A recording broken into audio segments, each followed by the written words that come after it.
trying. It's working. Okay. Good morning, everybody. Welcome to the November 24th Finance Committee meeting. We'll start today with Land Acknowledgement.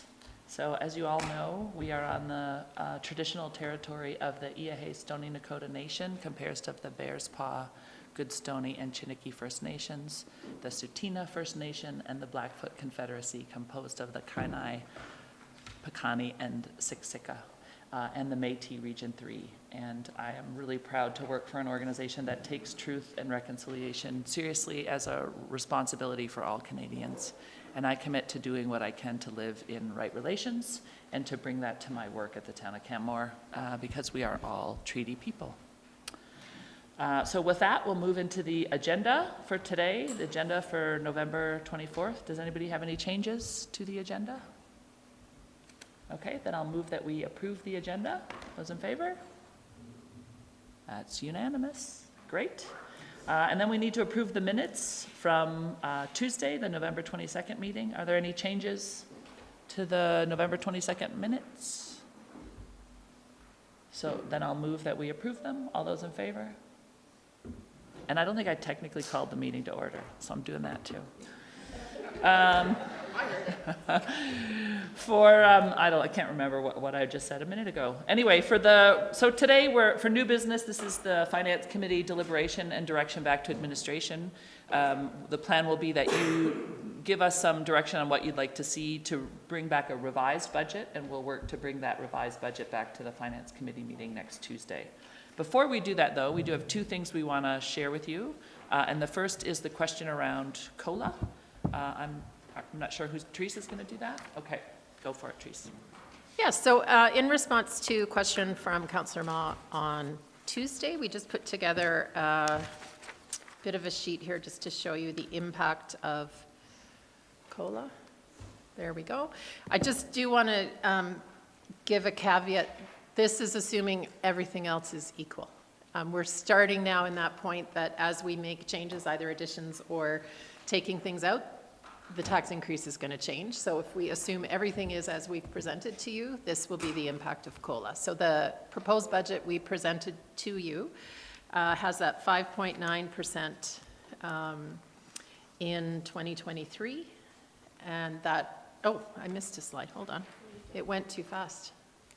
I wanted to do dollars first. Sorry about that. So 5.9% in 2023 equals $1.15 million, and then 2.6% that's in the proposed budget for 2024 is an additional 563.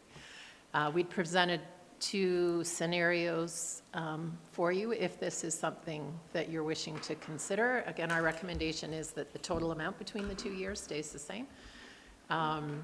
And so one option is 4.5 in 2023, which would reduce the amount by 260,000 and bring our tax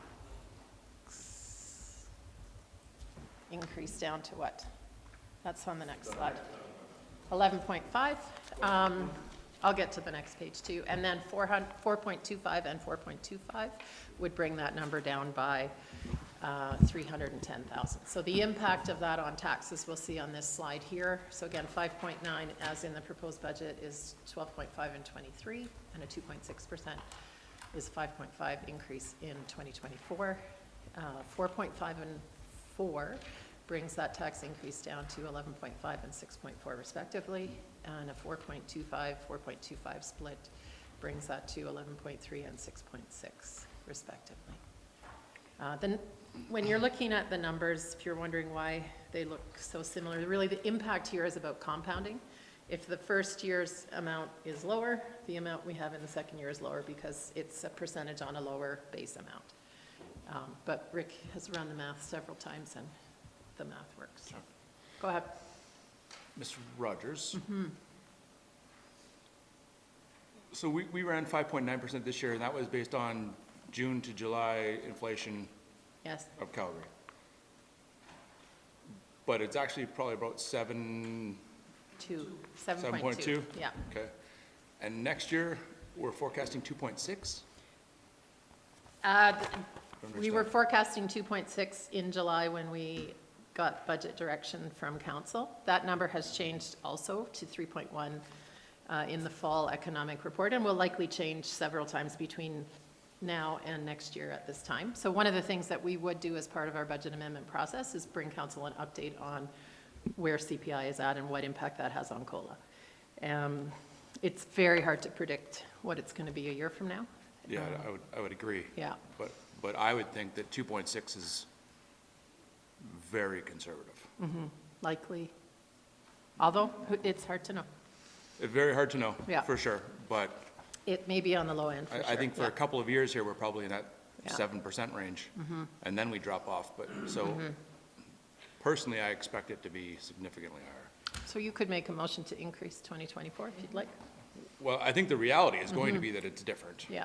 Than that. And that those numbers compound in effect Yes. out that way as well. So there's two ways to address that. One would be to make a different assumption now. The other is at budget amendment time next year. We would reopen the 2024 budget to address things like that that have changed, that are kind of beyond our control, or situations that have occurred that we couldn't have anticipated, and then an adjustment can be made at that time for 2024.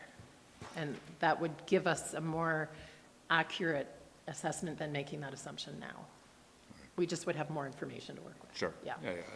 I get the farther we look out, the fuzzier Yes. it gets. But, Yeah, for sure. but I would still just say 2.6 is, I'll be amazed if Yeah. we're there. Okay. Any other questions around COLA? I did have one other thing I just wanted to walk you through. Okay, we just wanted to illustrate for you the tax stabilization reserve. We've talked about it a couple of times over the last few weeks. And just wanted to share, it's a kind of a busy spreadsheet, but essentially, where's that little laser pointer? Where is it? Oh, there it is. Okay. So we just wanted to show you that in 2023 and 2024, the budget before you does include a $600,000 draw in each year from the tax stabilization reserve. That was to offset the costs of our CMP contract increases, as well as the additional fire rescue staffing and debt servicing for the fire hall. And then in 25 and 26, we have no draws proposed.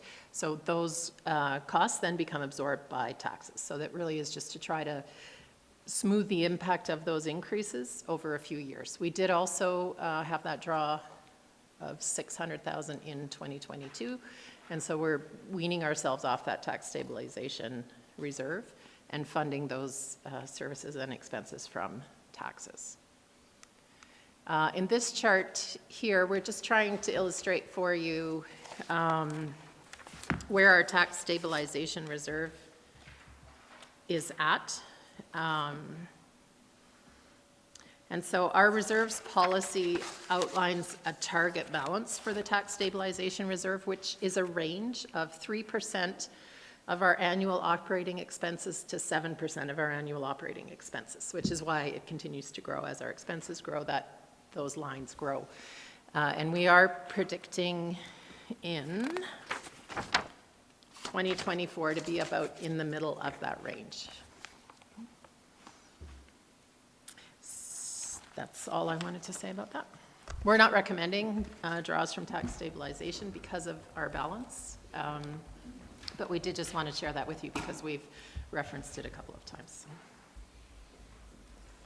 Any other questions on either of those items?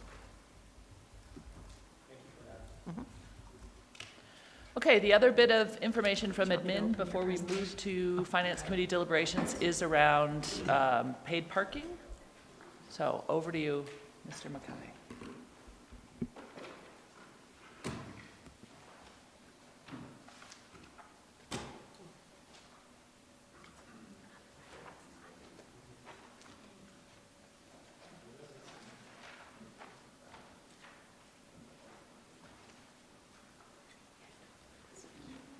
It's going around.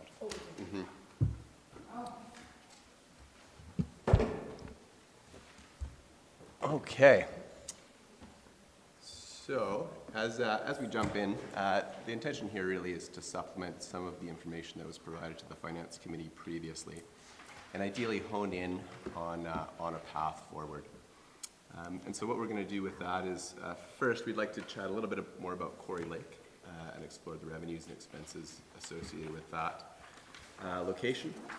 Then we'll talk about a few scenarios for paid parking funds and using those funds to support transit. And then we have some recommended Finance Committee motions prepared, depending on how the discussion goes.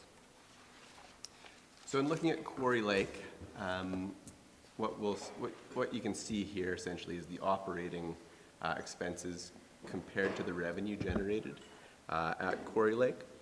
We didn't pull capital costs, nor did we include potentially looking at funding the Grassy Lakes route from paid parking revenue that is generated at Quarry Lake. Really because in 23 and 24 we are predicting deficits there. Now, we don't have a Quarry Lake costing center. We don't split it out in our budgeting. But to illustrate this, I guess, the costs and revenues associated with that location for the Finance Committee, we did pull together some estimates. So with this in mind, they are estimates based on past performance and what our budget predicts into the future. But given the deficit, we're not recommending a revenue sharing model be implemented with the Rocky Mountain Heritage Foundation at this time. What was that last part? That given the deficits, if you look at Quarry Lake Center as in isolation of everything else, we're not recommending a revenue sharing model with the Rocky Mountain Heritage Foundation at this time. No. If I can, sorry. Yeah, is what, I think what you mean is that there's no revenue to share, Yeah. as opposed to there could be a discussion and set up the new agreement to deal with how, if there is revenue after expenses would be dealt with. So that would still a path forward for that. But right now, it's not looking like there would be anything to divvy up. That's correct. Yeah, that's correct. Yeah, that's exactly what I mean. Okay. Sorry if that came across. Yeah. We're aware that the interest is out there from the foundation. However, given our budget projections for 23 and 24, it doesn't look like there would be any revenue to split. So basically what we're saying is for the current budget cycle, it's not really something we need to sort out, but going forward, we need to have time to start that negotiation, figure out what it could look like, and then at that time, we'd bring something a little more fulsome to council in line with an operating agreement. So there's a couple more questions. Yeah, you. Something just triggered in my head. Grassy Lakes hasn't been open since the K-Country fee has been in place. Is that correct? No, it was open Right, last season. This season it closed for the parking lot renovations. I guess my concern is going to be, and they only charge on a car basis, not a person basis. Is that also correct? Yeah, the pass is tied to the license plate. To a car, right? Yeah. So will people park at Quarry Lake and take the bus up to Grassy? And if so, what effect does that have? Yeah. Is your concern about parking? Yeah, Or I think because so, it just will mean people are parking there, yes, and it will generate revenue in our, so it may decrease access to Quarry Lake, I guess, fewer users actually at Quarry Lake. Right. But, and they could take the bus from downtown all the way to Grassy Lake. So it's just a stop along a route. Like, I don't know how much there might be motivation to park at Quarry Lake and then take the bus to Grassy, but they could, wherever they're starting, they could park elsewhere and, yeah, I don't know. Okay. Yeah, for Thanks. cheaper. The latest news I heard is that the provincial government under the new administration is looking at scrapping the Kananaskis fee, based on the fact that it was always developed as being free to all Albertans. I would certainly support that. Yeah. Mr. Mackay, could you go over why the revenue forecast is lower again? I just missed that part when you were talking about that. Sorry. Sure. What we've seen over the past couple of years with paid parking at Quarry Lake is it's likely tied to the weather. We had a very nice fall this year, which is why we're forecasting that our end-of-year revenue in 2022 at Quarry Lake will be higher than what we're forecasting beyond.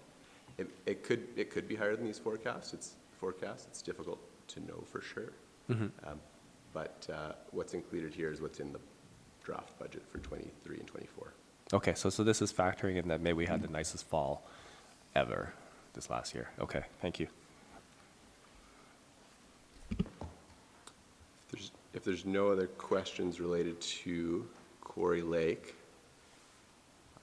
no? Okay.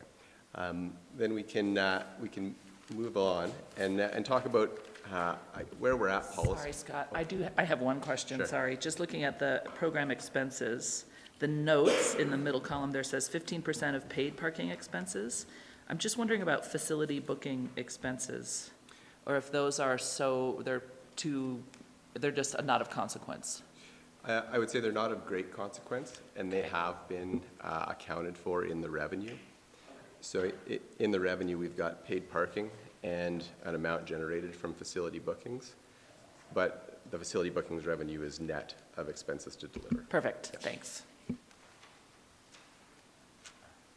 Perfect. When it comes to funding transit with paid parking revenue, I would say currently we're in a situation where we don't have policy guidance or firm direction when it comes to how much of our transit costs should be funded from paid parking revenue. And so in the meantime, that means administration is looking for some direction over the short term in 23 and 24 as to how we want to move forward there. In the future, what administration sees would be as something that would be useful is for the Finance Committee to direct administration to come back with a paid parking revenue allocation model. And we're so excited about that model that we've already given it an acronym, the PRAM. The benefit of such a model will be that each year at budget time, we don't necessarily have to go through the nitty-gritty of what we're trying to achieve. In many ways, this year can be used, or these next 2 years can be used as a bit of a test drive for what might be policy in the future. Thanks. So just to refresh everybody, when it comes to our transit service, we've rolled it up so that we're looking at the total transit requisition as opposed to getting into just the local portion of the transit requisition. And part of the intention here is to do that so that the Finance Committee can see the interplay between a few things. Our paid parking revenue, our contributions to reserve, and how that impacts the potential tax increase or tax decrease associated with different funding models. So I'm just going to review a bit of information that you've seen previously, and then we'll get into the scenarios. One note I will make is that in 2024, and the asterisk there indicates that what was presented to the Finance Committee previously was just the base transit requisition. We've included the Grassy Lakes route here, given that there's a contract that's in place for that to occur, and some funding being provided by a different source. So I just wanted to flag that as a change. I'd also just provide you with a refresh of what the possible service enhancements are for 23 and 24. So these have been shared with the Finance Committee and Council previously. I'll just summarize the costing here. When we get into the scenarios, we'll talk about our status quo transit service, which includes status quo service, plus the Grassy Lakes route. And when we talk about enhanced transit service, we're talking about the inclusion of all of these additional enhancements.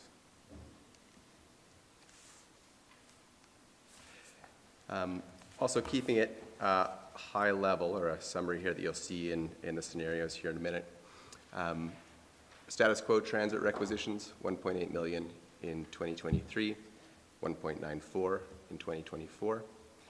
And then the enhanced requisition would mean an overall cost of 2.07 million in 23 and 2.22 in 2024.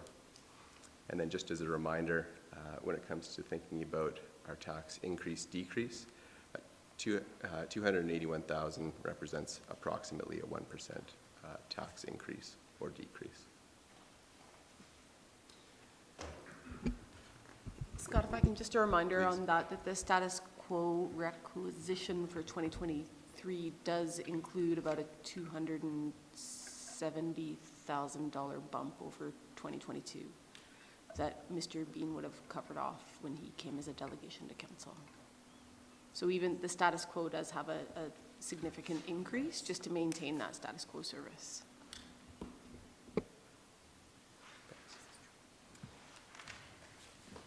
So one of the scenarios that we looked at was if we had direction to fund 25% of the status quo transit requisition with paid parking revenue.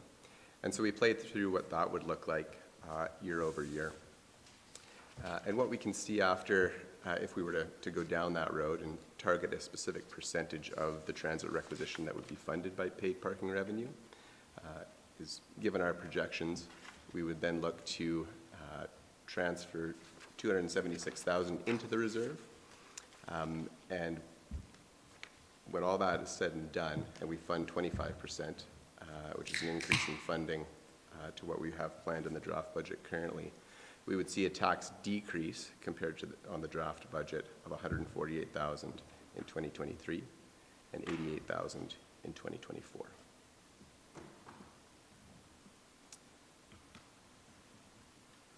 Another scenario that we looked at would be to, instead of funding 25% of the status quo, so no enhanced services, the status quo transit requisition, is to target to fund a third of the total transit requisition. And if this were the case, what we would expect is that we would see a lower contribution to the paid parking reserve, 132,000 in 2023. However, we would see a decrease, essentially going from 12.5% tax increase in 2023 to an 11.5 tax increase in 2023, because we would be offsetting, compared to the draft budget, by 292,000.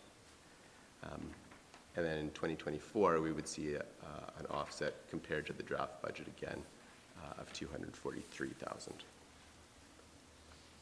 Is this making sense for everybody? Okay.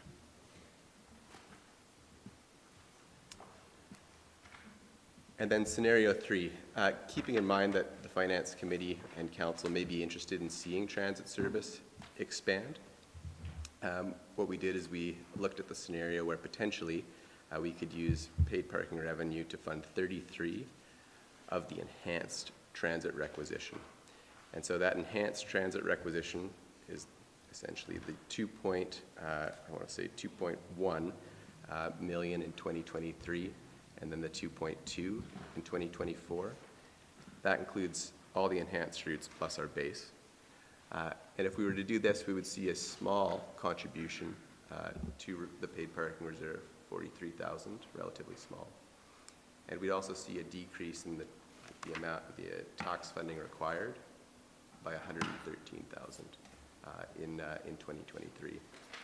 When we move to 2024 under this scenario, in order to achieve that 33% funding through paid parking, there would be a draw required of 11,000 from the paid parking reserve, as opposed to a contribution, but we would see taxes, the tax impact decrease by 55,000. Go ahead. So the top number must be incorrect, the paid parking revenue? How do you get to 2.1 from 1.15? Yeah, and the expenses only add up to about $1 million and some. My apologies, that's mislabeled. That's the transit requisition. That's mislabeled. I'm sorry? I was struggling. I'm like, So where it says paid parking revenue, it should say transit requisition. Oh, right across all of them? Yeah, my apologies. Okay.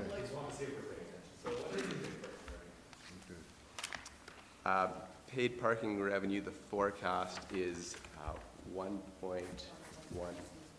Yeah, this is. But I see 1.15 in scenario 1 and 2. So I'm just trying to understand the difference. Is that status quo? Right. And then the last one's enhanced, so that's why it's a higher transit requisition.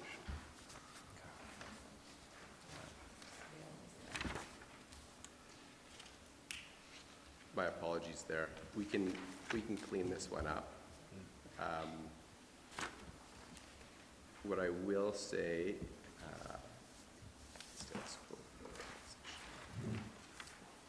is that the numbers at the bottom there, when it comes to the tax impact, those are correct. Okay, Yeah. thank you. Yeah.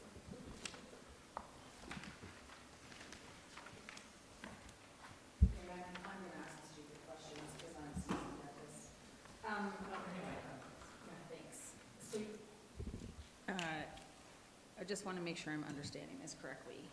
So in scenario 3, which has got the bigger number, this is the trend, the 2.1 in 2023 represents status quo transit service as well as, is it 3, just because I haven't looked, is it the 3 enhancements as well as the Grassy Lakes? No, not in 2023, not the Grassy Lakes route, correct? Yeah. Okay, all of those things. Okay, so that's that. This is the whole shoot and match number, right?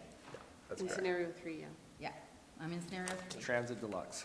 Urbana, take me a letter. Anyways, so program expenses are program expenses for paid parking. Correct. Okay, sorry, I wasn't No, here no. on Thursday, so just, I appreciate your patience. Then we have the town center grant, get it? 33% of the transit requisition, so 33% of the paid parking revenue. And what is the paid parking revenue? Thank you. Okay, 1.15, okay. And yeah, the 33% is of the transit. The 33% is of the transit requisition, so just for some I do have it on. For some context for some of the newer finance committee members, when paid parking was first introduced as a program, part of the intent was to take some of the revenue to offset the fare box that we would be receiving for local transit if we were charging for that service, right? Over time, though, I think just given that that's always going to be a bit of a moving target, and it's not really written down anywhere, we see that there's an opportunity here when we're looking at the proportion of paid parking revenue that funds the transit requisition to just be cleaner. So that's where we've looked at moving away from trying to anticipate fare box revenues and moving to a system where what we're proposing is a couple of scenarios. One would be a quarter of the transit requisition is funded through paid parking, and then the other one is a third. So that is a bit of a difference because we're moving away from trying to anticipate fare box revenues that we are giving up with fare-free transit and just looking at that consistent proportion of transit requisition instead.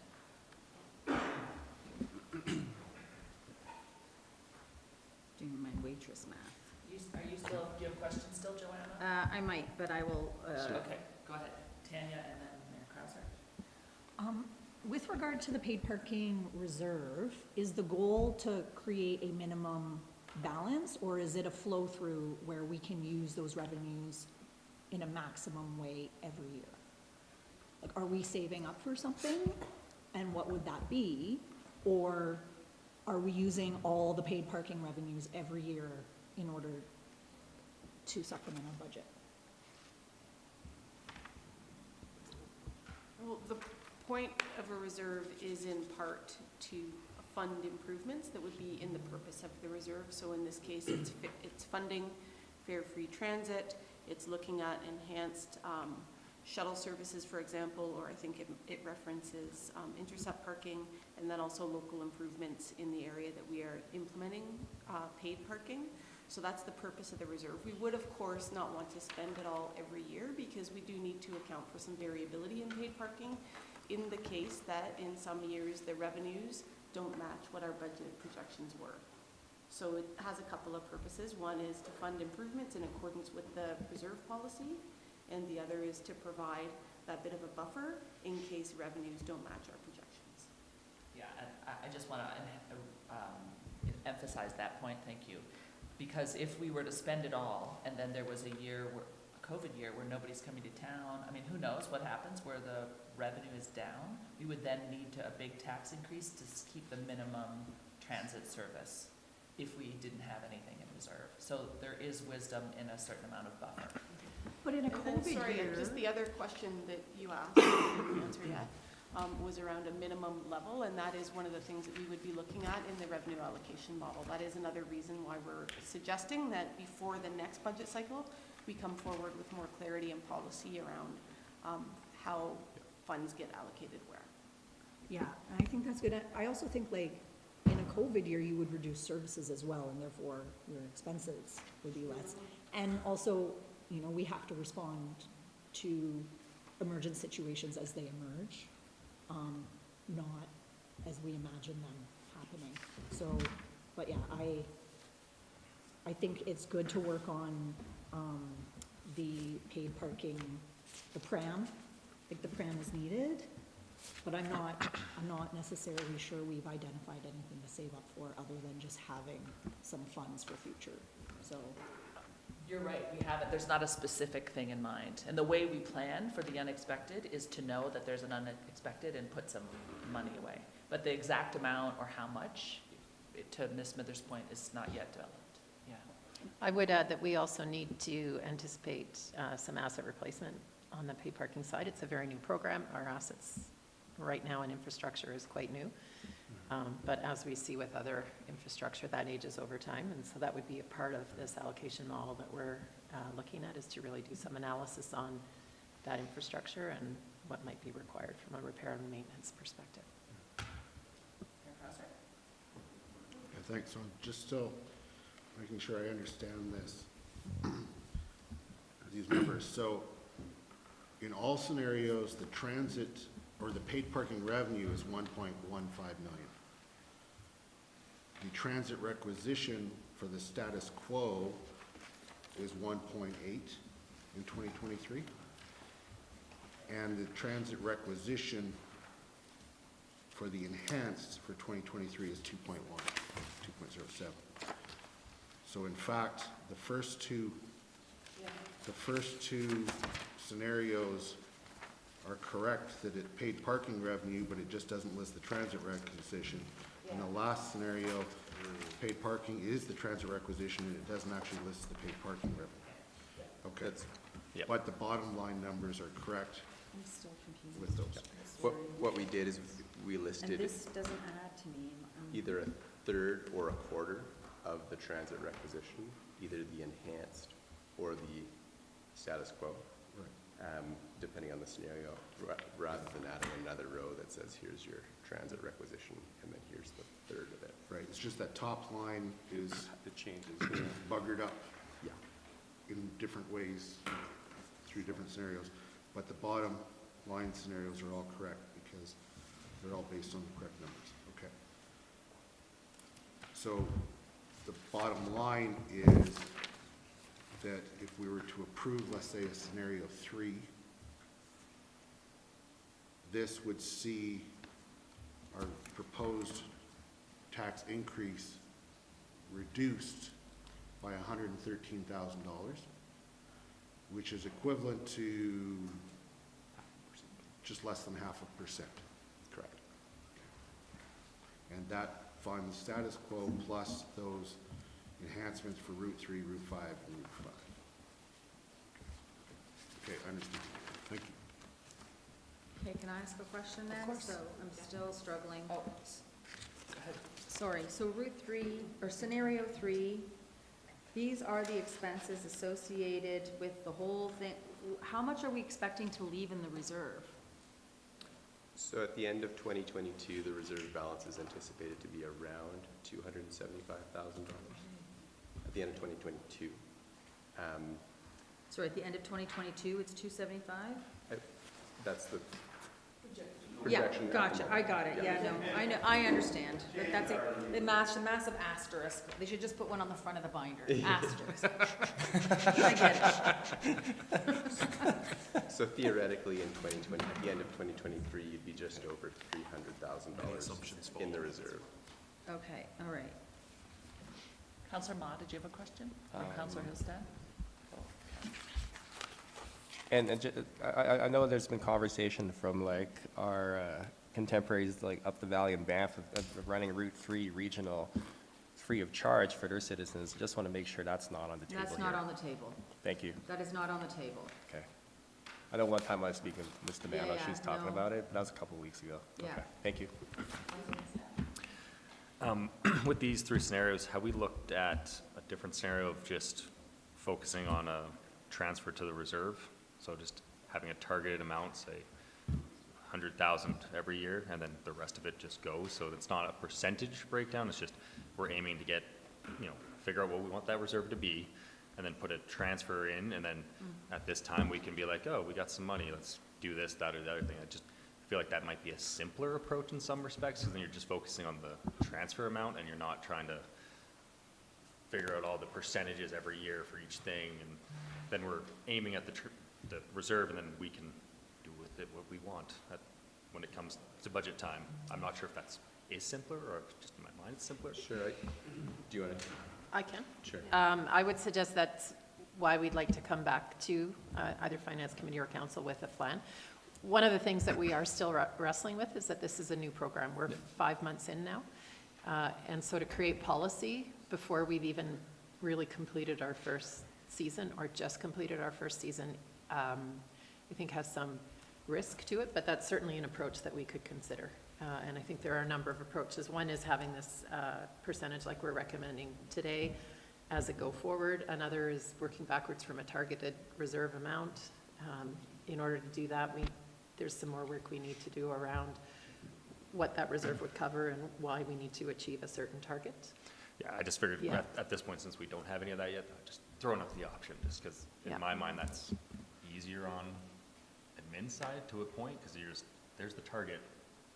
Whereas with this, it's floating, and those go up every year, but the reserve, that's a simple, we set the reserve target, and we just go from there, and then So I think we're allocate. trying to do a short-term and a long-term solution. The short-term is what we're recommending for 23 and 24. Yeah. The long-term will be bringing back this allocation model that would address things going forward. I think it's a really good point, Councillor Hillstead, and I think that it kind of illuminates one of the challenges that we had as administration in trying to figure out what some scenarios could be, right? Because the permutations are endless. and that's, So it's really, so. this makes it a lot simpler. It's just, Right? here's So- a number, So aim for it. there's kind of two pieces. One is let's move forward with a viable budget recommendation for 23 and 24.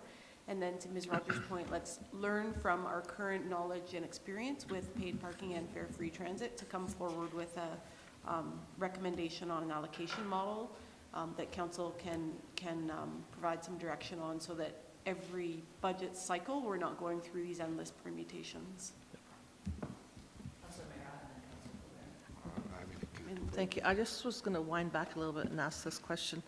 During COVID, did we reduce drastically our routes or anything locally?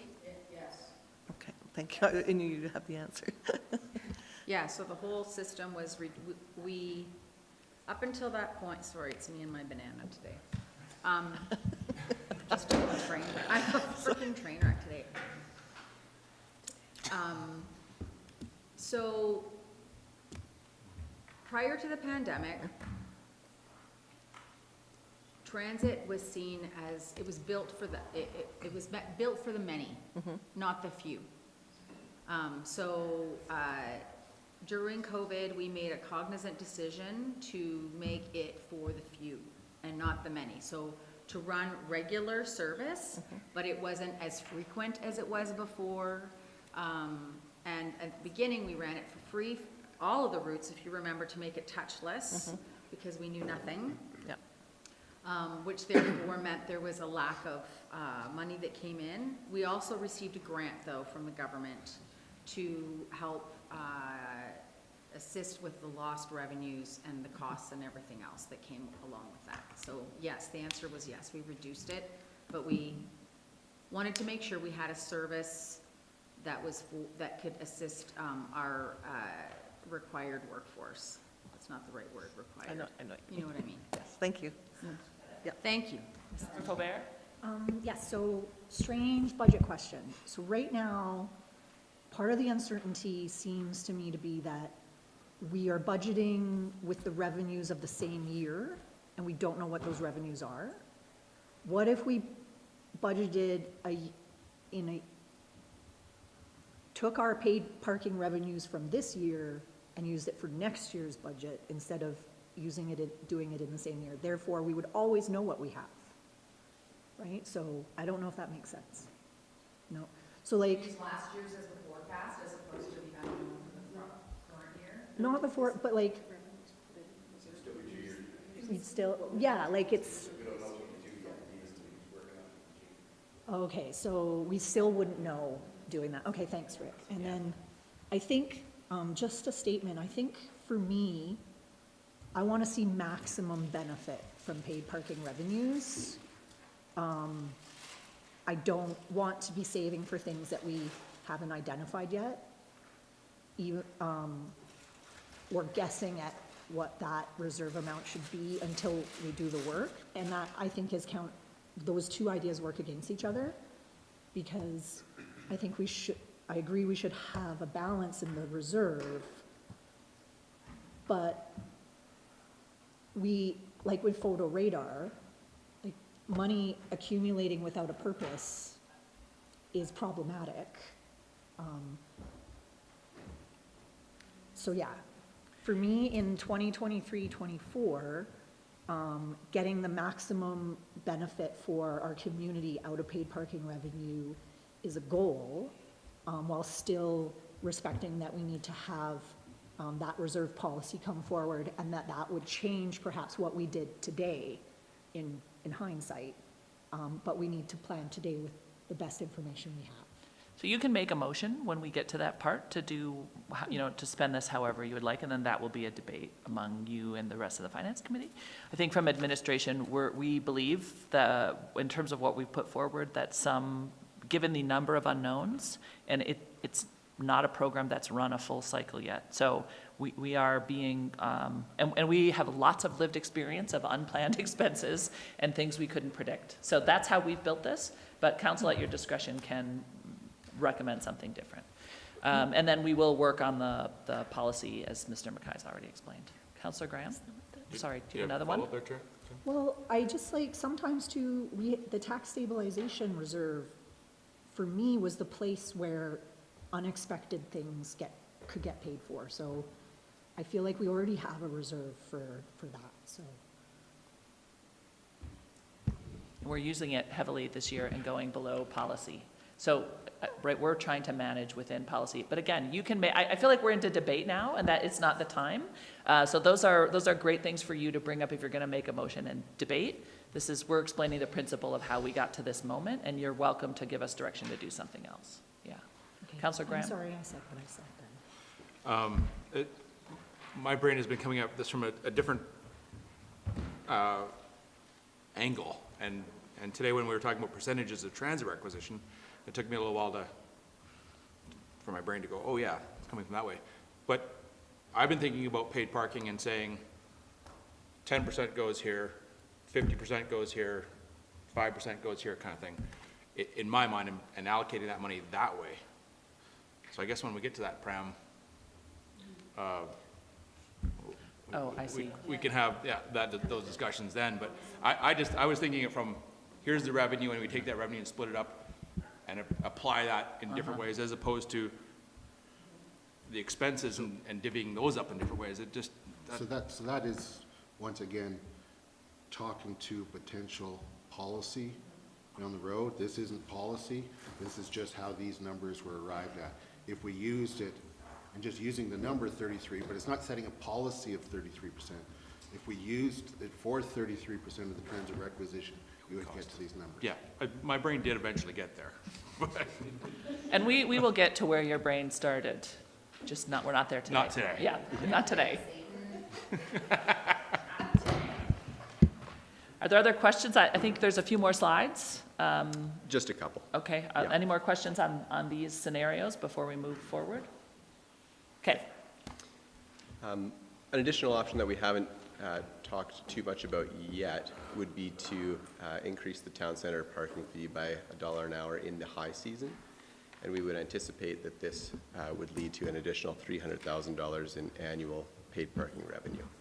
That revenue could be then used to increase the reserve contribution or to increase the percentage of transit requisition that is funded by paid parking. So that's an option as well. If we did this $1 increase, would our Quarry Lake numbers, how much would those change by? Because the increase would just be applied to the town center, we'd. Okay, it's just strictly town center, okay. So that's enough. Can I ask a question, please? Why would you just, the town center in peak season? Because I know Quarry Lake would be affected in peak season also. Just curious. The paid parking group hasn't suggested that a fee increase at Quarry Lake is warranted, or they haven't brought that recommendation forward at this time, but we could certainly bring that back to them to see if they've got input as to how that could impact both usage and revenue. Mr. Mackay, the $1 an hour, how did you guys arrive upon that? Just simple math, or that's what Banff is proposing for 2023? You know, I don't want to speak too much for the parking experts, but I would suggest that it was an incremental increase that wouldn't be hugely significant to somebody who's used to paying $3 an hour, but may have some impact on utilization and also some impact that it's meaningful on revenue. Okay. I mean, it's still early in the program as well. Yeah. Yeah. Yeah, Yeah, that's, I think it's folly to follow necessarily, like, I'm not saying we should ignore it. We should keep a side eye, but I don't think we should be necessarily in lockstep. They have a completely different visitor market than us. okay. Actually, speaking to that, the Councillor McCallum, just had a question for you there. Like in Banff, like I know locals ride transit for free and visitors do not. Was there a rationale why Banff did that when we're talking about that stuff? So Banff has a visitor, what's it called? A partner program with their hotels. So the hotels, many of the hotels that are up and down Banff Ave are actually paying Rome.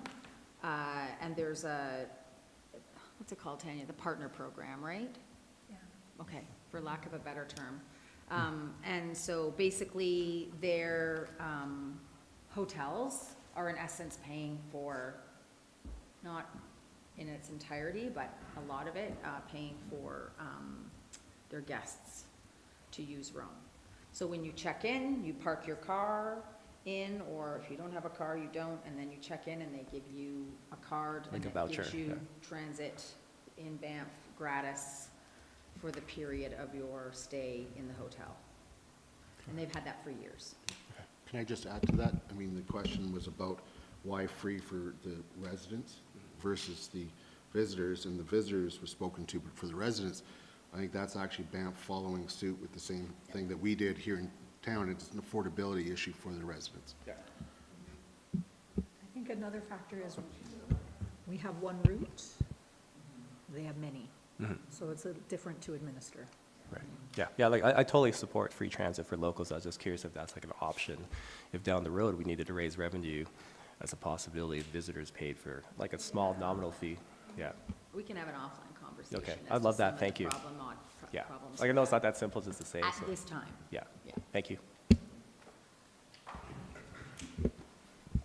Okay, so with that option out there as well, one recommended motion that we do have is that the Finance Committee direct administration to develop a paid parking revenue allocation model for approval prior to the next 2-year budget cycle.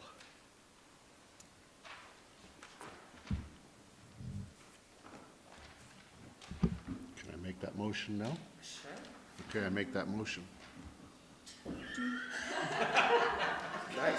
Well, I mean, for all the reasons that we just spoke to, we're dealing with something, it's brand new, it's not an unusual thing, we're having to, determine how to divvy up revenue in accordance with the policy that we currently have for that reserve.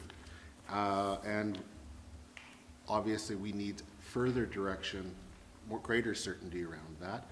There certainly have been different wants and needs that have been expressed by Councillor Graham, Councillor Faubert, as far as how, considerations that could go into that policy. And so prior to us going through this process again, so 2-year time, I think it makes a lot of sense to develop PRAM for approval by us at that time. So I would support this motion. Go ahead, Councillor Faubert. I have 2 questions. At this point, because I'm not touching things because of RSV, and so we can leave my mics on if that's okay. Finance Committee, does Finance Committee direct administration, or does Finance Committee direct council to direct administration? Depends on the topic. So the Finance Committee has some areas of authority. Policy is one that they can direct on. Yep. And budget is one that we can only recommend, and council has to approve. Awesome. And then what, the next 2-year budget cycle, is that next year or the year after? The next 2-year budget cycle is 25-26. For 2024, we opened the budget up just for amendments, but it's not an entire, it's a much more subdued process than this one.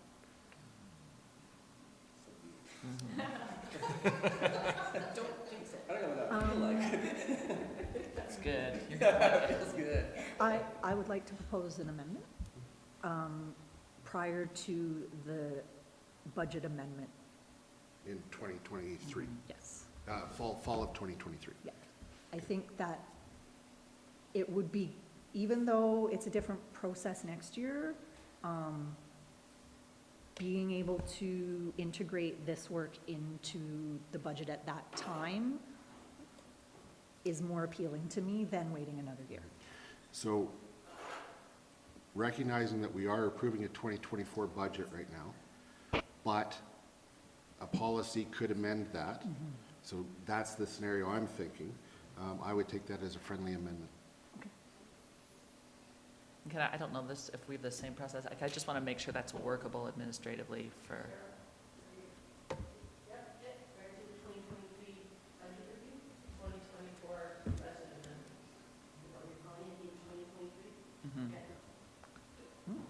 Go ahead. I just had a comment around I'm not sure the amount of data that we'll be able to have, because to bring it forward a year from now, it's a year less of data that could inform what we want to do in the model. Scott, you look like you want to. That's what I was thinking as well. We won't have as much information to base the model on, but I mean, we can do our best, absolutely. Yeah. Yeah. I get, we could, the year after, update the policy if needed. I think that how much money, the revenue numbers, and the structure of how we spend things are not as connected, maybe, unless we're wrong. Right, like we could, if we do 30% here, 30% here, 30% here, does it matter how much the total is? I don't know, but I just, it would be worthwhile to try and do it next year in my mind, if we can. Yeah, it sounds like we can. Yeah, So that motion is amended with a friendly amendment to say that it will be prior to the 2024 budget amendment that will take place in the fall 2023. I don't know if that last part needs to be on there, but just we're all on the same page. I'm feeling Fall better about 2023. friendlies. Okay, so any, oh, I'm sorry, I'm not chairing this meeting. You got it, go for it. I was just wondering if there's anybody else, any other members of the Finance Committee that would like to speak to the motion that's on the table. Go ahead. I just want to thank administration for the work on this. I know having a new revenue source can politically get us really excited about how we spend it. And putting together a thoughtful policy will help inform our budgets and make better fiscal decisions for our community. So, thank you. Anyone else? Go ahead, Councilor McCallum. So just to, because it's not up there, it's, Can you switch it, and do you have the motion? That'd be great. Thanks. Thanks.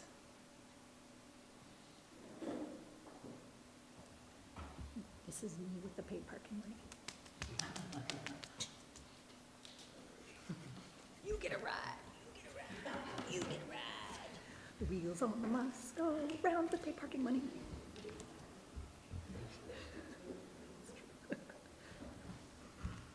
There it is. thank you, Ms. Hyde.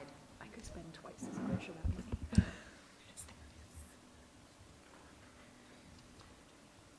The mode shift stuff in the capital. Okay, so, I too am excited about, expanding transit service and paying for that through the paid parking reserve, which was always my vision. I know that there's been some hive-offs of that. It is what it is, democracy. However, I think that, you know, what we're struggling with today is that we don't have a full year of data. And what we're gonna struggle with next year is we're still not gonna have like consistent data. And so I think I would prefer to see a policy created based on consistent data. We're sort of spitballing, we're not quite 100%, that's not based on nobody doing their job, it's based on the fact of time, we need more time. So I think that I would prefer to see it come in the budget year that it was originally allocated, which is 2025, before 2025, correct? Yes. For the 2025 budget, which is Yes. the original motion. Yes. Okay, so. Yes, and I want to add a little bit to that. So, and I appreciate, as Councillor Faubert pointed out, admin being, you know, conservative in terms of our making sure we have money for asset management, for the paid parking, and so on and so forth. And we are going to see ups and downs. And I think the last thing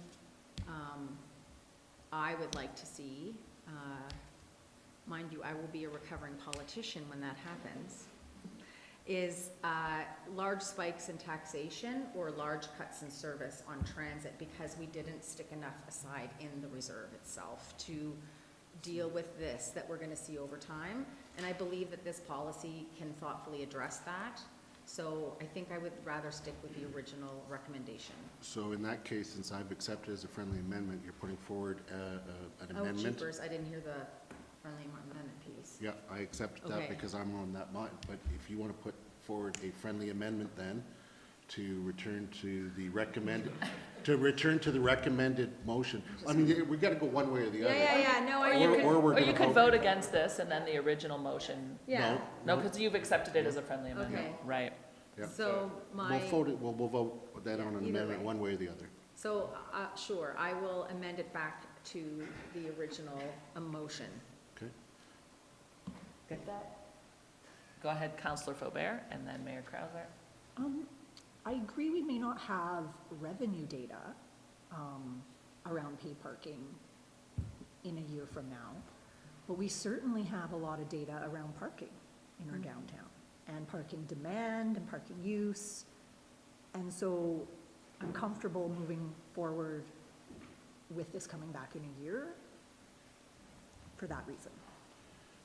Mayor Krauser?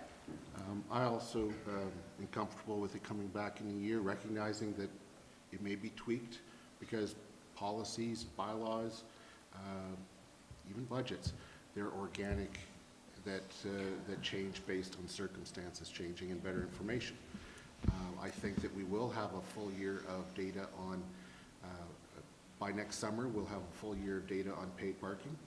And we certainly can be thinking, you know, the conceptual theoretical thoughts around it can actually be started ahead of time, and be, you know, I think that there's something that can be done, and I hear the administration say it's doable. So I Any would- other comments on Councillor McCallum's proposed amendment? We will have 1 full year and 2 summers of data. That's a fair sample. Is it better than 2 years? No. But what I'm uncomfortable with, I think, is having to have the same conversation we just had an hour ago, again next year, because we don't really know where money's going or how it's flowing and what. So I'll stick with the original amendment on this one, or the original motion. Okay, so can I ask a question on that? Because we will have that conversation we had an hour ago if we don't have a policy. So you're Correct. saying don't have a policy next year? No, he's saying the if opposite. we go to 2024, we won't have a Oh, because policy in the- front of us, and we're okay. gonna have the exact same. I thought don't- you were saying, referring, because Councillor McCallum's motion is to go to the original recommendation. No, Okay, Sorry, he's got it. You're right. I got you. I'm sticking with 2023. I don't want to have this conversation again later in 2024. To that point, technically, we wouldn't have that conversation again. We'll have that conversation now because we'll be approving the 2-year budget, so that'll already be decided. We can tweak it at the next amendment thing, but we've already would have that one, so I'm not worried about that point. I'm really happy to go either way with this because I think that, yes, we will have enough. Again, this will actually probably, depending on which way this motion goes, will just change the direction at which administration will tackle the problem, because if there's less revenue data, they might have to look at more models that, you know, don't need to know the revenue 100%, and then it changes how it comes out, and if they have more data, they might go with a different model. So to me, I'm confident either way we go. I kind of want the 2-year budget because I still think more data is better. But if it ends up going the other way, I'm totally fine with that too. So I think right now I'll support Councillor McCallum's recommendation, but I have full confidence with either direction we go that administration is going to come back with something that'll work, so. Thank you. Councillor Ma? I think having lots of data points is helpful, but I just think this is such a fluid thing going on with paid parking revenue that I would like to see something in 2023. And it's probably going to be a rolling changes for the first couple of years anyway. I wouldn't be surprised by. So getting into that thing, I would support where Councillor Faubert is, and then we'll start from there and keep going. Do you want to close? Dude, this is not the headline. Okay. So it looks to me, if anyone has anything more to say, that we're voting on Councillor McCallum's motion, which is the original motion put forward by administration. Thank you, I'm happy Yeah. that you're clarifying. The administration's motion. So first we'll vote on, Voting on her amendment to my motion. right, which is the original motion put forward by administration, Back. right? And then so we're going to vote on what's on the screen now, which is the original motion, which is an amendment to Councillor Krauser's motion. So let's vote on this. Councillor Krause. All those in favor? Like, am I right? Opposed? Okay, so now we go back to the amended motion as put forward by Mayor Krauser. Pardon me? Sorry, I can't see the hands. Oh, I got it. Yeah, so it was Hillstad were in favor, and all the rest were opposed. The Joe Show. And then once you get that, if you can undo your track changes, reject all. Reject. Back to the Back to the front.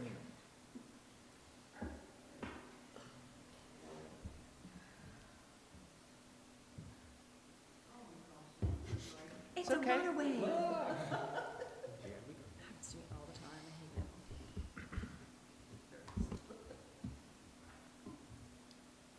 it. You don't have to highlight, you should just be able to left click and then the reject or accept comes up. Yeah, you don't have to highlight. Yeah, there you go. There you go.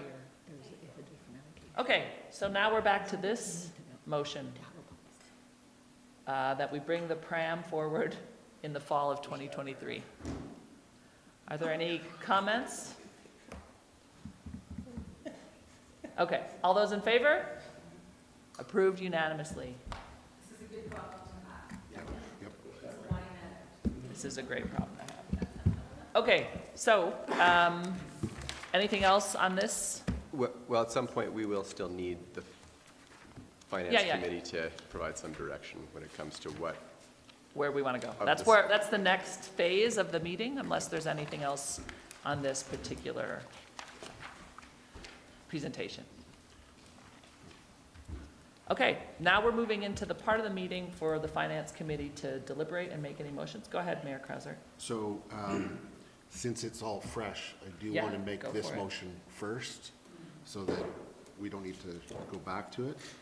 I would like to move that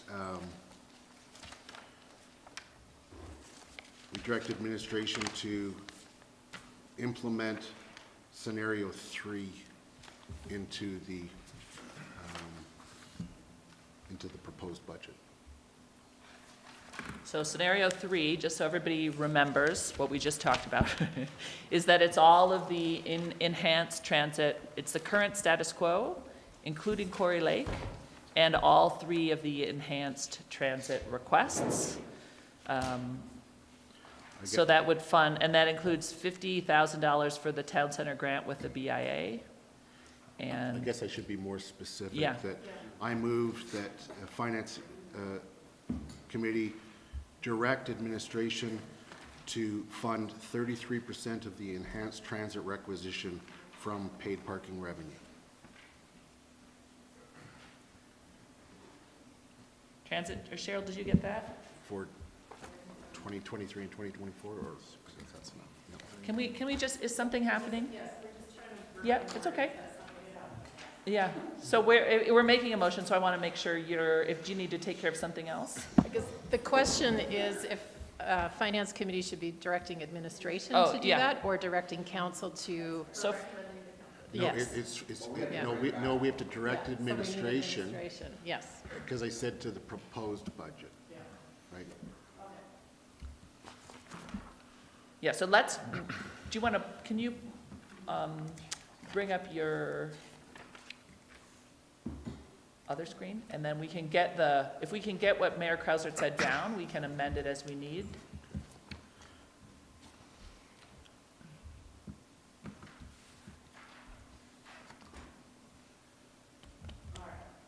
So that, But we can fix it, that's okay. so that the Finance Committee direct administration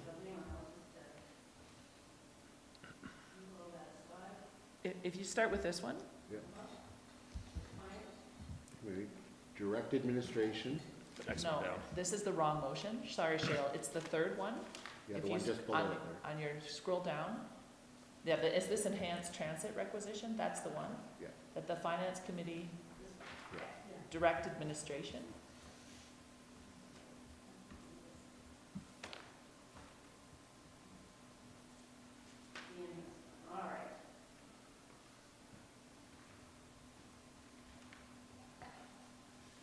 Yeah, to, Yeah. okay, and then just add in after requisition. In the proposed budget.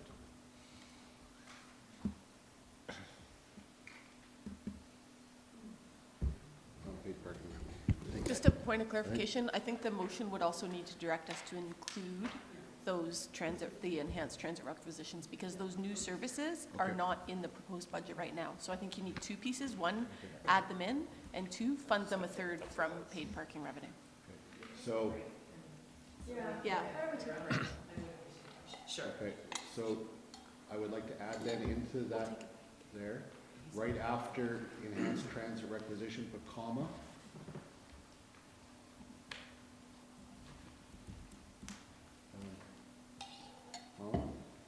Which includes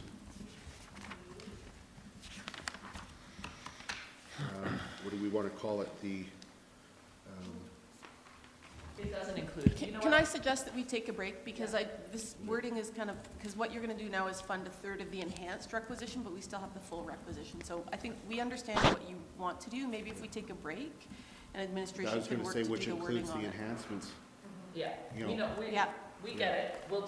We'll craft a motion that speaks to this third Yeah. fully. Go ahead, Councillor Faubert. That's okay. I don't have the question. Okay, so if we're going to take 15 minutes, and we'll come back with a crafted motion, so we'll be back at 10:25. Then Cheryl, it's probably easier for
Okay, we're back. So, thanks everybody who helped with crafting motions. We've checked with Mayor Krausert, and the 3 motions that are up on the screen are the ones he was wishing to put forward. So, I'll read them in a second, but just to clarify process first, to Councillor Fulbert's question earlier, what we're doing today is getting direction from Finance Committee to administration, and we will bring back to Finance Committee a new proposed budget that shows you all of the amendments or changes you make today. Once Finance Committee is happy with all those proposed changes, we'll have a motion that recommends it to council for approval. So all the motions, and I don't know if we need to do it on, if we're doing a lot of wordsmithing on the fly, we can ask that the clerk add the first sentence, that Finance Committee direct administration to return to the Finance Committee. That's what we're doing with every motion, right? Yeah. So it's standard and it will be part of the minutes and the record. So we don't need to worry too much about that wording if you're trying to advance something. It's really the second part of the proposed changes. But everything will, if we can, we'll try to bring back to you next Tuesday so you can see what all the ins and outs and changes look like in the overall budget. And then it comes to council for approval. So that's what we're doing. Process-wise, go ahead. Yeah. I just want to add one more thing process-wise, and just to clarify that if we make motions as Finance Committee, you know how within our procedural bylaw as council, when you make a motion and it's either approved or rejected, you can't bring it back for a this isn't the same thing. That's right. No. So if we make motions today and we get the budget back and we recommend it to council, and then as we sit as council, we go, actually, I think we want to like massage this or adjust that, which means maybe reneging on a particular. Making a change again. Making a change. That's totally cool. That's within our procedural bylaw. Yep. But it's important to note. Yeah, that's a great clarification. Because I think I still struggle with the whole, there's 2 different bodies. Body. But the same bodies. Yeah. Yeah. Okay, so on the mode shift and paid parking question, there are 3 motions on the screen. We can do them each individually, or we could do them all as one. They are that the Finance Committee direct administration to return to the Finance Committee with the enhanced transit services included in the proposed 2023 budget and the 2025-26 operating plan, that we return with 33% of the transit requisition funded from the paid parking reserve, and that the town center grant be included for $50,000 funded from the paid parking, sorry, that last one is paid parking revenue and paid parking revenue. So the transit service would be included in the plan. 33% of the requisition is funded from paid parking revenue. 50% for the town center grant is funded from paid parking revenue. So is there any interest in looking at each of these motions individually? Do you want to debate them, or are you comfortable doing them all as one? Go ahead, Councillor Mara. I'm just curious if we could ask a question before we went into this. Of course, yeah. So I would like to ask Councillor McCallum or Mayor Krausert, with the 33%, and it's probably better, Councillor McCallum, increased enhancement for the transit, are we looking at spreading out ridership, or do you think it will be bang for a buck that it will increase ridership? It's not a 33% increase to the transit requisition. It's only 190. It's 270.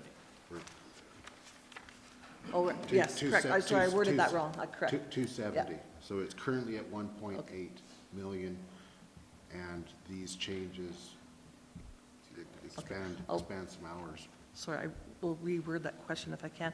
The enhancement part of it. The enhanced services? Yeah, enhanced services. Yeah, so the enhanced services are, thank you. The enhanced services are enhancements that have been asked for by the public over time. They are enhancements that were either considered in 2020 and rescinded, or they were looked at in 2020, 2021, but because of COVID, we held back on them for finances and everything else. But as we're seeing, and you see in my committee of the whole reports, there's more and more ridership happening, particularly on Route 3 and 5. And so these are to continue that momentum of ridership. Do I think we might spread some people out? Yeah, but I think it's maybe people that, is that permanent? No. I think the more frequency you have and the more consistency, the more you're gonna attract regular riders within your community. Thank you, That's my short answer. thank you. And I can send you the staff reports that came with the recommendation from Transit. They're in the agenda package from like September. Okay, thanks. Any other questions about these motions? Go ahead, Councillor Faubert. Just to confirm, enhanced transit services includes the Quarry Lake grassy route. It does. Yep. Yep. Awesome. Perfect. And so and thank you to administration for capturing all those, because it captures a lot of things that went behind that scenario 3. And I'm prepared to move this as a single motion unless it's important for somebody that they be dealt with separately, which usually means you're wanting to take exception with something and vote against something and vote for the others, right? That's the normal reason you'd hive it off. Looks to me like we're taking them as one. Okay, so I will then move what Dr. Cottle had read and what's on the screen as a single motion and support it because I believe that we need to continue to enhance the frequency and reach of our transit, and those enhancements do both, and continue to do so over time. This is a good next step, and I do believe that when I think of the paid parking reserve, that every time I pay for it, I'm thinking, this is paying for free transit. And I think that has to be the biggest benefit that comes from that paid parking reserve. And so that's why I'm suggesting the allocation that was recommended by administration in that scenario 3. And that's all I have to say in support of the motion, unless others would like to speak to it. Any other comments? We're ready to vote? Oh, go ahead, Councillor. Yeah, so I agree with everything that the mayor has said, and I believe that we need to continue to further invest in transit if we want to meet our mode shift goals as well as our GHG goals. So I will be happy to support this. Okay, all in favor? Oh, did you have something, Councillor Graham? Go ahead. Hold on 1 second. So I'm just, how much, the 683,000 leaves us with how much in the paid parking reserve? At the end of 2023? Yes. I mean, it's, again, this is forecast. Yeah.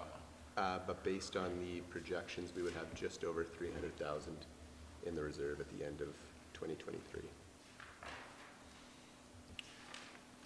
One of the things that I would like to look at in the near future is the funding of alternate transportation, electric bikes, some sort of subsidization program there. And I just want to make sure that there's money within that program left over for this.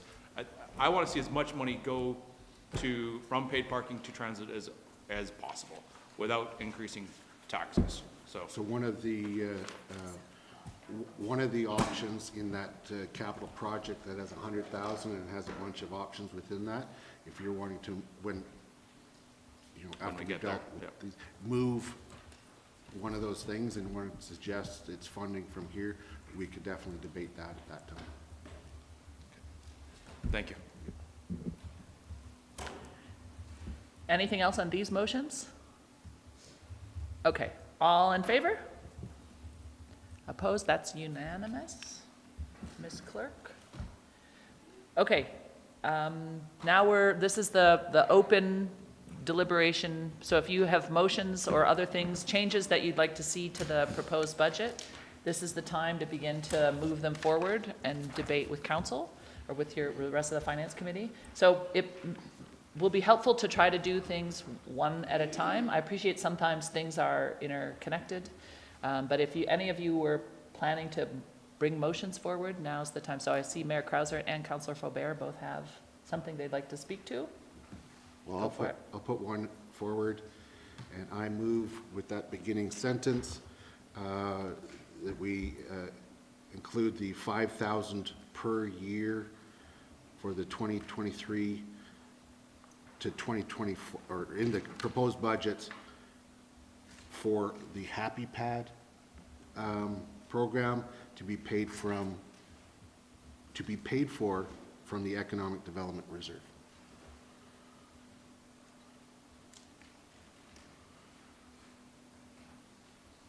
So it's, just to clarify, that's 5,000 a year for 3 years? Well, can I actually put it for the 2025? We can put it in the proposed plan. Yeah, that's why I said I'll just Yeah. put in the proposed budget. So 5,000 per year. 2025? In the proposed We can budget. put it in the proposed plan. Yeah, that's why I said I'll just Yeah. put in the proposed budget. Wow. So 5,000 per year. 2025? In the proposed We can put it in the proposed plan. Yeah, that's why I said it's I'll not- just that's put not in the looped. proposed budget. Wow. So 5,000.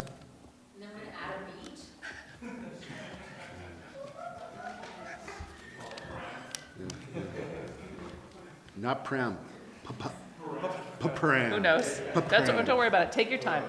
No rush. It's all good.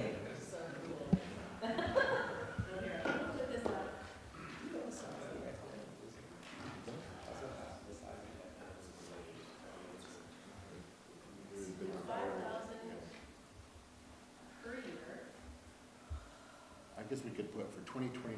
I say, what if we say for 3 years? For 3 years in the proposed budget. Just maybe in the proposed budget?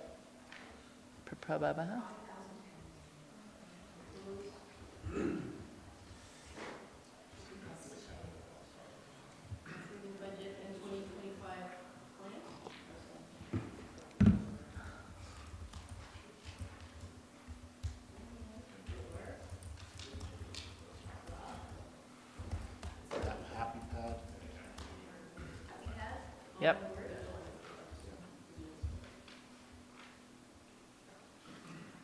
We can, there you go. Okay, include 5,000 for 3 years in the budget and plan for Happy Pad to be paid for from the Economic Development Reserve. Do you want to speak to it, Mayor Krausert? As was presented, and I provided information to, as was presented and as I've provided information to council previously, this is an opportunity to engage this company to come into Canmore. The fees basically cover their initial marketing costs. It's a program in which they connect available rooms in houses that people would like to rent to renters, and they basically match people up to try to make them a good fit. We have a housing crisis, and it's difficult for people to land in Canmore to start working here. Will this solve our problems? No, but it could be one piece, maybe a small piece of the solution. And for $5,000 a year being paid for from the Economic Development Reserve, in my mind, it's a no-brainer. Go ahead, Councillor Philbert. I am speaking in support of this motion. I think the funding source is also appropriate. And I'm going to make one word change suggestion, that instead of for 3 years, we use the word annually. Because when I read 5,000 for 3 years, it could be split in 3 ways in my mind, or 5,000 per year, but annually is clear, 5,000 per year. I'll accept that as a friendly amendment. Thank you. And I think sort of as part of this process here, I think I speak for all of us, and I'm not saying that this suggestion is one of those, but I would certainly love for the clerk to be able to clean up our grammar or anything like that that's created on the fly. So if that's the case, please do so while putting it in the minutes. Yeah. Free reign. Okay, any other comments on this motion? All those in favor? Carried unanimously. Maybe we can flick it over to Councillor Faubert. She also had her hand up for proposed changes? I have provided a list of motions to Thank you. admin. And I believe like I was also stuck on how to frame the intro, but I mostly had it that the finance committee include. Great. And I structured everything to do operating first, then capital, then franchise, so I'd like to move that the finance committee include $17,500 in the community social development budget to increase participation and access to the affordable services program to be funded from taxes. It would be the second one under Happy Pad, which I can check that Yep. off. Yes. Do you want to speak to that? Yes, I think that as time goes by, it's really important for us to continue to invest in the affordable services program and ensure that it is being responsive to the needs in the community. We have the largest level of wealth inequality in our community, which means the people who get paid the least amount of money in our town to work need more support than they would if they lived anywhere else. And this is one way that we can do that. And it's a modest amount to increase the service level of that program. So happy to stand behind this motion. Go ahead, Councillor McCallum. Yeah, so that was on my list. I'm happy to support it. The mayor and I were around when this program was started through FCSS, and it's been great to see the success and how it's grown and changed. And I think that more and more residents of Canmore who could really use these services, some may not know about it. I'm telling new people all the time.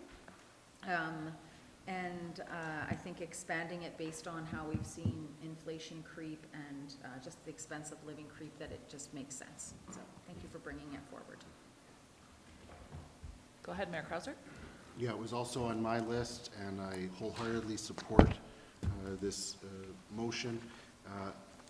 It's a very little to pay in order to benefit up to another 170 households is the projection, so thank you. Councillor Mara, are you pushing that button? Yeah, I'm pushing it. Thank you. I was like, thank you for bringing this forward. I think we're going to see more increases as inflation and our community becomes more expensive. So I'm happy to support this, and I'm hoping it can reach more people than what's already subscribed in many ways. So I support this. Thank you. I will also happily support this for all the reasons already stated. Councillor Ma? I can support this. My business is a member, and we really enjoy having people from Affordable Services Program at our studio. And as Councillor Mara said, inflation's going up, and if we can affect like more households in a positive way, I think this is a good thing. Councillor Graham? Yeah, I too will be supportive of this, and like Councillor Ma, my business participates, and I would just encourage more participation from the business community in programs such as this. It is a modest but substantial way to help those who would benefit most. Okay, thank you all. I think we should take a vote. All those in favor of increase, okay, yes, I didn't even have to say, yes. Everyone, that's unanimous. Fantastic. Next. Do we want to, I'm sorry, just on procedure, do we want to circulate to make sure that people all have opportunity? I was just going to suggest Yeah, that if good. somebody who hasn't already made a motion has one, now's the time. Go ahead, Councillor Meyer, you going for it? Yeah, go for it. Sorry, my voice is a little bit weird here. I would like to find a way to, I'd like to run the emergency alert notification system, and we could fund that through taxes, or if administration feels there's another spot that would be more sensible to derive that funds, I'm fine with that. I feel that given our situation, next year is the 10-year anniversary of the flood. and our dam is not quite finished up yet. Having that emergency alert is helpful. There's also regional consistency. So Banff, Lake Louise, the MD of Bighorn, and as well as Manitini or Morley, they are all also on emergency text messaging systems. They all use the same vendor, interestingly enough, which is Voyant. And speaking with Ms. Miller, she also said that Kananaskis Improvement District would also be interested in joining this emergency alert notification system at the same time as Canmore, and could possibly help offset that $13,500 in 2023. I also believe there's potential, talking with Ms. Miller, that this emergency alert notification system can be used for other tools, such as engagement. And if that is also something that we have on our strat plan, trying to improve and increase opportunities for engagement, this could be really helpful. So all in all, it feels relatively inexpensive for the potential upside, and I think it'd be very helpful for our community. And it also has a broad benefit for every citizen of our community as well. Thank you. Thanks, Councillor Moss. So it's on the screen there. The cost is $13,500 in 2023 and $8,500 in 2024, and that would go in the protective services budget. And as our overview explained at the last Finance Committee meeting, this would come from taxes. It's in the operating budget. Go ahead, Ms. Rogers. Just to clarify, the 8,500 is an ongoing expense, also of 25 and 26. Perfect. Thank you. Can we, Cheryl, can you add that? That the 8,500 would then is an ongoing expense in 2024 and ongoing, you could just say? Beginning in. Yep.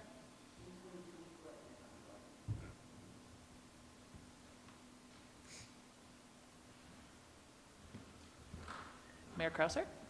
Yeah, so just a note, it'd be helpful to start with the motion before you speak to it. So Sorry. So I was trying to find it, so if you could do that. So I missed some of what you said, but I agree with what you said, and so I will support the motion. Thank you, sir. Councillor Hillstead? How much is out of that 13,500, how much is just the actual like initial investment? Just because with our photo radar reserve, it does cover community safety initiatives. So if that portion of it could be paid out of that reserve, at least it knocks down some of the price. If we have money in that reserve, I couldn't find that info on top of my head. So Sorry, can you repeat the question just one more time?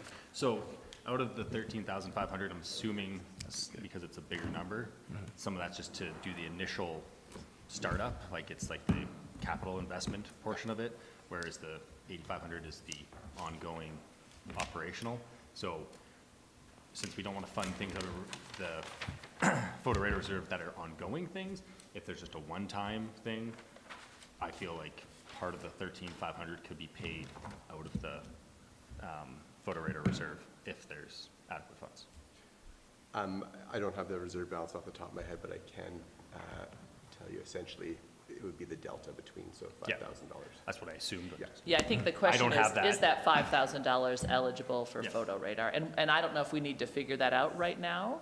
What I would like to propose is that if we can get approval on this motion, between now and when we bring it back, we can work with Ms. Miller to understand what that delta is and if it meets the criteria of the photo radar reserve.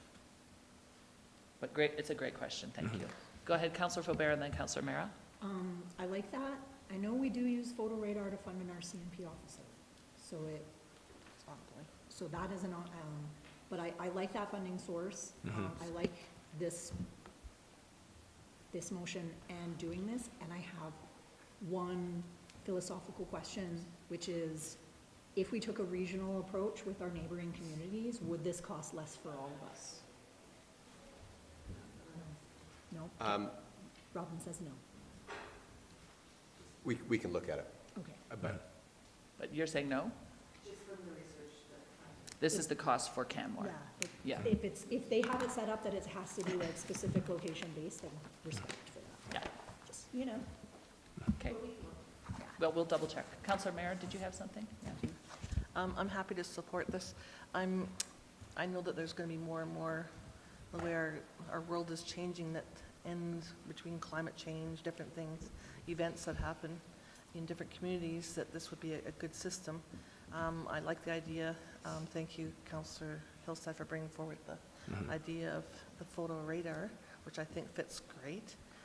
And I think even with our regional partners, whether it costs us this or a little bit less is not a big thing, but maybe we could even benefit from expanded services being a partner in the region. So I'm happy to support this. Go ahead, Councillor Graham. I too am happy to support this, and I would like to make an amendment to.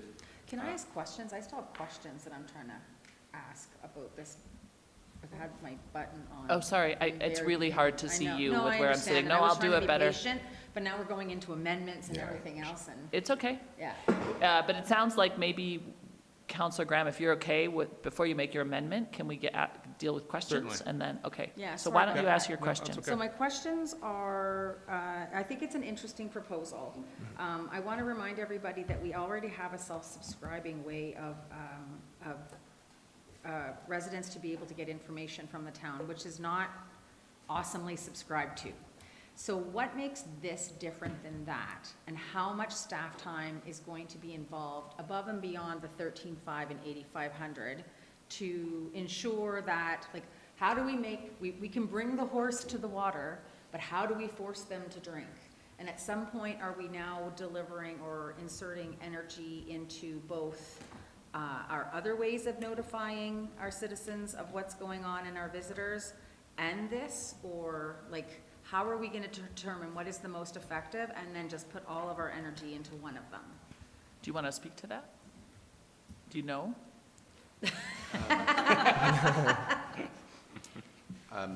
And feel free, Robin, to jump in at any time.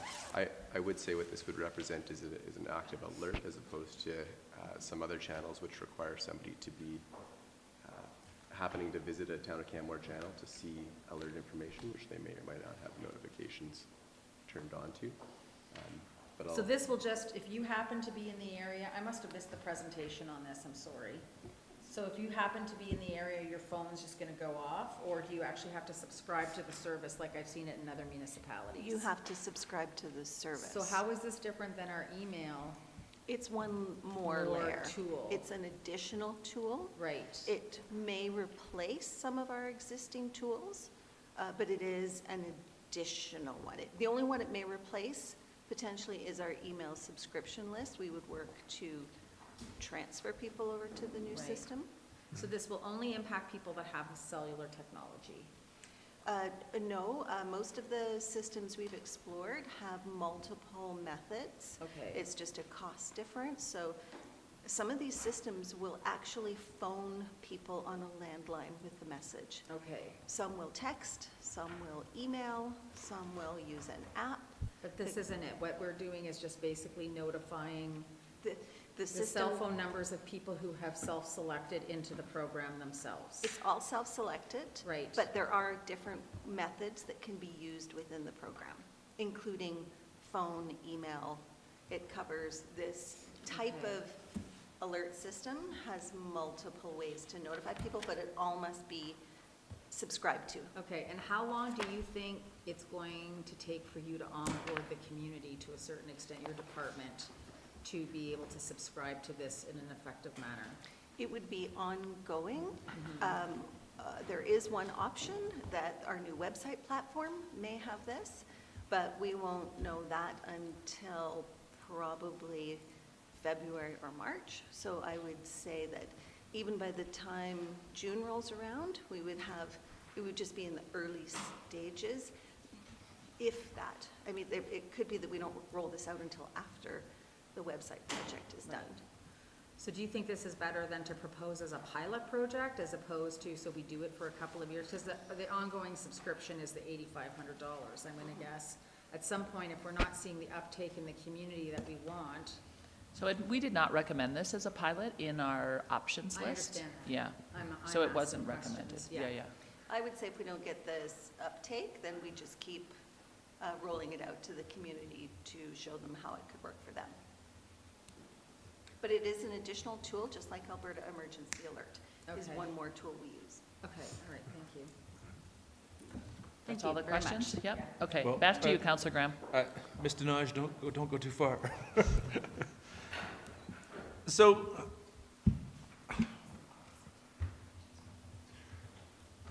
I envisioned this as a non-subscribed system where people were around, there was an emergency, we texted, and everybody got that. And that's not what this is. That's correct. Alberta Emergency Alert, to my understanding, is the only one I've come across where you don't have to subscribe to it. And are we part of that Yes, we system? are. Yes, we are.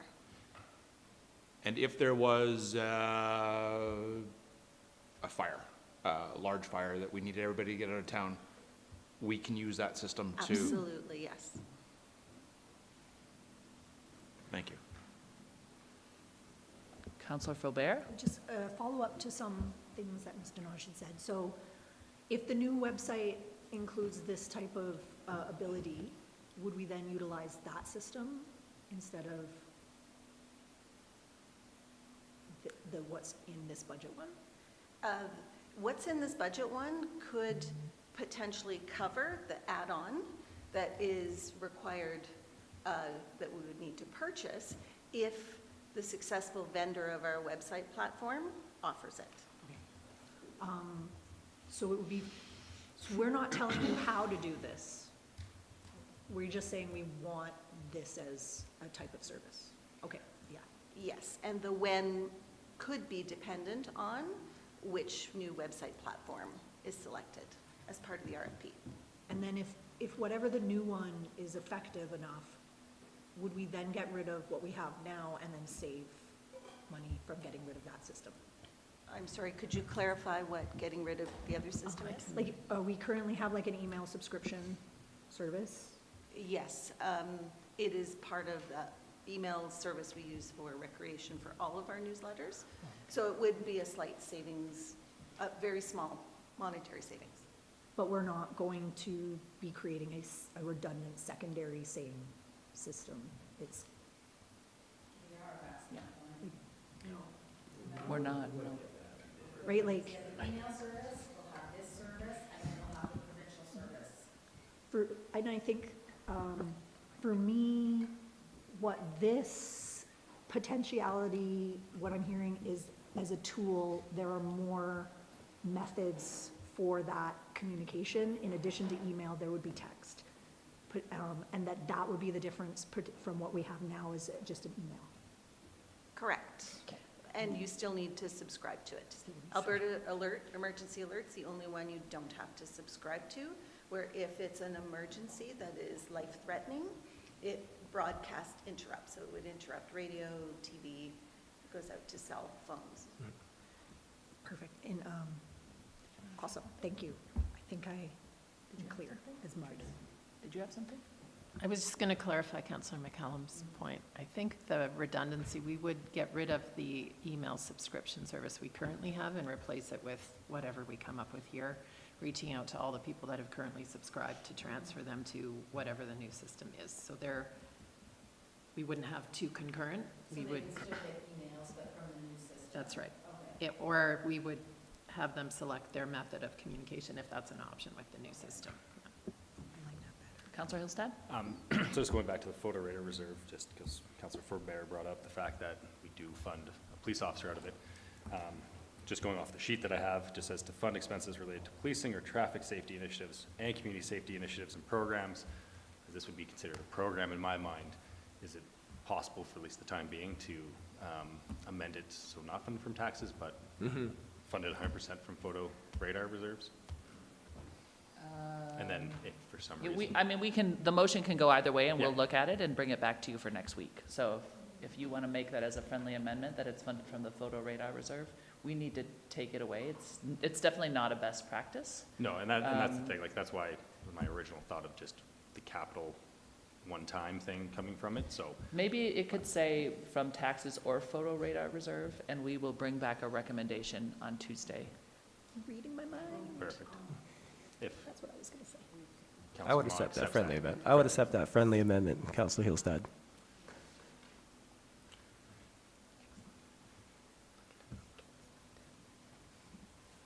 Okay, that'll work. Yeah, that was where I was going to. Are there any other comments, questions?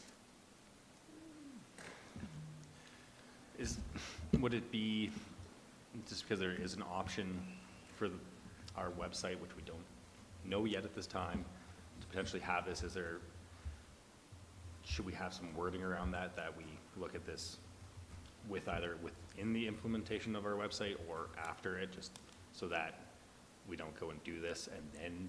We're not going to go do that. And Okay. that's this is when you approve the budget for the year, administration implements it to our best ability during the year. So we will, I believe Ms. Denaj already spoke to it. We're sort of waiting to see who the vendor is and understanding this as a possibility. And so we will time the implementation with that project. I just wanted to make sure Yeah, we didn't have to add that in, so. No, Perfect. it's okay, but thanks for checking. Anything else on this motion? Okay, all those in favor of adding the emergency alert system? Carried unanimously.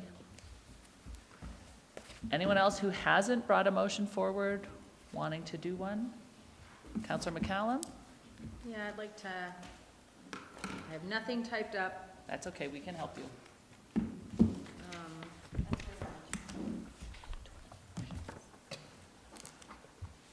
I would like to, the 7,000, I'm just going through your list here that you just. In the livability section? Yeah.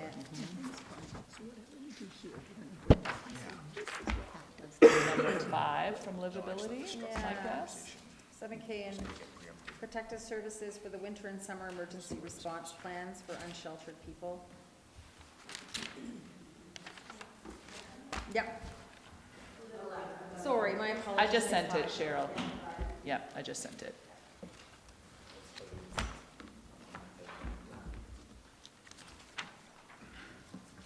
So, as y'all know, I just came from Vancouver, and the streets are anarchy. It's incredible.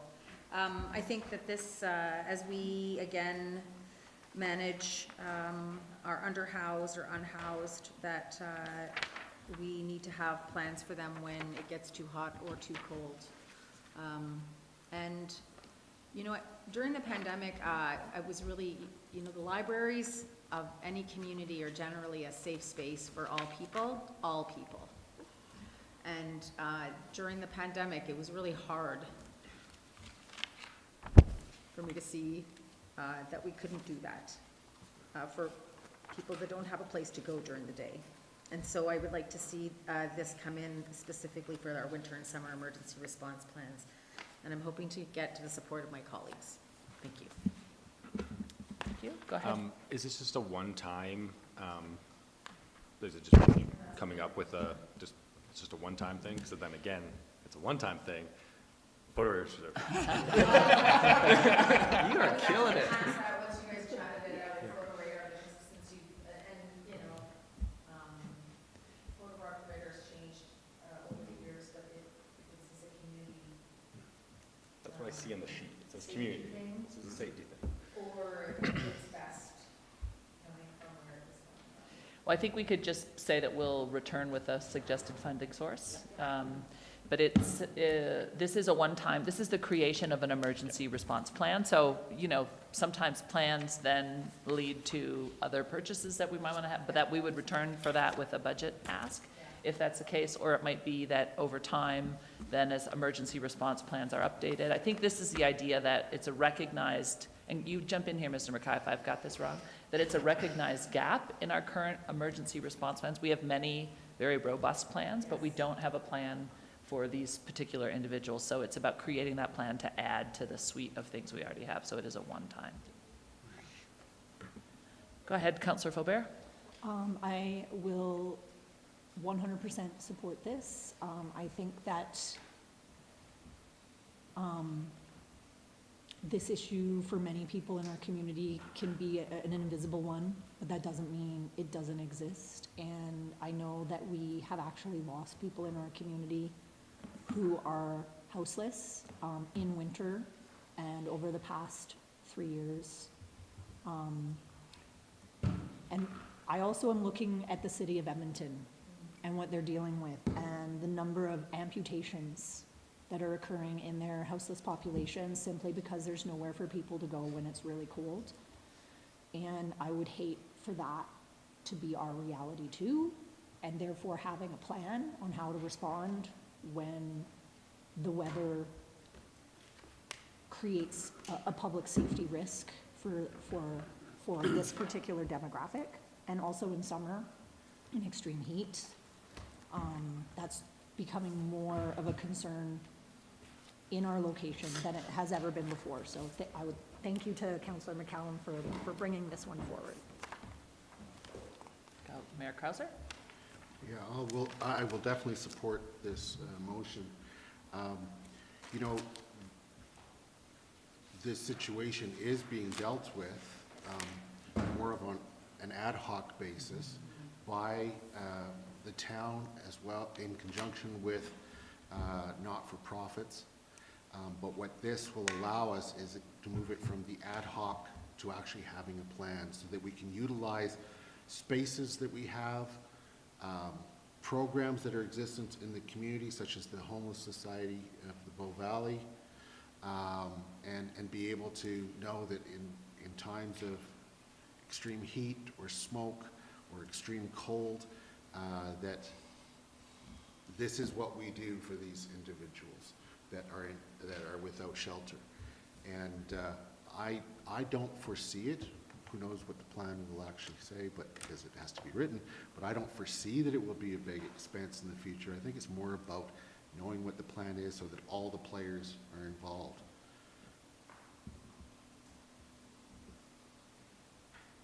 Any other comments on this motion?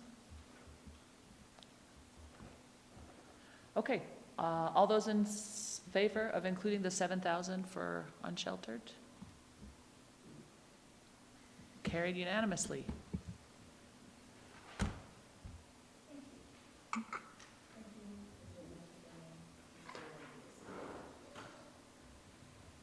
Okay, anyone who hasn't brought a motion forward but would like to? Otherwise, we can start circling around again. Did you do one yet? Mayor Krauser? I haven't done Oh. one yet, but go. I'm not ready yet. Okay, you tell us when you are. I will All let you right, know when I'm okay. ready. Then it's back to you, Mayor Krauser. Okay, this one is not actually listed in the unfunded options, but in our presentations it was under community social development.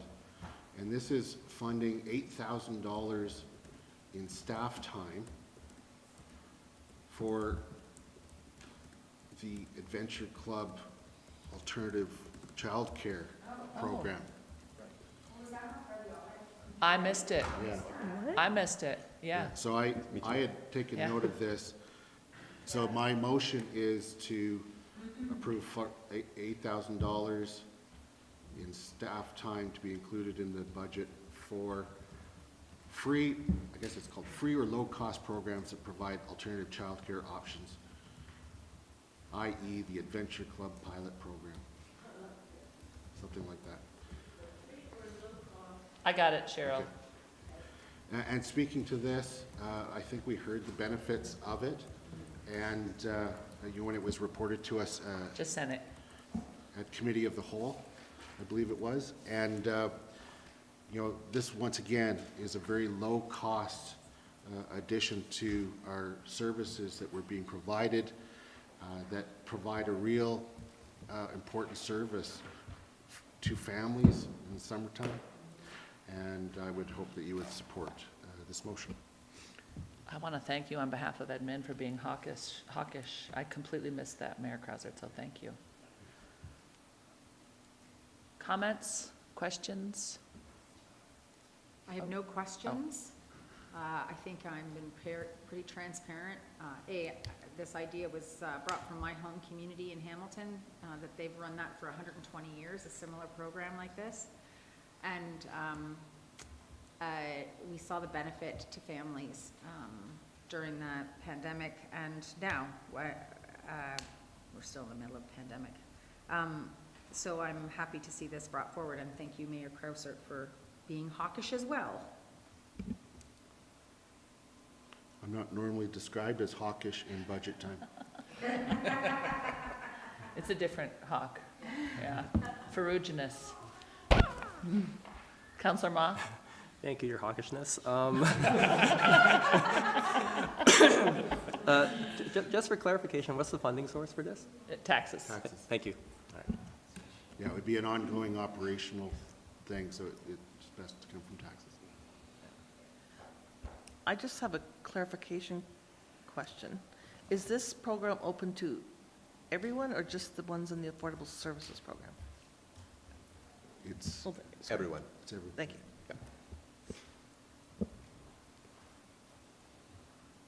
Any other comments or questions?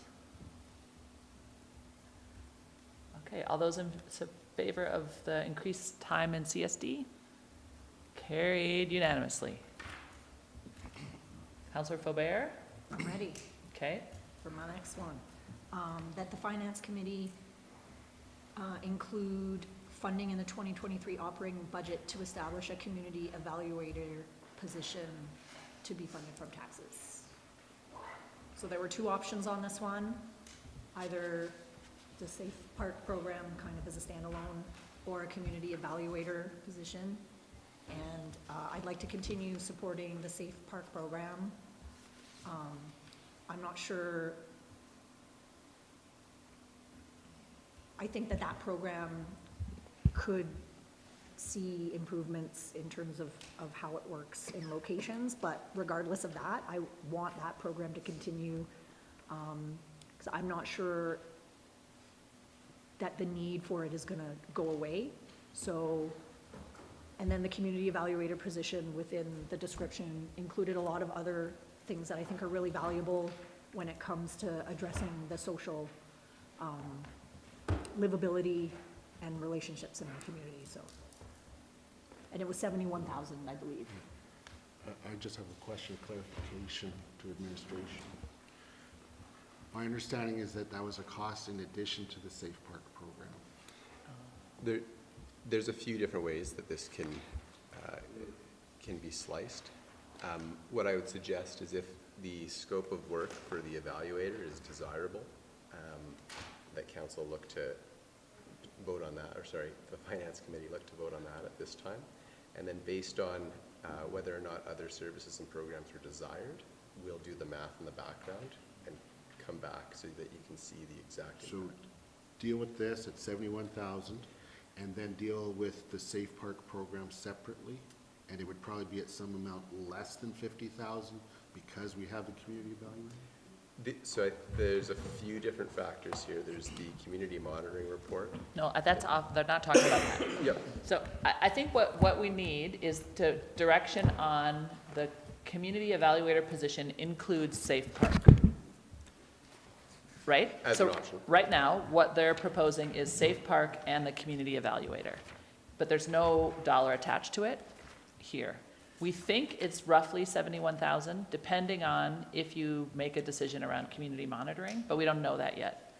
So if you make this motion, we'll bring back the amount for the community evaluator, which is right now, 71,000. That may change if you make other motions, but that'll be what's brought back. Correct? We just need to be really clear whether or not the motion is, also includes the Safe Park program or just the community evaluator. And I think it does when we say establish a community evaluator that includes Safe Park. And I'm looking to Councillor Faubert to clarify that. Yes, I'm looking for the slide where, Yep. in which presentation? It was the one from last week. That is this one that says community evaluator details, or the one from Tuesday, this one? Questions and answers? Yep, the questions and answers and overview. But the presentation, I know, don't look at We're not that. going to do this one. that's, Yeah. So, yeah, Yeah, and that would be slide 32. And I appreciate, Mayor Krausert, you're looking at it, but some numbers were refined since that initial municipal services overview. So slide 32 from the presentation on questions and answers includes taking the current position that's temporary, that's funded from capital and COVID response, and bringing it into the operating budget in a permanent capacity. And that includes Safe Park, childcare assessment, affordable service program assessment, representing the town at the Homeless List to Housing Coalition, supporting community homeless needs, living wage calculation, and grant writing. And Mr. Mackay, that's correct? As far as the scope of work, yes. Yeah. So I still haven't gotten clarification on my question, because when we were presented before, this was presented as a $71,000 position, plus there would be extra cost for Safe Park. What I'm hearing now is that $71,000 includes all the Safe Park costs. It includes the Safe Park costs, as well as there's some contracted services in community social development, which would be absorbed by this position, so we have some offset there, which brings us to a $71,000 net increase. Net increase, including the Safe Park costs. That's right. Okay, thank you, that's the clarity I wanted. That was my understanding when I crafted this motion. I need to think whether I support it or not, but thank you for the clarity. Can you remind me how much the Safe Park program cost last year? Just because I know it says in here, so the continuous Safe Park as presented is the 50K, and then it goes down to the 71 for the position and Safe Park. Just curious about last year's numbers, just to wrap my head around this a little bit more. I don't have it right in front of me, but it would have been just under 50K. Okay. There's some assumption there of inflation. Yeah, but I believe generally the big bucket breakdown was about 34,000 in staff time and 16,000 in supplies and contracts and other, That's correct. yeah. Go ahead, Councillor Mon. Question for Mr. Mackay. Is this community evaluator position a one-year contract, or would it be ongoing? The motion here would be for it to become a permanent position as opposed to a temporary one. Thank you. I have a question. So, and I can't find it in the things. Safe Park, how many people, was that in the questions? That was one of the questions. Okay. 13 people. 13 people over 275. 275 nights. 13 people over 275 nights. Do we feel like it still needs tweaks? Like I don't feel like it's ready for prime time, that this should be our permanent program. I don't feel like it's helping the amount of people that I wanted to help for that budget dollar. And I understand sometimes you have to shift around and everything else, but is it possible to keep it as a pilot and still continue to make changes? I would say anything's possible. Yeah. I guess, to be clear, I think the Safe Park program, when it comes to the community evaluator, is really part of their housing supports scope of work. And there are a variety of things that the evaluator can do that fall into the housing supports bucket, if you will. Right. So certainly there'd be a close look at the Safe Park program and adjustments that may or may not be made. Yeah. But I just want to provide that in context of the position goal. So the Safe Park program standalone, you just said, was $50,000. And it helped 7 people over 13 people over 250 nights. 75. 270 nights, good grief. I just need to stick you in my back pocket and carry you around all the time. Yeah, I gotta think about that one too. I just, for that kind of money, I'm struggling. That's why And that's why I wanna keep it a pilot, so they can switch it up a bit still. But that's why I went with community evaluator. Because establishing a position that has a role in all of those areas means that yes, they're gonna be a delivery on Safe Park, but what that program looks like isn't necessarily what we're approving. So it's just one thing. I think Safe Park could be limited to one parking area instead of the 4 areas, and that would perhaps change its success rate or how much, the amount of time and money we spend for the number of people it helps, if we had just one area instead of multiple areas to manage. So, but that's for the community evaluator position to assess and change the program. So I think that the program needs to be looked at and adjusted given our experiences, but that's not for me to say now, but I'd rather have a community evaluator that's also working on all these other things at the same time. So, but fair, totally fair if it's not. And, right, like maybe it's 2024.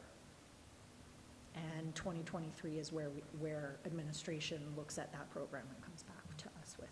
But right now, in terms of livability and supporting the most vulnerable, I felt that this had some value.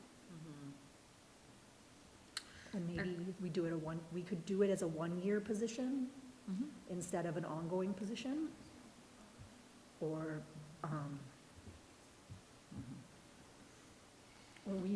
it's not right at this time, is the way it is.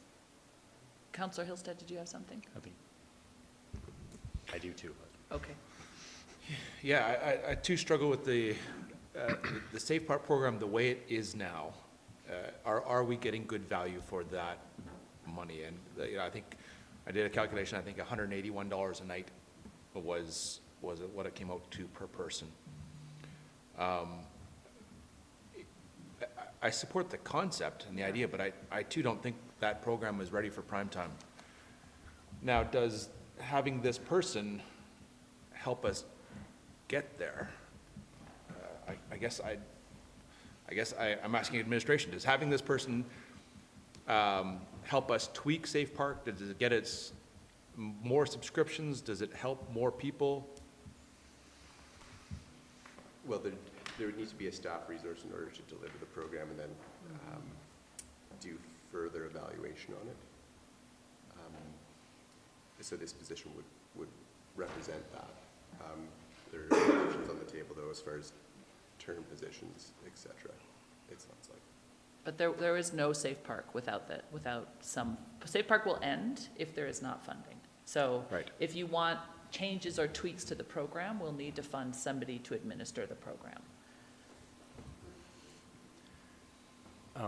More to that point of the community evaluator position. So hypothetically, we don't do Safe Park. What does the community evaluator, like what other, because clearly there's going to be other things for them to do, especially with some of the other additional provincial downloading things that we talked about where FCSS has changed with their scope of work. So I'm just curious, like, would their position, if we didn't have Safe Park, but they were just focused on everything outside of Safe Park, does that change their position, or is there enough work there that they'd still need to be a full-time position and Safe Park just goes to the wayside potentially, but that position is still funded, it's just their scope of work, as you mentioned earlier, changes, and then it would, that position would then look at other avenues, housing supports and housing needs that potentially there's an opportunity for the municipality to impact. Mayor Crosser? Yeah, I'd like to move a postponement Thank you. of this motion until Tuesday, November 29th, so that administration could come back with more detail as to what this might mean as far as the Safe Park program.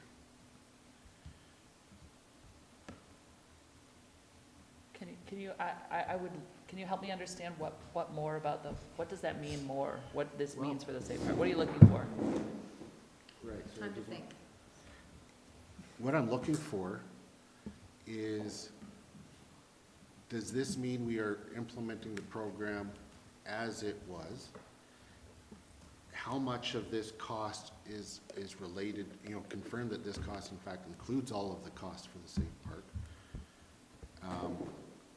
Because I don't, while I agree in principle with this position, I see that there's some benefit, I don't know if we want to continue the Safe Park program as it was.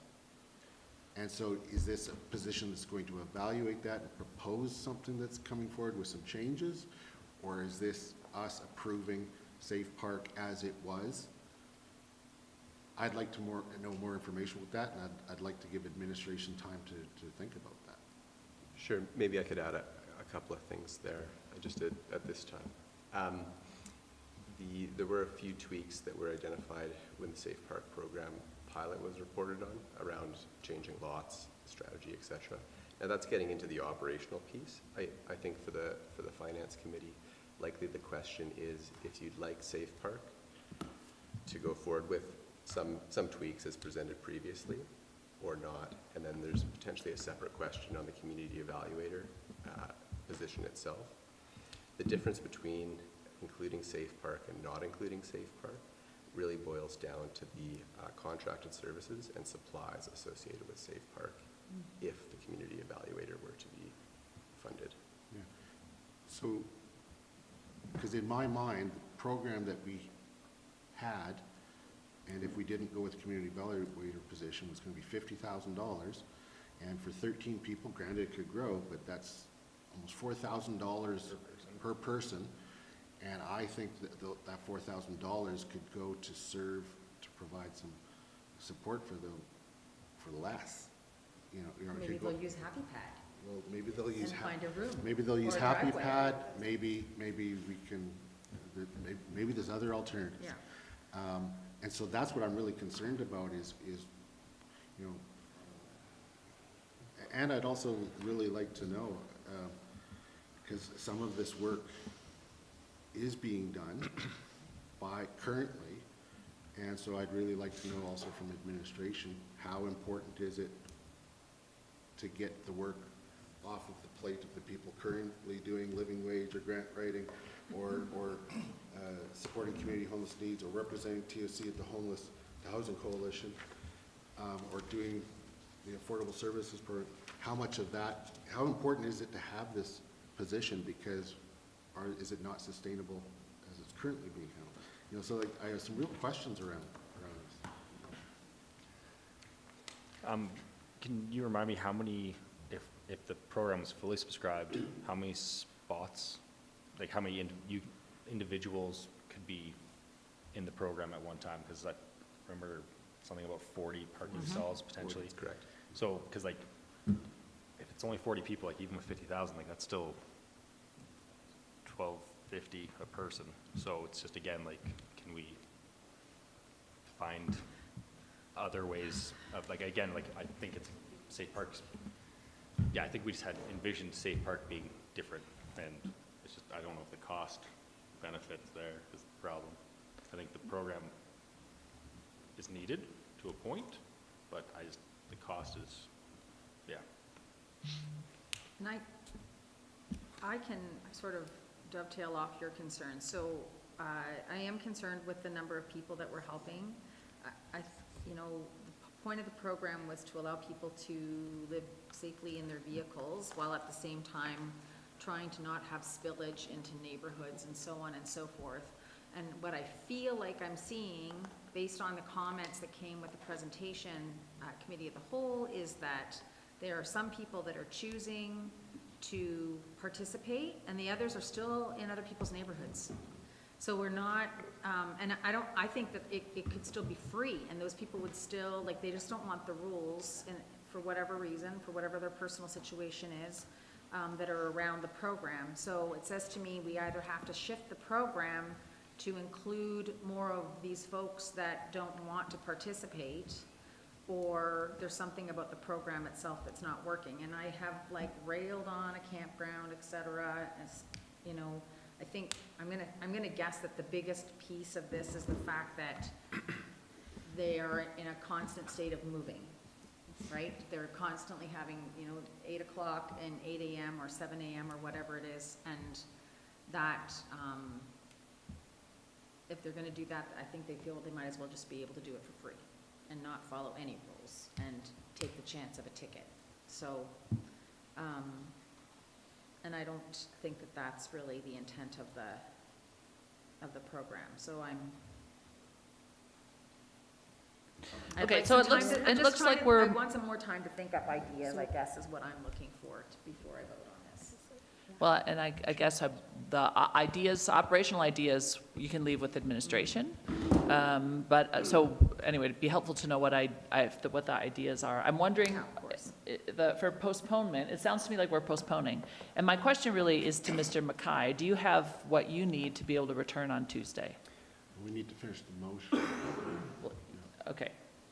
I think so. What it sounds, to paraphrase, what it sounds to me is though in community social development, looking to understand the impact of having this position or not to other work as well. Yeah, so I would word it about the necessity of having this position and what approval means for the Safe Park program. Like, I really want to know, does this mean we're approving a program, or just approving somebody who's going to come up with a better solution, or whatever? I don't understand that yet. The effectiveness. I think it's more about the effectiveness of the program. I want to see it more effective. Sure, okay. Yeah, I mean, I guess, so we can return with some more information on Tuesday. The Safe Park, just as a reminder, I know you all know this, but we did do a closeout of the pilot.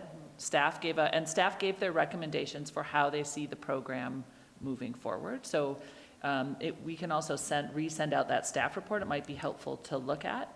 And then but what I'm hearing that you may want to think about, that council may want to do, is to provide direction, specific direction around Safe Park if it were to continue, about what you'd like to see, whether that continues as a pilot or there are specific outcomes you want to articulate. But so there's something that is not meeting council's expectations, but I don't feel that it's particularly clear what those expectations are. So that would be a helpful thing for council to think about between now and Tuesday. And so that could be dealt with through an amendment to the original motion when it comes back? Yep.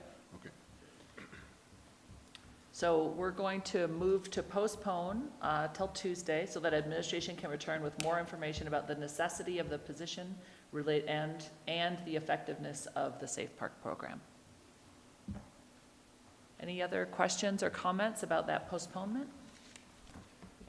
Just procedurally, do we need to, is that essentially an amending motion, or is it just? Motion to postpone.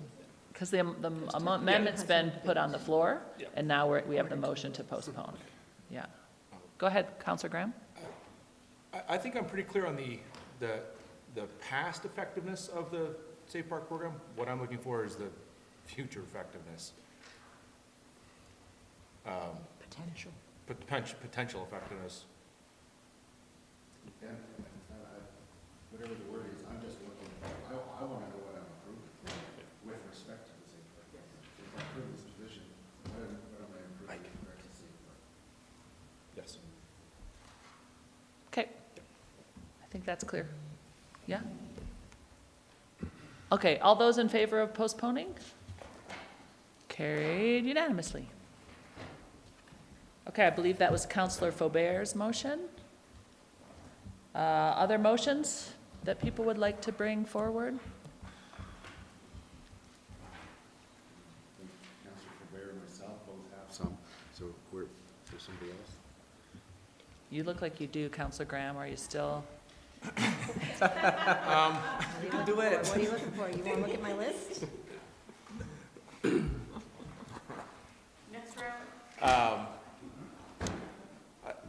Maybe more discussion than just a motion. We're at 12.5% as an increase already. We've spent the day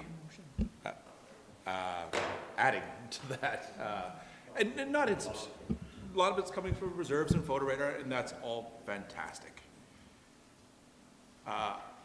And all of the things we've talked about we've all supported them unanimously. I think almost. And I guess I'm just concerned as to adding to the pile. So we passed a motion that reduced the budget by $113,000 that would be taxed for. That's a 0.4% decrease then. So it's 12.1. And so far what we've added to it is $25,000 that would be funded from taxes for sure. $20,000 that is potentially funded from taxes but could be funded from another reserve, and $5,000 that's funded from reserve. So all we've really increased for sure to the taxes is $25,000 out of the $113 we've saved. So in fact, we're in a net decrease today, contrary to what you just said. A fair comment and accurate.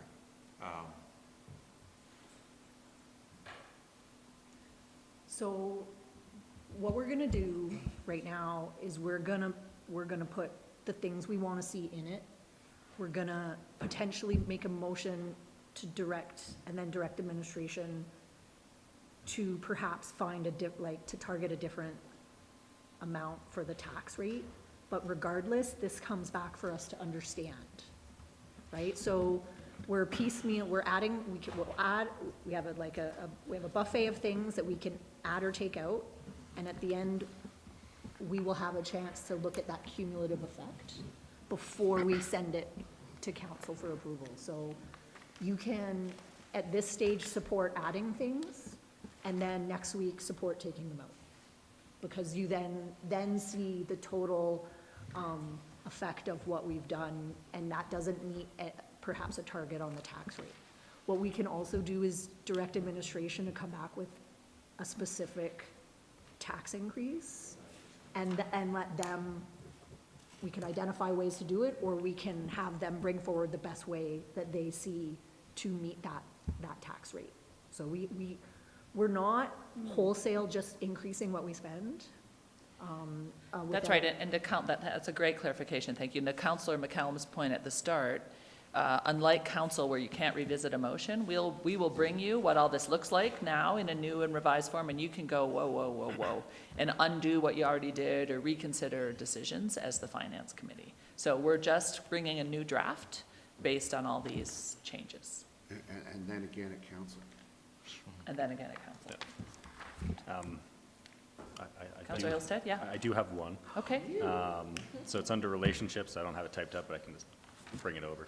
It's just the support Stone Dakota and Indigenous-led area-based conservation project to create Indigenous protected and conserved area on traditional lands in the Bow Valley, which I think was 10,000 in, I'm assuming from taxes. Yes. But yes, so I'll bring that over. So I just sent it to her. oh, okay. It was on my. Somebody's got it. She's got it. It'll take her a minute to put it up, but she's got it. I was going to respond to Sure. Councillor Graham, and I guess I think the mayor's tried to help us wrap our heads around this, but the percentage really is a meaningless digit. It's actually about a dollar amount. So we can fling about 12 and a half and 10 and a half and 2 and a half and 4 and a half, but it's actually what the whole number that percentage comes off of is actually what's the real important thing. And so I think that it might be easier to imagine this in your mind as to what is an appropriate increase based on the fact that we're almost having the same amount that we're looking to tax for downloaded upon us from a higher level of government. But I think that council might, or the finance committee might be better to focus on an actual digit than a percentage. Because the percentage is folly. It's misleading, it's a red herring. And that's all I had to say. I understand what you're saying. Yeah, no, I don't disagree with that. I'm just concerned that we're gonna sit here and add, and then at the end of it, we're gonna be like, and you gotta be at 5%. Yeah. Maybe throw that out now. Oh, Rick just quit. All these are great programs, and cut taxes, please. Just Is saved that you a a few. motion? Yeah, right. Okay, So just building on that, just as an example, so at the current proposed budget, for the average assessed home, it was an $18.50 a month increase is what's proposed. With that 113,000 coming off, according to my calculations, we're down to about 1790. So like really, so we're looking at 60 cents per month, right? And then we've added a couple things back, so that might, and there's small things, and so that might be around $18 a month. And keeping in mind that that's what we're really dealing with, are these cents per month.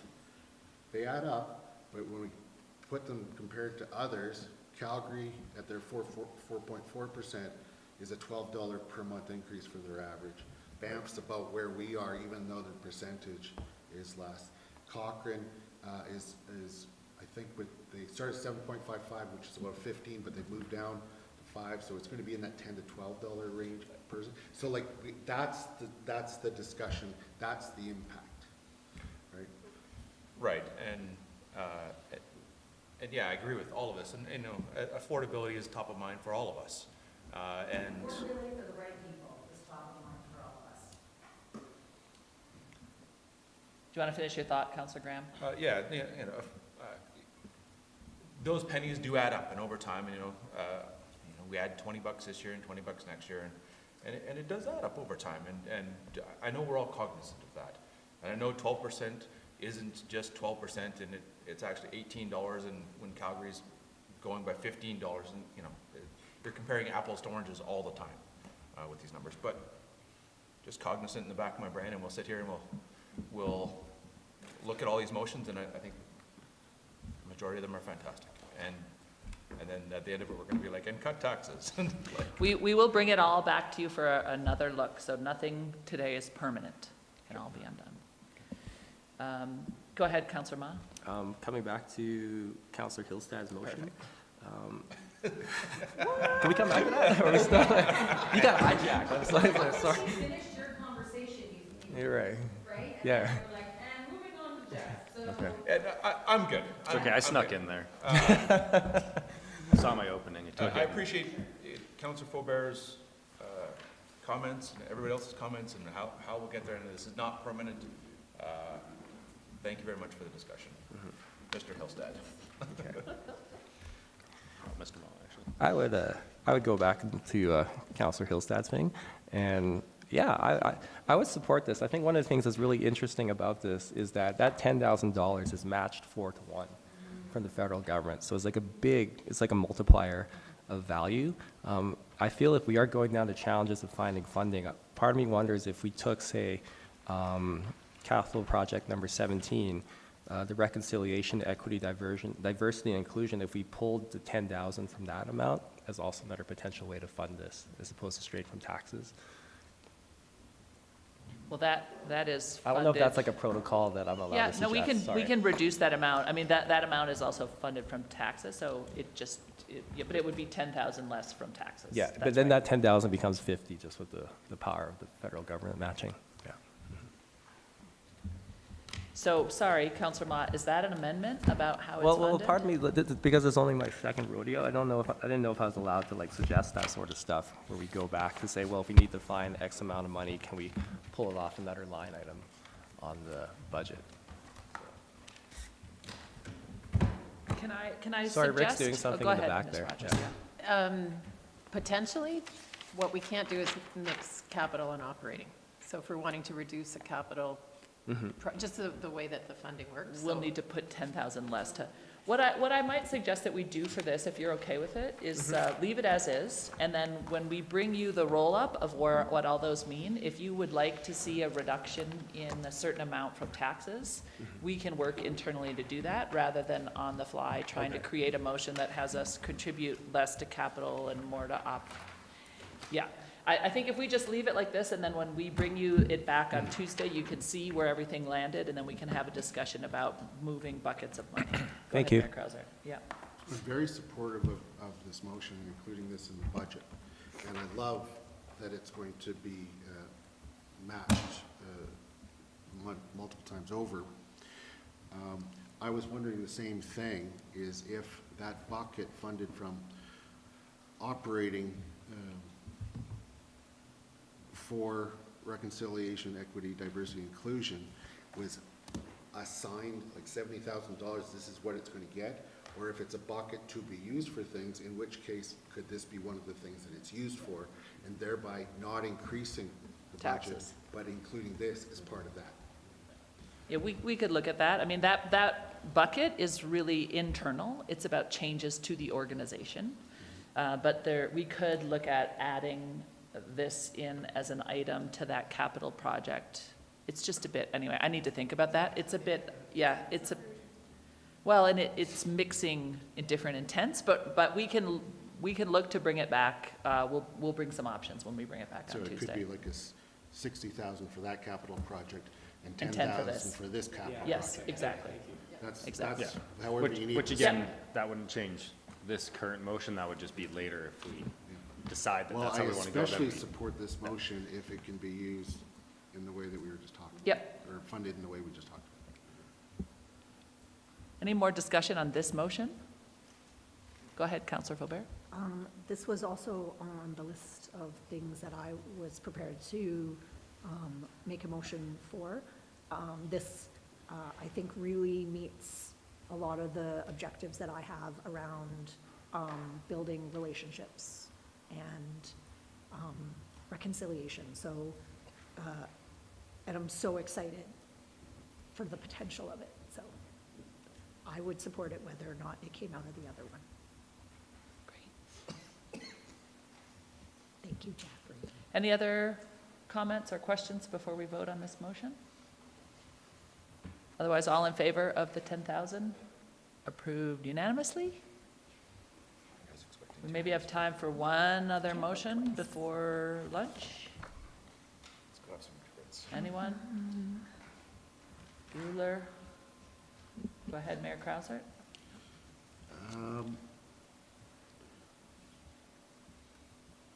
I would like to put a motion that the citizen input panel, as planned for 2025, be moved to 2024 at a cost of $25,000.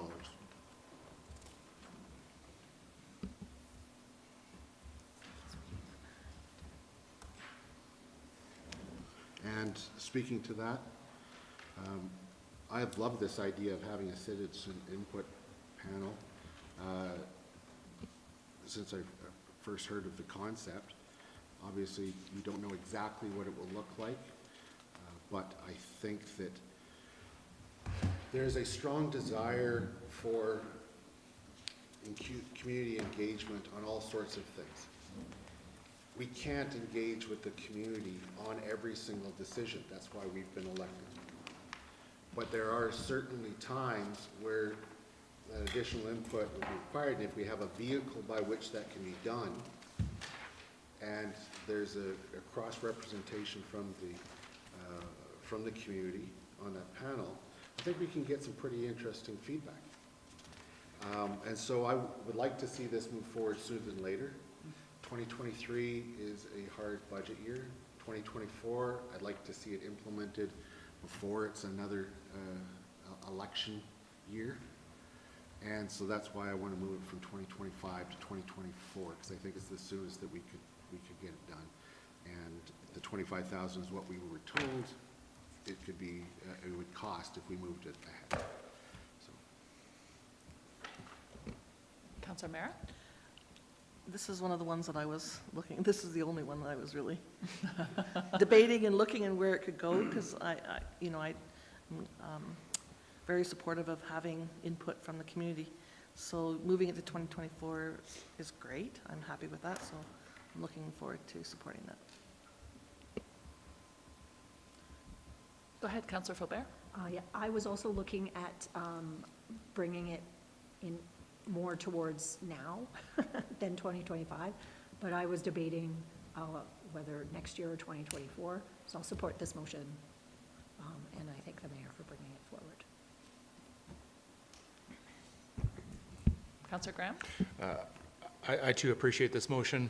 I think the way we engage the public and more vehicles for them to bring their input forward is beneficial, and I'm happy to see this move forward as well. Thank you. So now for something completely different. I think we do a great job of engaging the public, and I think our communications department does a really great job. I think that based on all the other pressures that we have and the infrastructure that we already have in place through the My Canmore site, through the town halls that the mayor does and that the previous mayor did, through the fact that we are all available to meet with constituents for coffee at any time, I think that this would be best left in 2025. I see it as being an interesting idea to consider, but I think that that there are other ways that we could spend that $25,000 that would give us better ROI as a community. And so I'd prefer to leave it in 2025 as it has been originally proposed. That's all. Ditto.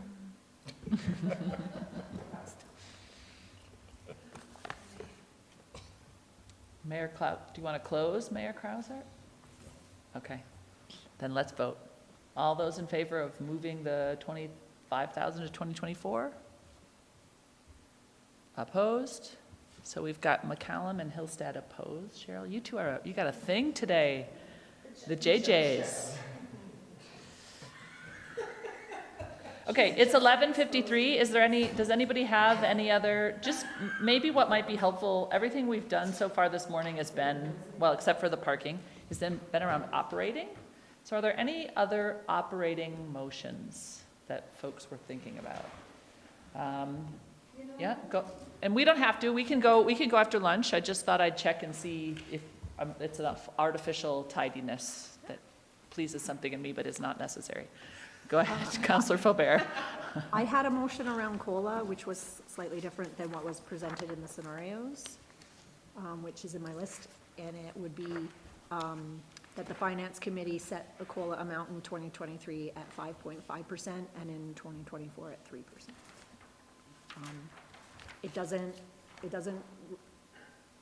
The total isn't, over the 2 years is pretty similar, and instead of 4 and 4, I think it's more important to address cost of living upfront in 2023 with an amount or a percentage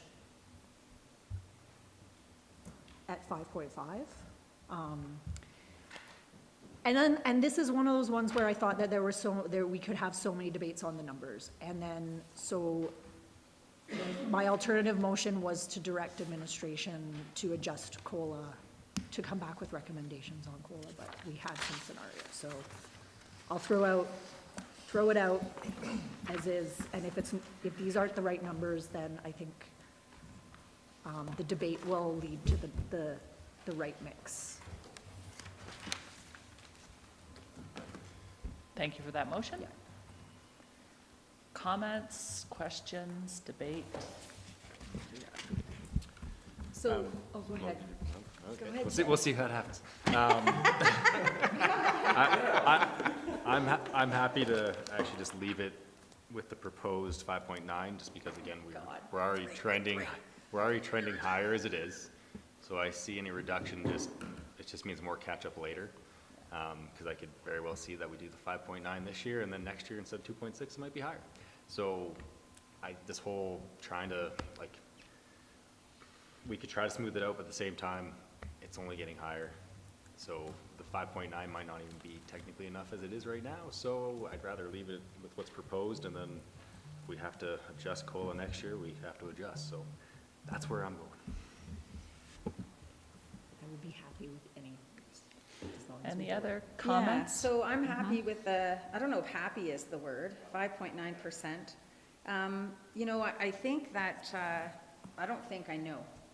I know that our HR department is all guns a-blazing, trying to hire staff, and that we can set all the budgets we want, but unless we have the workforce to actually deliver what's in those budgets, it's pointless. This whole exercise is pointless. I think that if we talk about the people of our organization being the backbone of our organization, like that we deliver with people, then we actually need to back that up with action. This is my 12th budget, and every year we hedge our bets on COLA. We always underdeliver on what is actually COLA. And Councillor Graham, you have brought it up what real COLA looks like, and that this number is still below what real COLA looks like. Kicking it down the can is not helping our HR department, which therefore is not helping us deliver services to our citizens. It also does not reward the hard work that our staff have put out over the last 2.5 years. We've had to lay off 40% of our staff 3 times during the pandemic.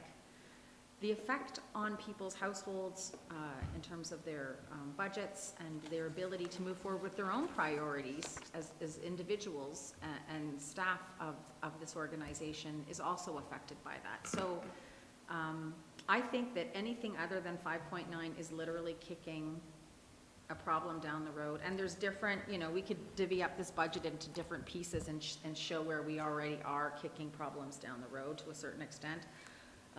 Asset management.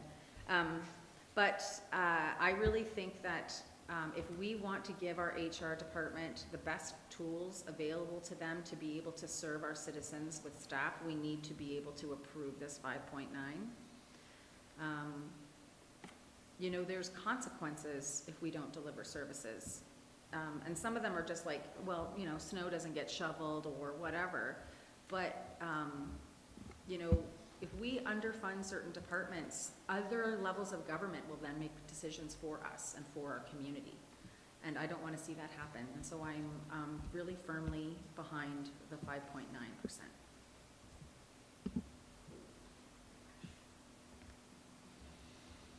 Go ahead, Councillor Merrill. Thank you. I won't say ditto. I did go back and forth with this because I'm looking at the community as a whole. But as I sit here and as the 5 years on council, and this is how many couple budgets here, we keep saying that our staff are our greatest asset. And we want to keep what we have. And we know right now out in the workforce around Canada, it's not just the Canmore problem, where we're having staffing issues. So for our staff to really know that we are invested in them and we appreciate them and support them. So this is I think our way is just, I wouldn't say taking the hit because I think it's a good thing to do.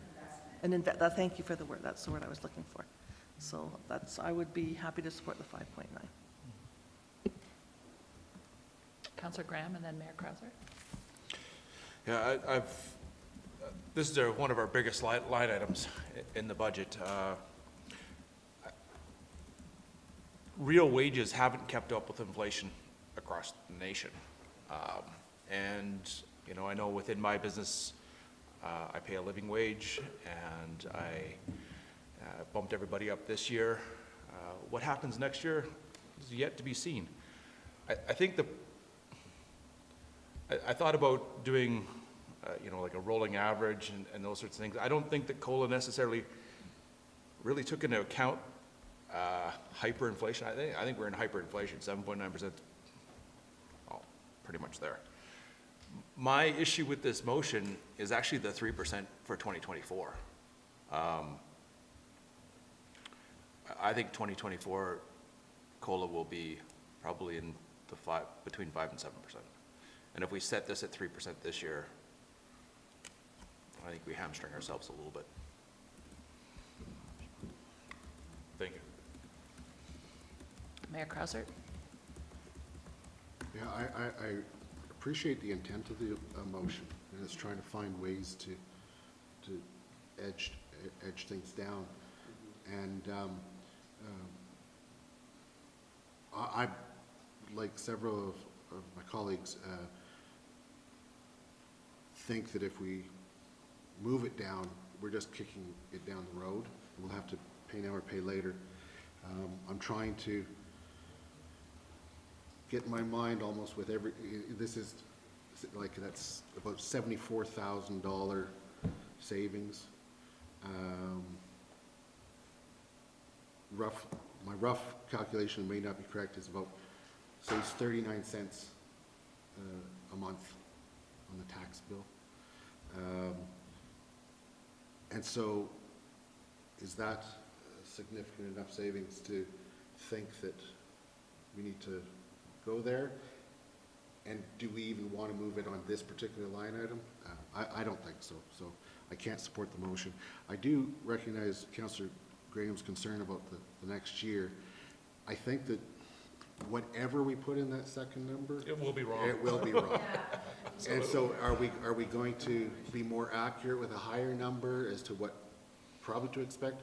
Probably. But I don't know how much more accurate. And, you know, and we can, it will be addressed next year as part of the amendment. So I hear your concern there.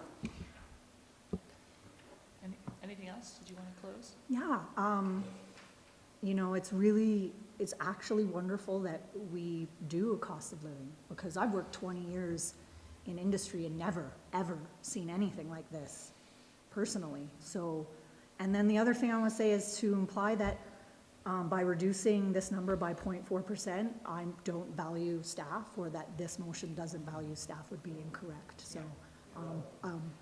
I think that was clear. Yeah. So, Yeah, thank you. yeah, thanks for clarifying, but I did not hear that at all. Yeah. Wow. Yeah, thank you. It's We all understand the spirit and intent here, but And thank you. I like fives, and I like whole numbers, and like 5.9. anything other than a They're 0.5 or a Yeah. 0 is not my happy place, and so, Ms. Rogers is suggesting you just round up then. well, right? I rounded up, but I rounded up the next year, It's, so, yeah. so, I- do you want to keep this motion? Yeah. Okay, all right, I'm not so, pulling any motions off the okay, floor. let's have a vote on setting COLA in 2023 at 5.5 and 2024 at 3%. All those in favor? Councillor Faubert and Ma. Those opposed? Everybody else? It stays as proposed. No, it'll stay as proposed. Yeah. So we're at 12:05. I'm assuming folks would like some kind of lunch break. Shall we break till 1:15? And then we can keep going? Okay. So see everybody at 1:15.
We're live, everyone. We're back.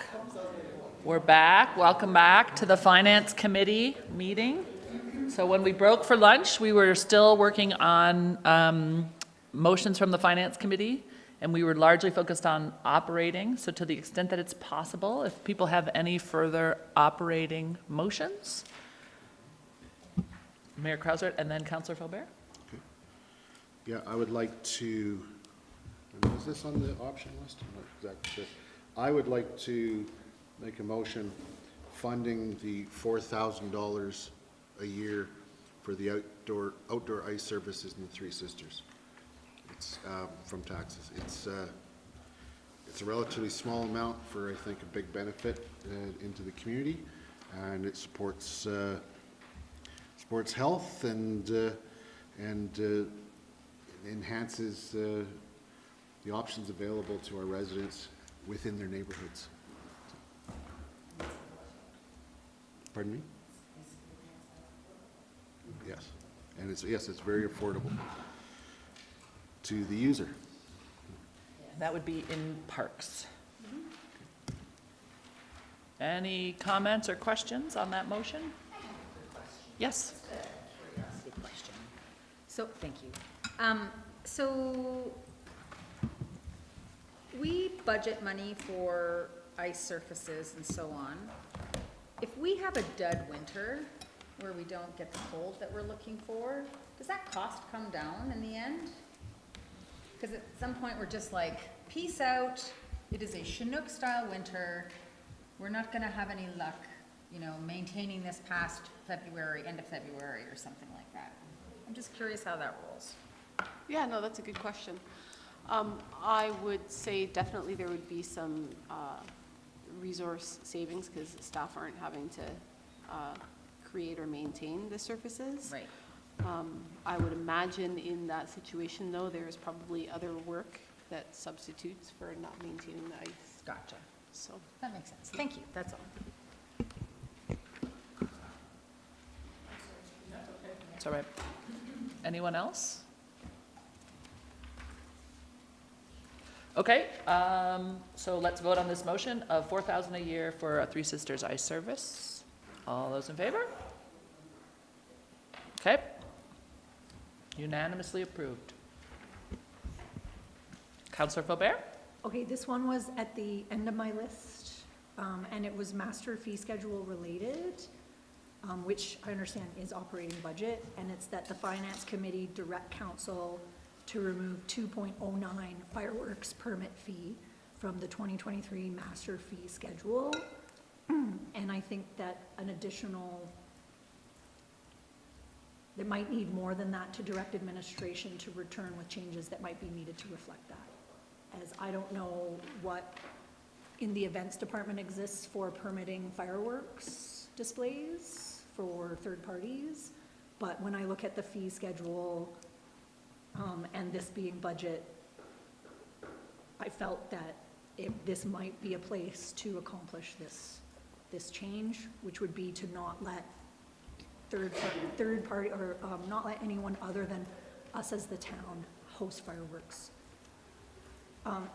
The reason being, where I live underneath or really near a wedding venue, and there's often fireworks displays associated with those events.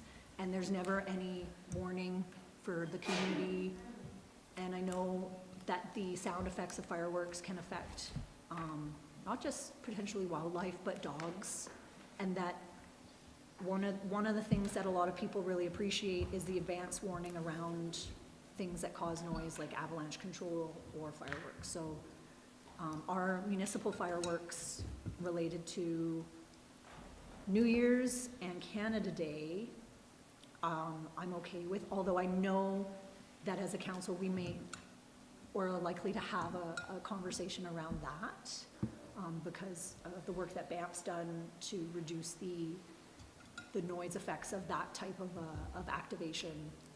And it can change, instead of being big and over the town, it's more you have to be in person, but that's a, We already do that, just for the record. That's already our approach, but that's a sidebar. You can keep going on this motion. So this motion is to So, basically yeah. not allow any fireworks except for the 2 sanctioned Yeah. town Well, events, and that's yeah. seen by removing the fee as an option from the master fee schedule.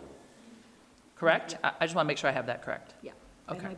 Yeah, my understanding was Banff does pyrotechnics and we do fireworks, and that was a difference, so. But this one would be to eliminate the ability for anyone to just to do fireworks for an event. Yeah. But yes, and I'm more than happy to put out things that fail, so thank you. Mayor Crosser? I've just got some questions. Does removing it, and this to administration, does removing it from the fee schedule accomplish the goal of prohibiting it? Yeah, I mean, that's a good question. Probably not. We probably would need a second motion. Go ahead. I'm just wondering if it's a policy or a bylaw, Yeah. an approach that we might need to take or look Yeah. at on the fly. I'm not sure where. Yeah, so we It's might need currently direction to permitted. return with that. Yeah. Mhm.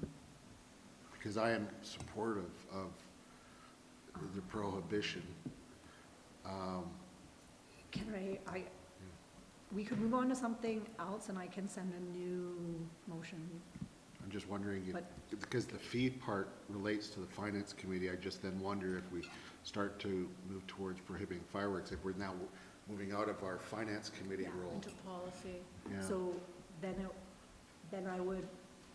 it could be something that, I don't know how else to get at it other than to start with the money.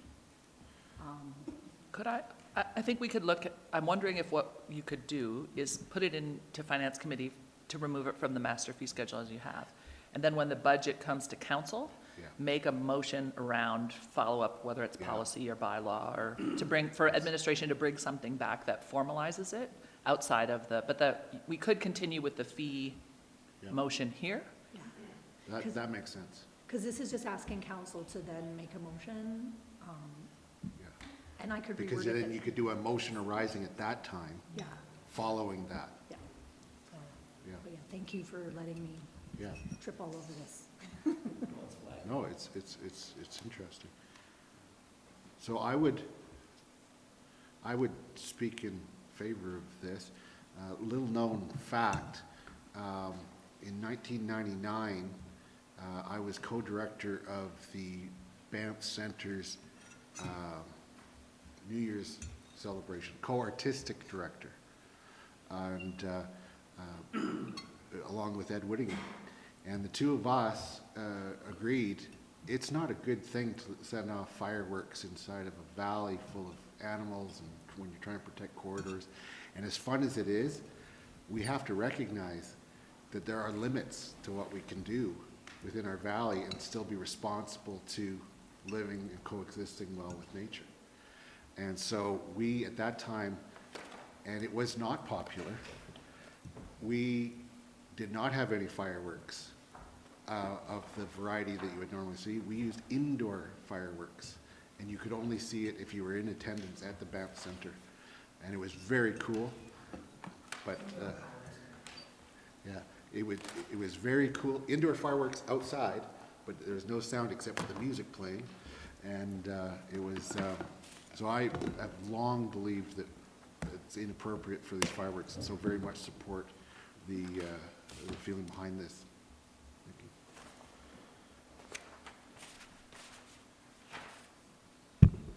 Ditto. I'm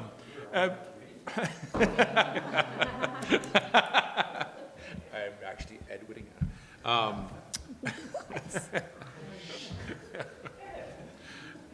The after lunch. And this is probably more policy things too, is I would like to discuss whether or not the town of Kenmore actually does it or not. And that could be a motion arising as well. Totally. So this Yeah. kind of puts it on council's agenda and opens up potential other discussions. Yep. Mr. Mackay? Ms. Hyde has just informed me that fireworks are permitted by the fire bylaw, essentially. And so as far as direction is concerned, from admin's perspective, there would be likely a period of time before we could bring back a potential bylaw change. to council, and potentially, whatever motion is made here, we would then not have a fee to charge for permits, which are permitted under the bylaw. So I just put that out there for. Could the motion be to direct administration to return to council with a change to the bylaw and the fee schedule? Or is that an appropriate motion to make at finance committee? Well, I say we try it. Yeah. I need to pull up the finance committee, which I just am not going to do right now on the fly. So let's vote and see if there's council approval for it. Between now and Tuesday, I want to reread the deal around the finance committee and the fire bylaw. And if we need to return and revisit this motion on Tuesday, we will. But for today, it would be helpful to get a temperature in the room of if there's council agreement on this. And if there is, then we'll bring it forward and figure out the best path forward. But if there's not council agreement, I won't waste my time between now and Tuesday, so. Because this doesn't change it, it just says Yeah. that we should Yeah. think about changing it. And to confirm, we're only talking about third-party firework? like At this private point, fireworks? yes. At this point, yes. If council wanted to have the conversation about town of Canmore fireworks, then you could have that at the same time, or there could be another motion. But we don't need to have a motion on that today. Well, I guess, I mean, it does have a budget impact, but it's small. I'm not sure we want to get to that level of detail. It's not going to change your overall tax increase. So, So is this primarily just for the noise aspect of it? So like, just because, again, to Mayor Krausser's point, like, he was able to do some indoor fireworks that were, are they noiseless or just a lot less noisy? A lot less to the point of being, many of them are silent. Yeah, so, because, again, if that's the You case. hear pops. Yeah. It's not And- actually real fireworks. And then that's the thing, like, to that case, like, if they'd still be classified as a firework, though, if it's more just looking at the noise side of it, then an alternative would be actually leave this, and then, again, to the bylaw point, of just making it that they have to be noiseless indoor fireworks, because then people still have that option. And then the noise issue is taken care of. That's the main thing we're trying to go for. So I'm just trying to wrap my head around, is it the flashing lights? Is it the noise? Is it all of it? If it's just the noise, then I feel like they're, again, just now getting slightly sidetracked out of finance, but yeah. When I'm using the word fireworks, I'm using a classic definition, you're outside, it's in the sky, and there's a noise related to it. It would not apply to anything that was indoors. Well, again, like with back to Mayor Krausser saying they used it outside, so an indoor firework outside could still happen, and that's a pyrotech, and I think that's the and that's what nuance there. that's Yeah. the thing. Like, to me, it's just, do we have a definition for one within that bylaw that what a firework specifically is, or is it just a pyrotechnic thing, which the other one would still fall? So, going down the rabbit hole. No,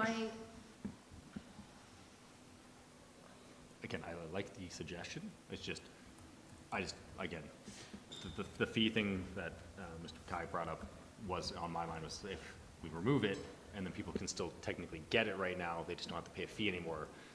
That I was worried about, but I'm totally open to having this conversation. I just don't know if it's now or later or what. I'm dealing you a wild card. Yeah. I think what would be helpful is to get some general sense of if we want to go in this direction today, and then we can bring back some recommendations on how to frame all of it. So, do you have a question, Councillor Maron? That's a funny face. Yes. Yeah. Sorry, yeah, you saw my brain. It's not a usual you face. Yeah. I'm just curious, and Mayor Krausser could probably answer this, with the, what kind of fireworks did you say you use? I call them- keep it on. Yeah, I call them indoor fireworks, but Dr. Carl's correct. I think proper term is Yeah. pyrotechnics. Would we require a permit for that outside? Still, would you require a permit to do that? yeah, because the fire department's involved to check those. With the, I used to have a pyro license. Oh, Many, many years ago. okay, that's what I'm just curious, yeah. So, in my opinion, it's a great idea. It's an interesting way to get at policy through the budget. I would prefer an educated, I would prefer to see a report come to council to actually understand the difference between what all these different things are talking, because what you're talking about 20 years has obviously morphed and changed and everything else. And so I think it would be better, me personally, I would prefer to have a policy document change come in front of me as a counselor, and then this could drop away from the master fee schedule, and it could permeate through our other policies as necessary. And then we could get true definitions and truly put forward exactly what it is we're trying to do. Are we trying to prevent people from doing pyro-like, like if you were to go to a Federation of Canadian Municipalities trade show and you were to talk to those guys that have the trade show booths for pyro, they would say, what you're talking about is not pyrotechnics, that's another booth. So it's like I think there's what we think we understand and what is true, and what we think we understand is not true. And so I would prefer to see, for all of the things that you want to discuss, an actual policy document come forward instead of doing it this way. That's my 25 cents. Inflation. Just inflation. I agree that that's ultimately where we need to get to. Question is this a stepping stone towards that? So, There's always a notice of motion. well, that's another way of doing Yeah. it. Exactly. So, and quite frankly, 6 of 1 won't have to, for me, because I think that when we get this back to council, it's going to be postponing any decision on a master fee schedule until we get a report back on fireworks and we determine what's all involved in making any changes. So it's This was just a creative way to get It is to that. creative. I completely agree. I just wish the topic wasn't so complex. Councillor Hillstead, did you have something? No? Okay. Again, it's, Yeah. those were the things that I was trying to wrap my head around, and Mayor Custer makes a good point. It's gonna come back to council, and it could very well just be postponed until we have proper reports and all this, that, so I'm happy either way at the moment. Okay. Councillor Graham? I like the idea of having this conversation, certainly. I'm a little concerned that we're going to remove the ability to collect any fees, and then just everybody can firework for free over the next little while. But that's not what this does. Yeah. This is simply asking council to do that. I can tell you that I will vote differently now than I will then. With my finance committee hat on, I'm fine asking council. With my council hat on, I can't vote on this until I have more information, and it will be postponed, is what I would be doing. That's where go ahead. I did just want to clarify, council at any time could make a change to the master fee schedule. So it doesn't have to occur now with the budget cycle. So if we wanted to take the approach of getting the information and then making a change, that can work as well. Yeah. Yeah, we can change it at any time. We just bring it at budget because it informs the budget. But just practically speaking, if it is 6 of one and half a dozen the other, I'm thinking what this motion will do will have us remove it and then bring it to council and they'll direct us to put it back in. That's like, I also don't want to create a make work chain. I don't think that this should remove it. This should just ask council to remove it. Okay, so we won't actually take it out. Okay, I could have worded it better to not be around, but it's okay. yeah. I get the spirit and intent now, I get. So it will remain in and we'll ask council if you would like it removed. And at that time, additional motions can be made or a postponement. Okay. So for what we're really asking for today is the interest in having a bigger conversation when the budget comes to council. And all those of you who are in favor of that, vote now. Okay, thank you. That's unanimous. Okay. Anyone else have motions, particularly since we're on a roll around the operating budget? No, if there's something you want to discuss. Okay.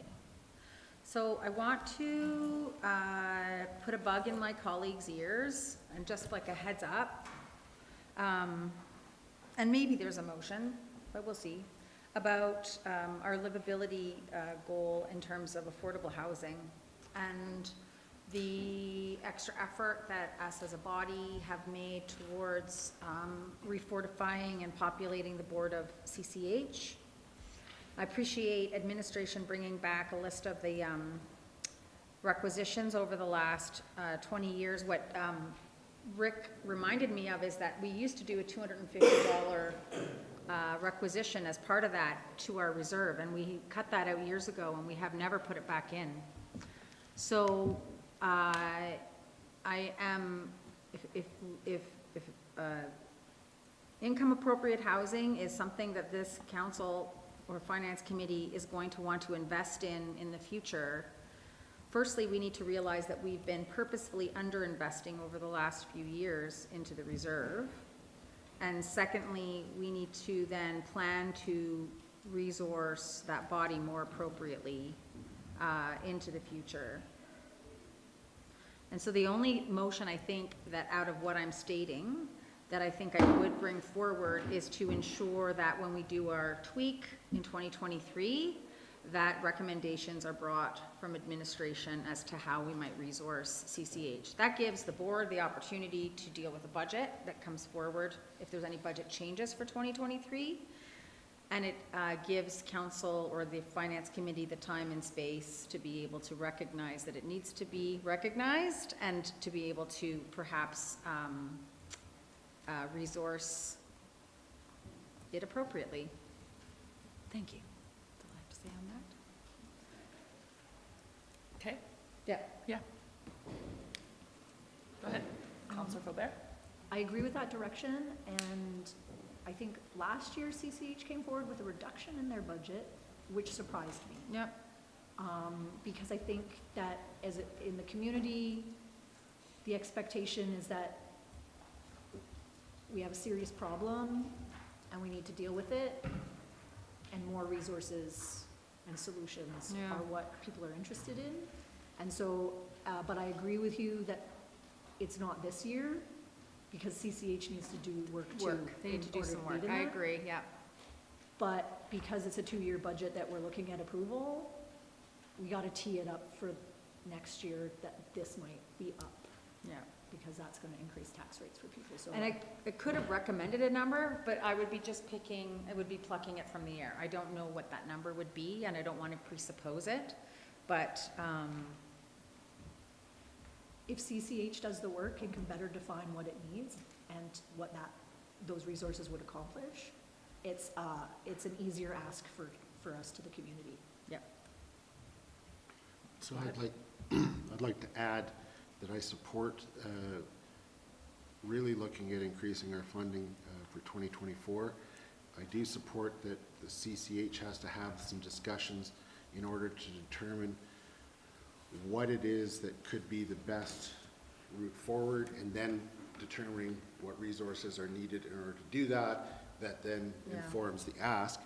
But there's also another parallel discussion that I think needs to happen in 2023, whether it be with the Finance Committee or Council or some workshop, and that's around taking a look at taxation tools that could potentially pay for it.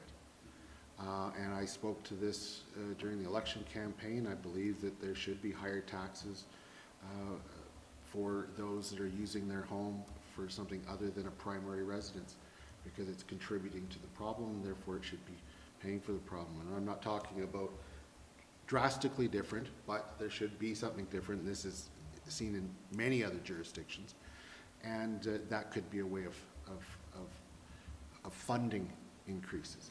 So that's just the types of conversations I think that need to happen in 2023 to set up this discussion a year from now. Thanks, Councillor McCallum. Yeah, was I gonna add anything else? Yeah, I was actually gonna add, I think, and you know, this is totally up to the board. I wanted to identify, they did reduce their ask by $25,000. And to be fair, I believe that was to try to be a team player. We were having a tough budget year, and that was one way of addressing it. I also think that there's an overfixation, in my opinion, on self-sustainability. And quite frankly, CCH does not have the doors yet to be able to be self-sustainable. And so I think that is another red herring. In the overall, like, you can apply to affordable housing, or you can be self-sustaining, you're gonna have to choose, and I choose this. And someday it will happen, but, they need probably 10 times the doors they have now to be able to get there. And so I think that you're squeezing an organization that, in a way that it's not appropriate yet to be squeezed that way. So that was my only final statements to say on that. And I'll pontificate later, but that's the end for now. Thank you. Are there any other operating motions? Yeah, go ahead. I wondered if you were going to contemplate a motion around the property tax task force. Oh, I got that one on my list too. Okay. I believe is that capital? Is that It's capital? capital. We can do it now. I mean, it doesn't have to be in the tidy order of operating kind of capital. So if segues we want nice- to talk about that, we can do that. Segues into this. All right. Go ahead. All right, so property tax task force, again, to give people some context, Sean and I actually sat on this when it came forward. It was a really incredible learning experience, quite frankly. And I think as a newer counselor, gave me an understanding of taxation that I didn't have before. So it sort of laid the framework and the groundwork rather for what I know now. At that time, we were just coming out of that global recession. It was 2013. And our business community was hurting. And it was a really great way to at least provide policy and understanding as to why we were taxing this much, why this number. And so we did that, but I feel like now it's been 10 years, we've had explosive commercial growth, and yet that sector continues to share the same piece of the pie. And so I don't know what the findings of the task force are going to be, but I'm going to expect, since our economic situation in Canmore is much different than it was then, and our competitors and comparators are shifting and changing as well, that it would be an important exercise to go through. I understand it's unfunded. I'm not proposing we bump it up a year in terms of timing to 2023. I think it's fine where it is in 2024 based on what I understand admin's workload to be. But I was looking to bring it forward and fund it from the capital reserve in 2024. And that is my motion.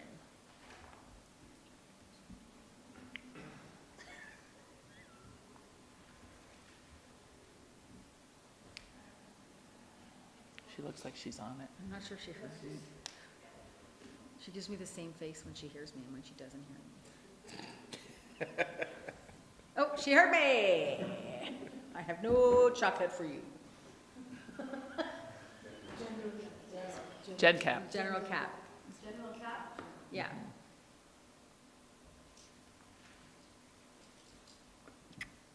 Anyone have any comments, questions? We're ready to vote. What would this look like to bring it forward to 2023?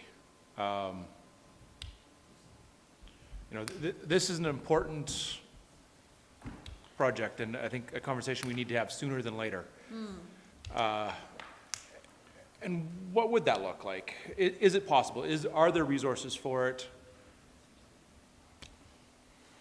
As Mr. Mackay says, anything is possible. Yeah. I was thinking, considering we're quite understaffed as it is right now. Totally fair. And so if we want it done in the way we want it done, I think it would be best to wait a year till 2024. And I'd already asked that question before I brought this forward. And yeah, we're short-staffed, man. So let's be kind to our people. Maybe I'll chuck out just another potential possibility. Could we fund half of this in 2023 and half of it in 2024? It's a capital project, so the capital, unlike operating, which has to be spent in the calendar year, capital project can be rolled forward. Yeah. So presumably, we could start this in 2024 and roll it to 2025. Do you want to add to that? Yeah, most of the work would be done by a consultant, but certainly the coordination would be Ms. Biswas and I from an internal perspective. So there is internal work, but we see this unfolding much the way that it did, as you spoke about. So there was a Councillor lot of, what it McCallum. was, Yeah. it was in here, we had 8 meetings or Yeah. something like that, at least. They were facilitated by Ben Brunin at the time, who's I'm sure you know him as somebody who's an Economist fan yourself. And it involved a lot of volunteers. So there's not just the staff piece and the staff capacity piece, there's the ability for people to volunteer. And it was done in person, obviously, in those days. But even though it is done with a consultant, it is a large piece of work. And then it's not just that, it's then coming up with the recommendations and council digesting them. And then there's how it flows down in through our other financial documents. So that one piece of work has the potential of making other work down the road, and so that's why I was being sensitive to timing. I'm assuming the proposal for 2024 is because we would want to have it in time for the 2025, 2026 budget, correct? Yeah.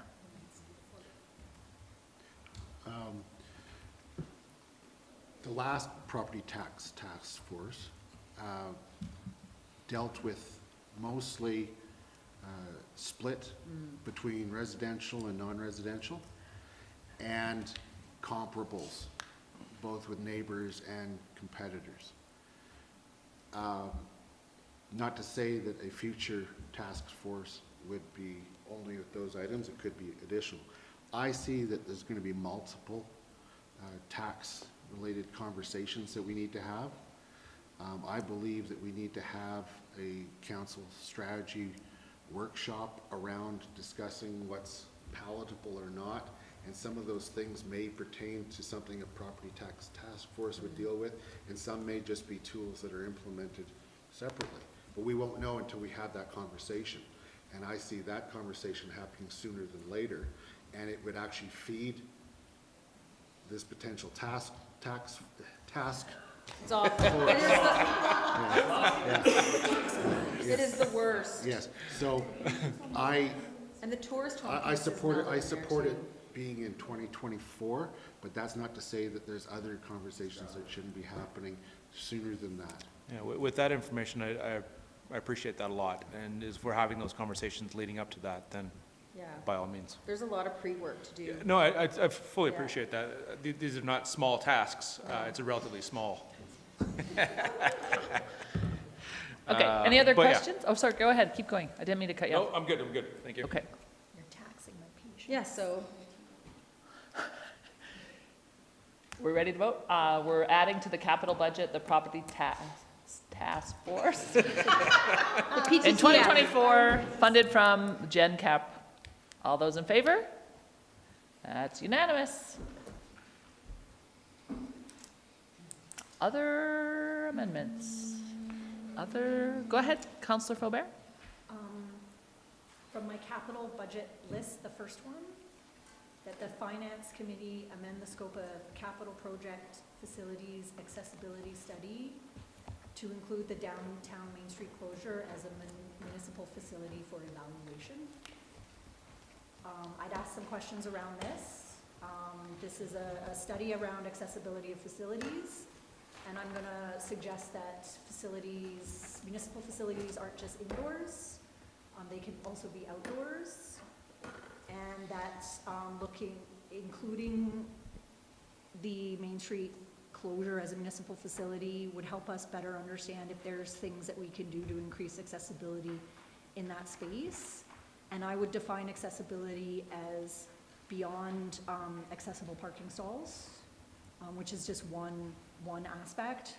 I'm thinking in particular, for example, a person with a mobility issue in a wheelchair who's mid-street, who then has to jump a curb to get up to access a business because they're in the street, right? So the only place to go from in-street to sidewalk to access businesses, mid-street, there are no curb cuts, there are no ramps, and that's just and that may not predict what's gonna be looked at, but I think that, it's a different study. yep, and I am happy to just throw out another, this may not get support, it may not be the right way to do it, but I'm gonna try. I just would suggest that if we're going to amend the scope, we may also need to amend the budget. So That would be, go ahead, yeah. Yeah, I was going to say something similar. Thank you, Dr. Cowell. Looking at accessibility in terms of curb cuts and pathway widths or, related to bike lanes within the main street, for example, is a pretty different subject matter area than an accessibility study looking at buildings where the content is different, the skill set's different. I mean, that being, and I think it is also, in the next couple of years, we're looking at the Main Street closure within the existing right-of-way and street infrastructure as the downtown plan advances. I mean, that being said, it probably could be accommodated, but it may be that we would need to come back to council and look for more budget because it is a different skill set. Can I ask a question? Would it be possible for Councillor Faubert to propose a outdoor accessibility study cap project and refer it to admin to bring back with a scoping number and leave this project as is and then come with a new project that addresses what you want to address? Knowing that we're not going to get that number today. I was going to say another thing I could suggest is working with engineering within their transportation safety and accessibility capital project that's already in the budget, because they have done really great work with some of the new infrastructure related to things like urban braille. So that doesn't even address accessibility for wheelchairs, but just for sighted, non-sighted. So I believe we may have some of that knowledge in-house, and we may be able to accommodate some of that through the transportation safety and accessibility project. So I can certainly reach out to engineering and then have that conversation and see what we could take on. The urban braille was another example I was going to use of that, right? Yeah. And a lot of those more tactical measures are becoming more and more just standardized best practices in transportation infrastructure. So I don't know that this needs to be kind of coming back to its different subject matter expertise. I think we could maybe keep it out of the facilities accessibility study and then look at ways to incorporate it within existing transportation capital projects. I would be happy to pull my motion back off the table, given that this has been a conversation where I'm in a better understanding of how we could approach this as a goal. Okay. Yeah. Question for Ms. Smitters. Does this also kind of fall under the scope of project when we're looking at the downtown ARP? Or can be put into that stage as well too? I would say it could be an implementation measure coming out of that. I mean, we haven't scoped that yet, so I don't want to commit to stuff that I don't know. But I would imagine if there were work to be done around a permanent seasonal or year-round closure on Main Street, there would be a follow-up implementation project about kind of permanent infrastructure to make that happen. Okay, thank you. Kind of a follow-up to that one, could this be included in the pedestrianization projects? Oh, in the capital project? Yeah. Yeah, again, it's some of this work around accessibility is just emerging as best practices, as knowledge of transportation infrastructure projects kind of evolves. So I would say yes, likely it's a consideration in design of any infrastructure. And I think one of the reasons why I saw this as the right way is because it was a study. So really it's not doing the thing, it's looking at it and I'm trying to understand it better and come up with ways to achieve the outcomes we want, which is better accessibility. So, but if it is a changing field, so, and with groups like Rocky Mountain Adaptive in town and just some of the goals we had around the Paralympics, I wanted to challenge myself and maybe us organizationally to look at accessibility in other areas too. So defining it as an outdoor facility was my creative way to get at it, but thank you for the discussion. Mr. McKay, did you have something on I was just going to say that I think we could probably, depending on I guess, budget pressures within the pedestrianization capital project, may be able to do a brief, high-level consultation, I would say, as part of that, and implement something as part of the pedestrianization work over the short term, pending something more in-depth in the future. Okay, so it sounds like we're covered. Awesome. Great. Anything else?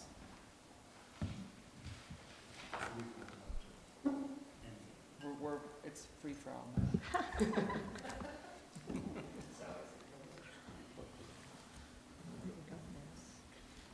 Go for it, Mayor Crosby. Yeah.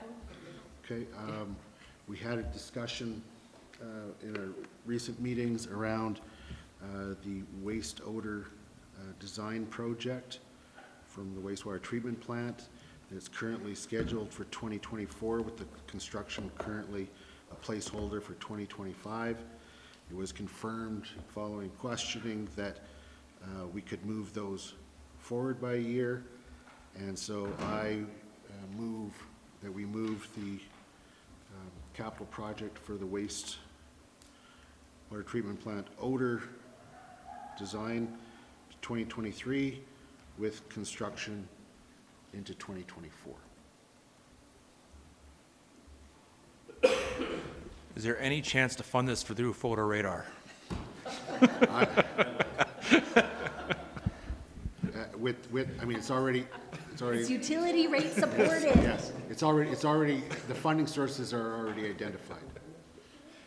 Yeah, so it's just moving it forward. It shouldn't have a budgetary impact because it's already accounted for. Go. Sorry. Sorry, on a serious note, I raft guided this summer, just for fun. I probably went by the sewage treatment plant 200 times. And of those 200 times, I would say 150 of them were like almost unbearable, like making guests gag as we went by.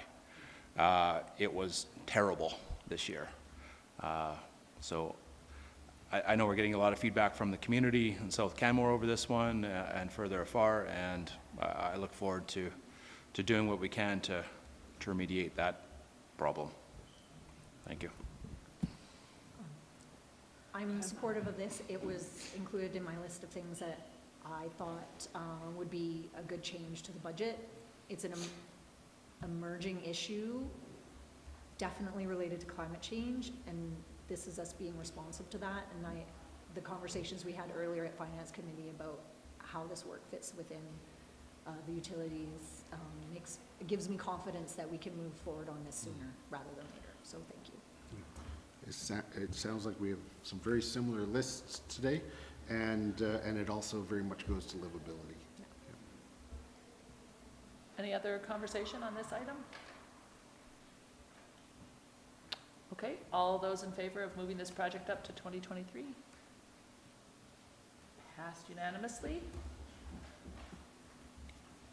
Other things from lists? Oh.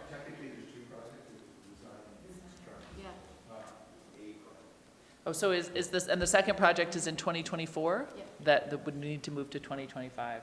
Oh, no, No, it's in 2025 to 5, we didn't- 2024. Or sorry, 2025 to 2024, correct. Yeah. So I can I we, think the intent is, so administration can, if council's okay with that, the clerk will amend that. I'll work with the clerk to amend that motion. If everybody's okay with that, the intent is to move both projects up by a year. thanks, Yeah. thanks, Okay, Rick. Yep. thank you, Rick, yeah. Okay, Tanya's turn. go ahead, Councilor Faubert. Okay, I'm gonna do the ones that are super weird by me. Again, this is another potential scope change. It's the second last one in my list of capitals, that the Finance Committee amend the scope of the Boulder Crescent Depot Design Project in the 2023 capital budget to include establishing a large item drop-off location. I think that I really value our large item pickup. I think that we could, it would be really valuable to the community to have a place where you could drop things off as well. I think a design project looking at this facility is the right time and place to consider that. This wouldn't necessarily do that, but it would bring back more information for us to consider this. And I think that sort of that large item drop-off location contributes to a circular economy and livability in our community. And I'm happy if this also is not appropriate. Thank you. I would just add, if we did go that route and constructed the large item drop-off facility as part of Boulder, it would result in an operating cost of capital of about, I think it's $75,000 a year, because we would require a new solid waste services operator. Right now, that facility is staffed about 40 hours a week, and this would make it require it to be staffed at about 70. So just as an awareness that once the facility was built, we'd be looking at an operating cost of an operating increase of $75,000 a year in solid waste services. Mayor Krauser? Yeah, I can't support this motion. I firmly believe that we have the pieces in place to deal with exactly what you would be looking to deal with. When we had the discussion earlier, in addition to the cost aspect of it, there's the question, would people actually move stuff there? And the response we received is that no, people don't move stuff, and that's what gave rise to the large item pickup. For those who would move stuff, I believe they already are moving stuff to the thrift store, and that is an excellent private initiative within our community that contributes to circular economy and also greatly supports the not-for-profit communities. I know that Food and Friends just received a $15,000 check from thrift store, and that's generated from the circular economy. So I think that it would largely go unused, and for any use it does get, it's going to require extra funding. So I would oppose it. Councilor Merritt? Thank you. Initially, I thought it was a great idea, but after listening to Mayor Krauser, I'm more on his way of thinking. I'm also thinking that hours of operation, that people will still be, and that's what happens now. I think part of it is you go and it's going to be closed, so I need to get rid of it today, or that kind of a thing. And I do believe that a lot of stuff does go to the thrift store. And I believe that if large items can also be picked up, you can correct me on that, anybody, that they will come and pick it up from you and bring it to the store also. So it sort of, identifies what you're looking at, like recycling and, circular economy in a way. Do you agree? I'm not necessarily convinced that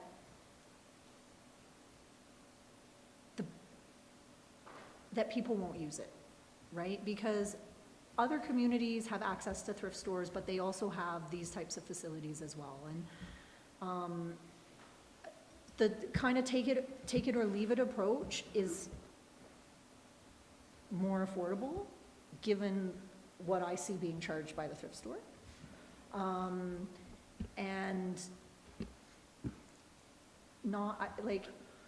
calling to get a large item pickup is a lot more hassle than being able to take something and drop it off.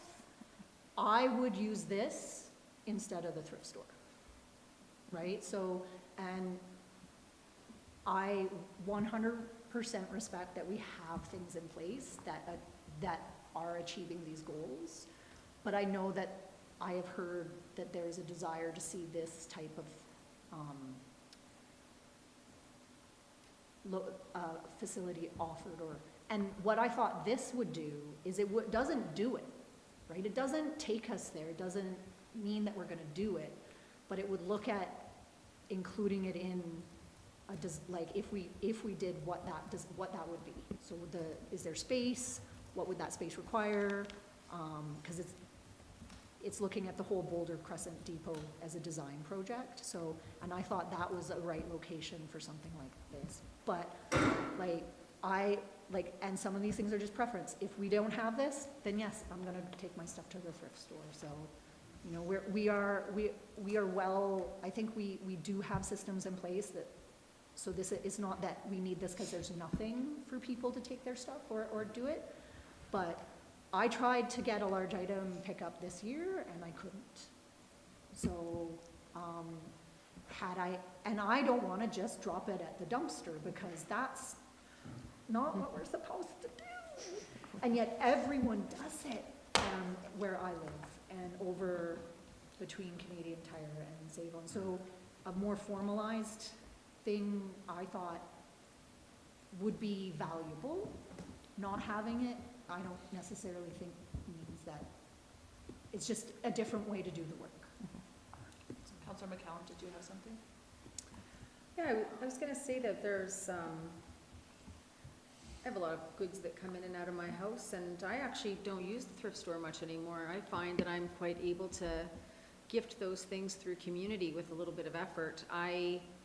Bags of kids' clothes, toys, equipment, some things I sell, most things I gift. What I can't seem to, I love the pass it on. Shout out to Rick McGaw, wherever you are, Rick, the dog man. Hopefully walking your dogs. Yeah, I helped a neighbor get rid of 2 perfectly beautiful twin beds last week through the internet. So it's interesting, like before Facebook became a thing, we used to actually have, it was called the Free Cycle on I remember that. remember the Free Cycle? Yeah, it's like a forum. It was Tiffany Teskey, I think, that got that going. Anyways, and that was how we started getting rid of things or like exchanging and gifting things to each other. So I think there's 2 things happening. I think that yes, there are people that would like to find another way to divest of their items. I don't necessarily know if they have the vehicle to do that. I'm not sure you would have had the vehicle to divest of your item that you were looking to get rid of earlier this year. I think that was the problem. That was where you were kind of stuck between a rock and a hard place. It wasn't all the stuff. No, but it was that big chair. So maybe we'll be at this at some point, but I don't know if we're here yet.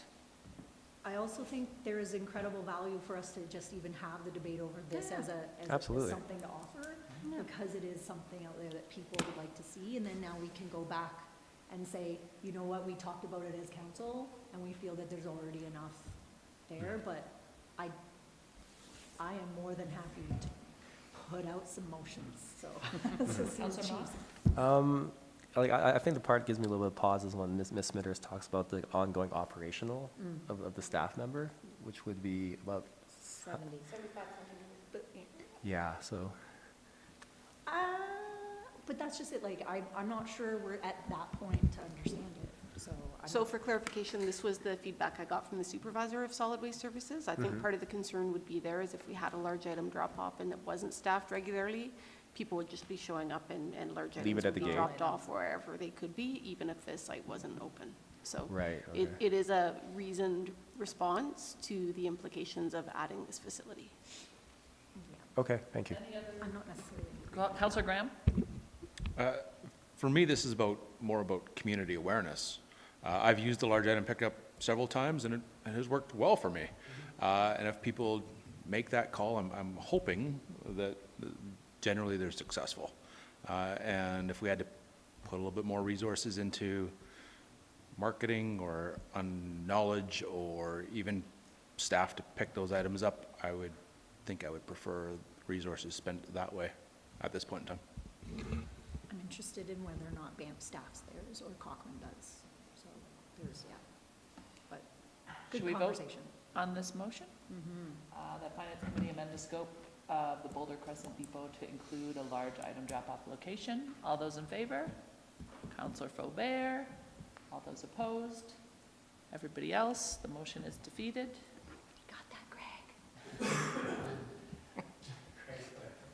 I know Mayor Krausert has another motion. Does anybody else who hasn't put one forward lately, anything you wanna? Couple of conversations, but that's about Okay, it. we'll save on those. Food for Mayor, you're thought. up. Mayor Krausert. Okay, turning to the mode shift. Could you turn your mic on? Sorry. Thank you. Turning to the mode shift initiatives capital project, it's on page 147 of tab 5. I'm interested in funding items, well, actually, before I put a motion, just to clarify with administration, the car share scope includes exploring the car share, but there's no price associated with that. So is that basically just something that can be done? Research, I think. Yeah, I think that with that and also the e-scooter and e-bike share, those are nominal amounts for that part 4 of 3,000 to 5,000.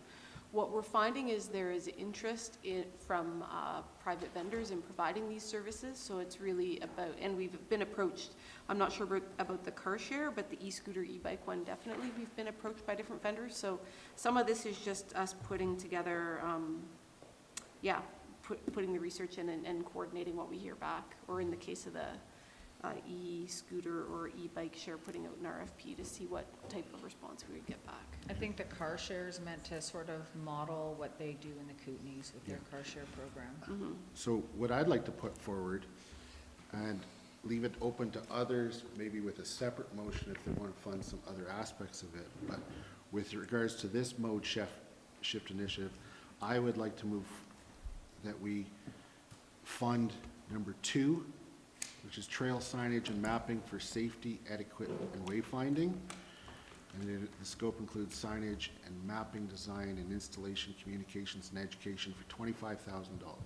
So I'd like to fund $25,000 for the trail signage and mapping for safety, etiquette, and wayfinding. And I would like to leave the funding source for administration, but I'm kind of wondering if it could come from what we currently have in the paid parking reserve, because it has to do with mode shift.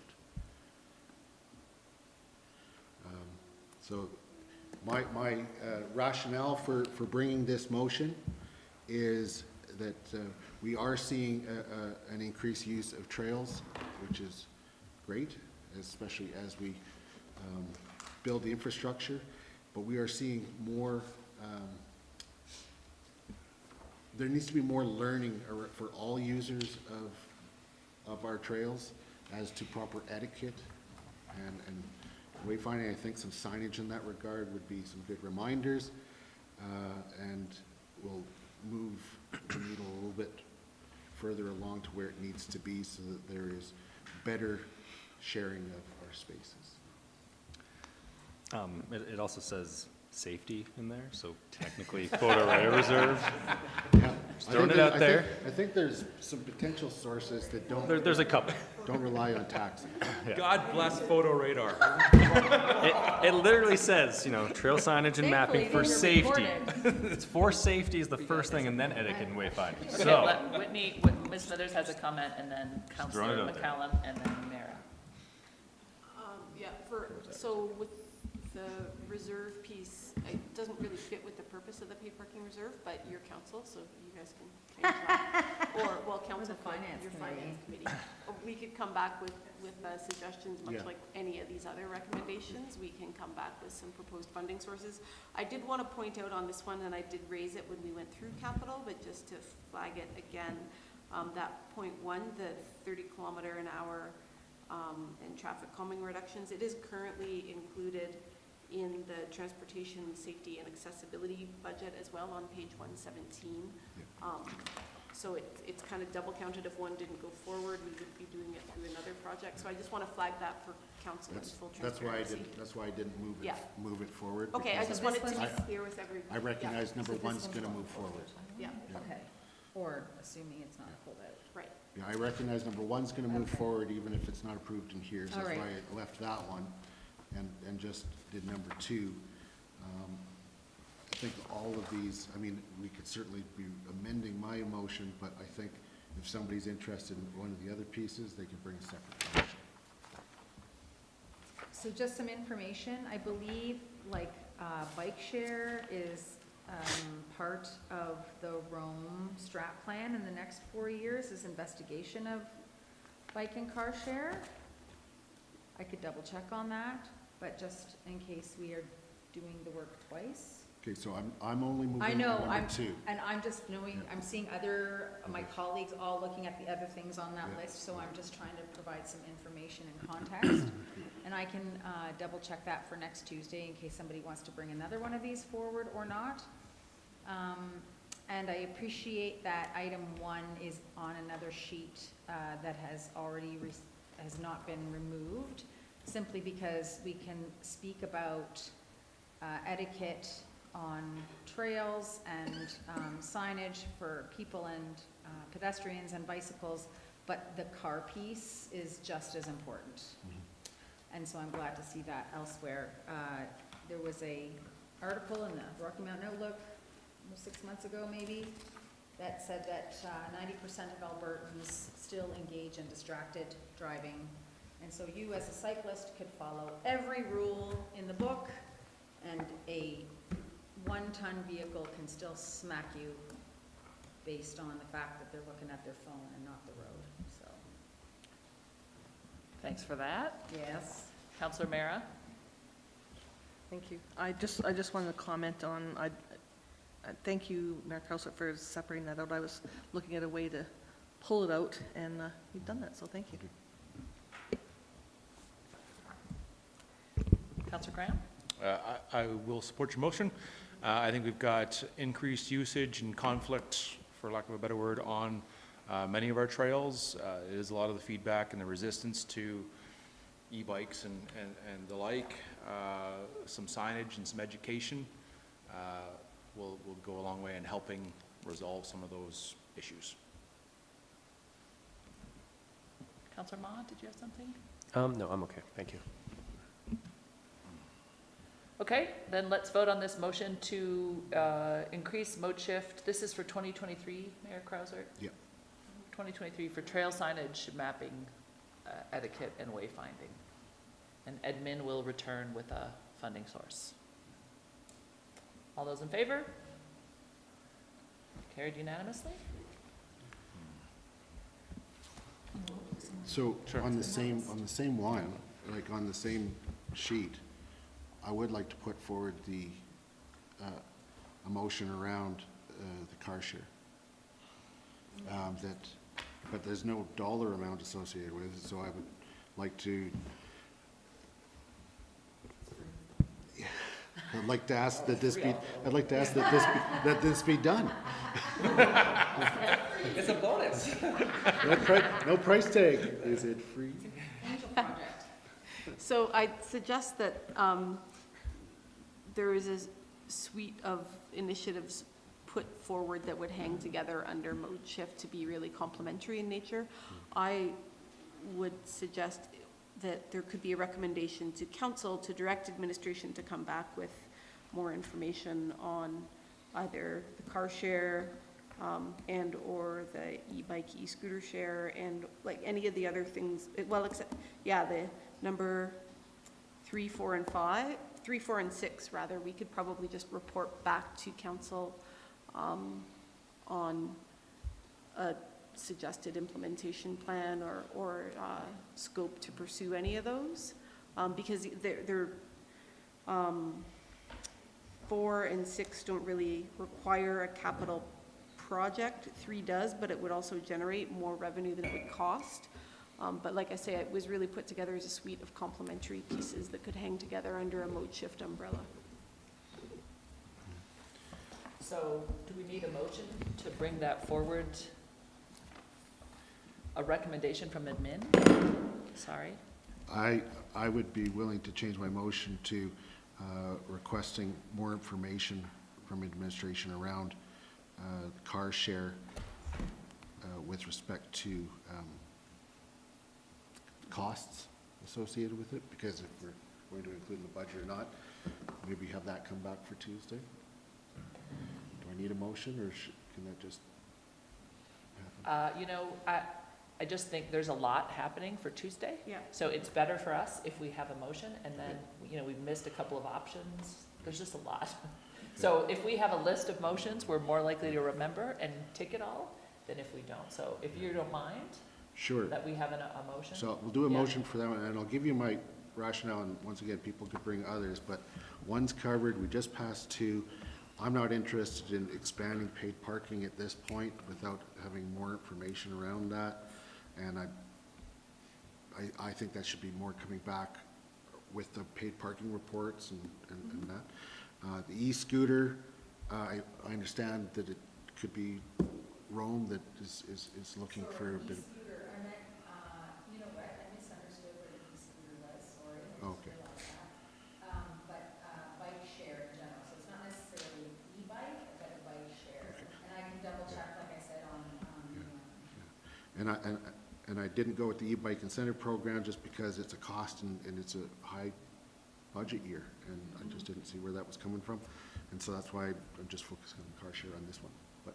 Yeah, so Director Rich to come back with more information with costs with car share, yes.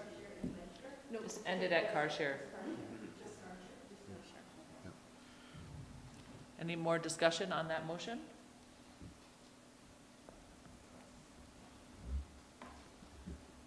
Go ahead, Councilor Mara. Could we, I don't know if this, I'm sure this will be covered in a report if it's approved. Would it also include what the liability would be to the town for car share? It would. So I believe the option would be just to bring back a full business case or a model, and that would include risk and how we're managing it. Yeah. Thank you. Aside from just passing out the keys to your car. Yeah, no.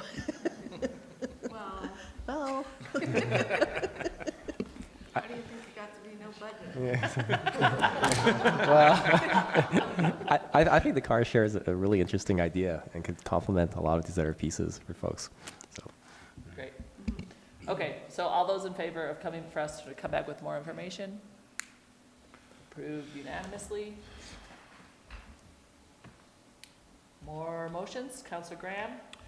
I'm going to take a stab at number 4 on this one, and directing administration to come back with a e-bike incentive program.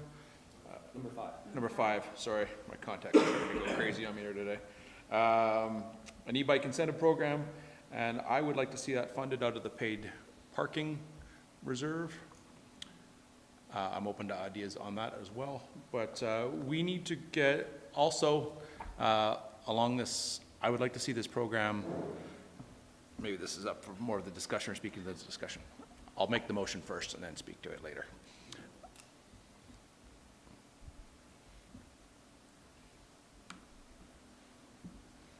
Wait, you want more information or you want it in the budget? No, I want it in the budget, sorry. I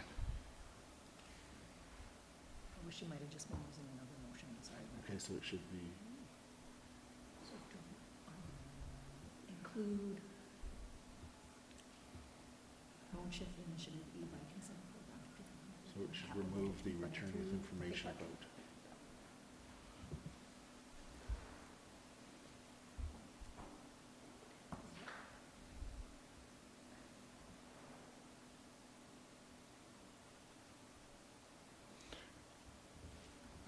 So I'm not looking for more information, I'm looking to fund it. Yeah, sorry. So remove the, yeah, and Yeah, to include, that's right.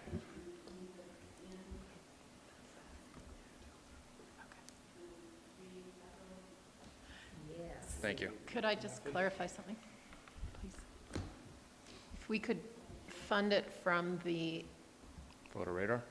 no, that's tapped out now. By 2028, we're out of money. Yeah, It was 29,000, and remember we spent 25. yeah. From paid parking revenue, rather than it Okay, just administratively is a little bit Thank you, easier. yeah. If we can, Because this would sit in Public Works as an operating expense? or- yeah. thanks, Rick. So paid parking revenue and not reserve.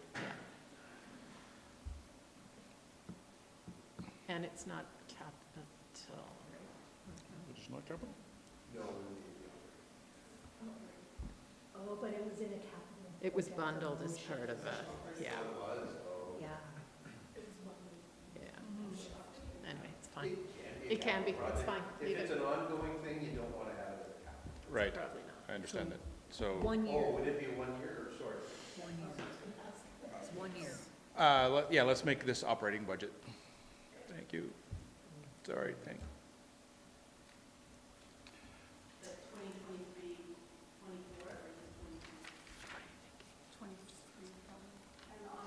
If it's And ongoing. Yeah. Hold on, no. That's what no, we're no. saying. That's what we're saying. 23 and 24.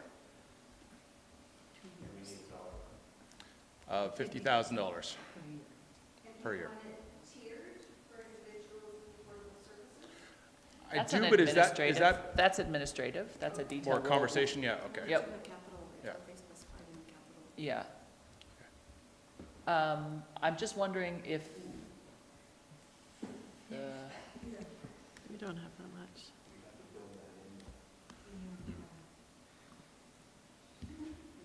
sorry, are you saying something? Maybe, I'd Go ahead. suggest we end at 24. And then we can Come back figure out the with funding, because funding we've and- got quite a few moving parts right now Yeah. between Yeah. photo radar and paid parking revenue, and so we just want to make sure we can actually fund everything that we've said. Yeah, we'll If be. you're we'll okay bring with That- back that was my the- question. To find a revenue source? Can I say that? Yeah. Okay. okay. Funding to come from a revenue source recommended by administration. That works. Thank you. Sorry, that was clumsy. It's okay. In speaking to this motion, we need to get people out of their cars. And moving them into bikes is one of those ways. We are investing a lot of money into our transportation networks right now. I personally would like to see a program like this aimed to an income bracket that made this more accessible to them. This fits in line with our climate goals and accessibility and livability. I'll leave it at that. Go ahead, Councillor Faubert.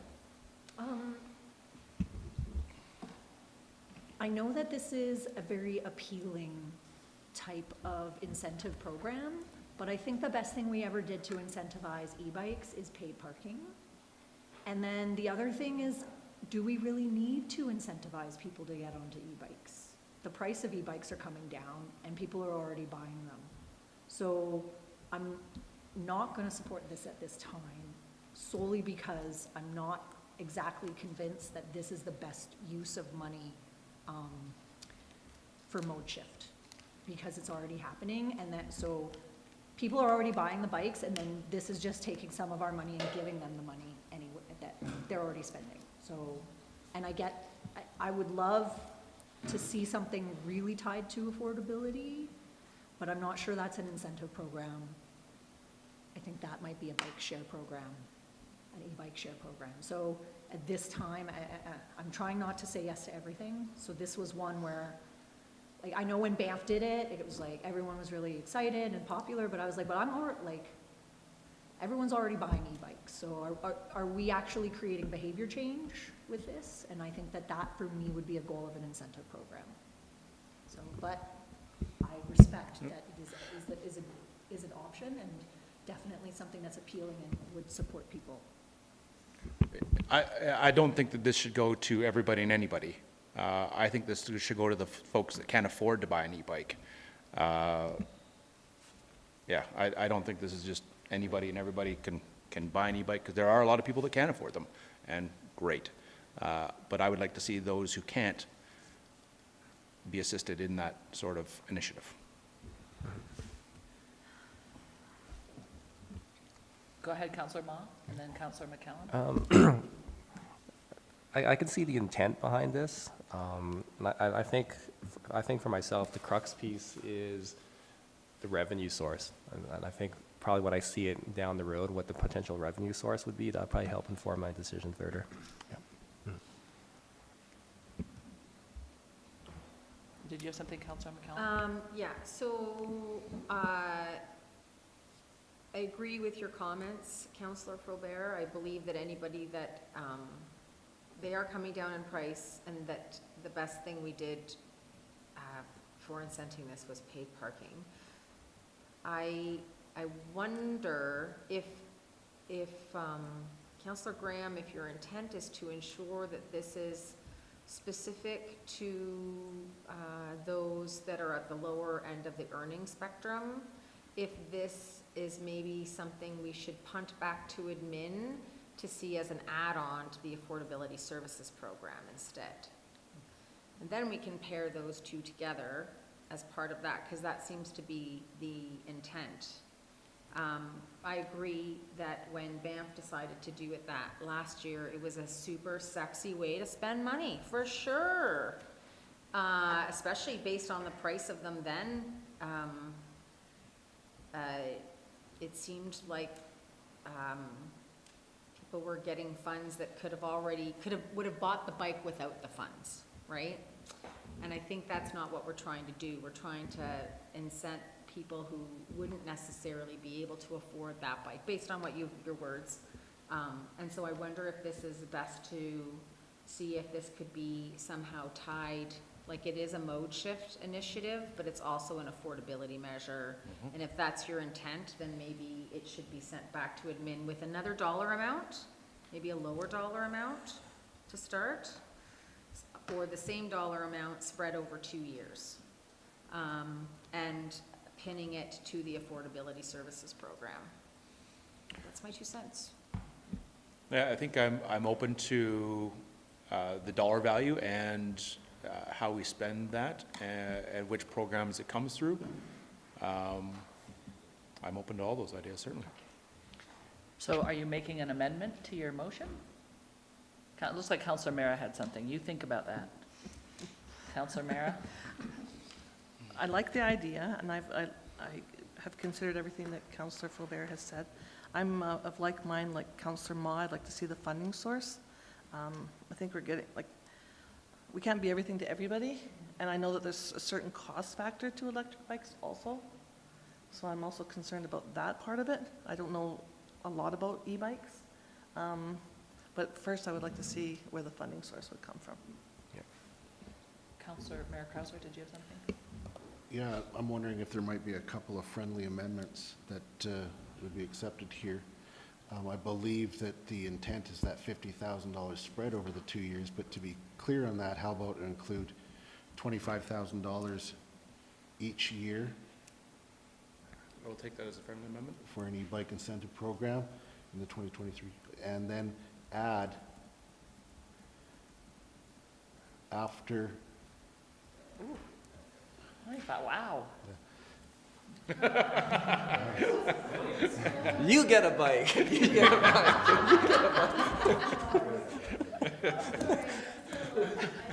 bike. That's okay, that's good. That's where I was like, I'm ready to start saying. Each Sorry, year. Mayor Krauser, keep Yep. continuing. Okay, Great. and then the second friendly amendment that I'd like to suggest is after an e-bike incentive program, insert as part of the affordability, or the town's affordability service program, something like that, or related to the affordability services program.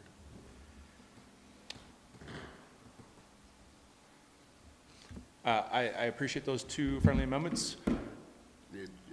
And you don't have to Yep. accept them. No, I do appreciate them, and I will accept them.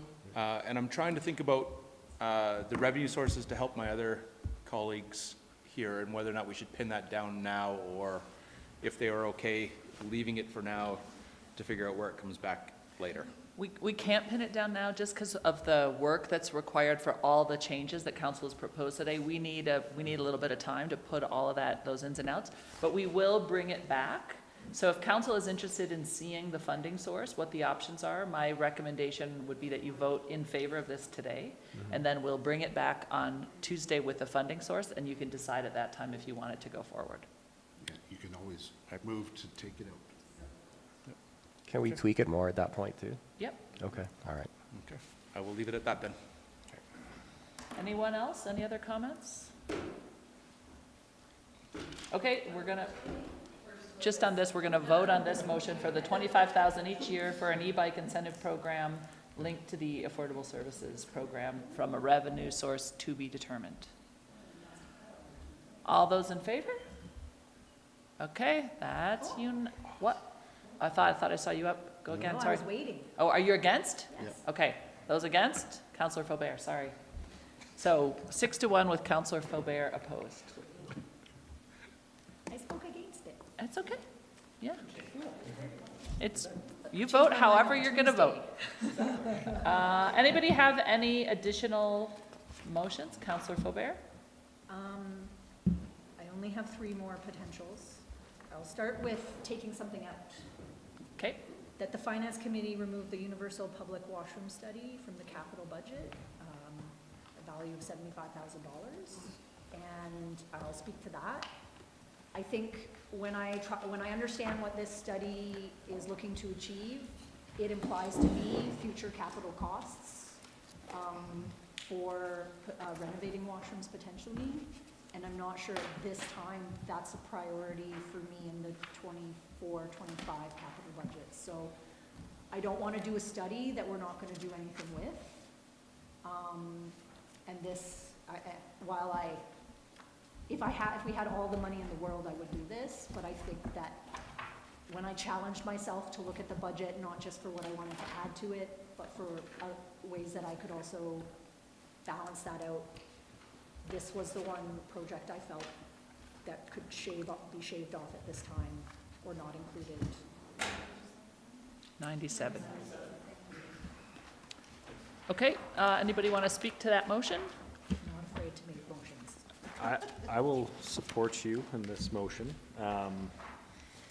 I like the idea behind the motion, but to me, again, anecdotally in my mind, I'm like, yeah, it already speaks to how expensive most likely this is going to be to convert all these things. So part of me is like, do we really need a $75,000 study to tell me what I already know? Again, this would give obviously the exact details and whatnot, but in my mind, it's more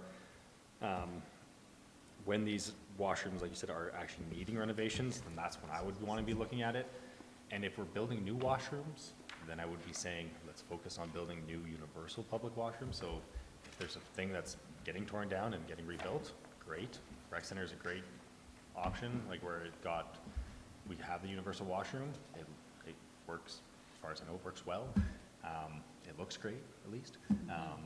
I like the design of it, so I'm happy with going to universal washrooms. I just feel like right now the study might be a little premature, but yeah, I will support you at this moment. Other comments? Councilor Mayor? Yeah, ditto for that, as Councillor Hillstead usually says. I agree. I think as we move forward in some of these buildings that are listed, especially if we do renovations and whatever, that would be top of minds. And moving forward, anything that's new, I would believe that we are already looking at and would be doing that. So for that reason, I will support your motion.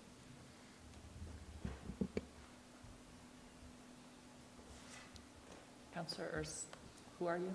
Mayor? His hawkishness. Hawkish. His hawkishness.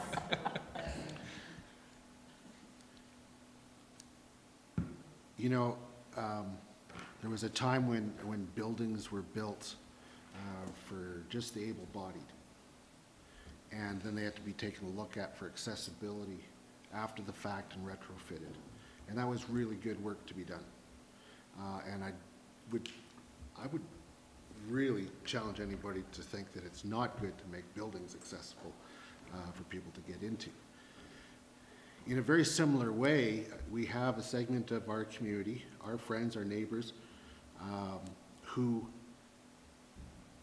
feel that they are not included, feel that they're excluded, that they have trouble getting access to services that actually recognize them as a person. And so I think that this is money well spent to take a look to see what may have to be done. We're obviously not going to approve any capital projects without information being brought to us. And I see this in the same vein as inclusivity or accessibility, but in this case it's called inclusivity. and it goes right towards our livability goals, and it goes right towards our relationship goals. So I will not be supporting this motion.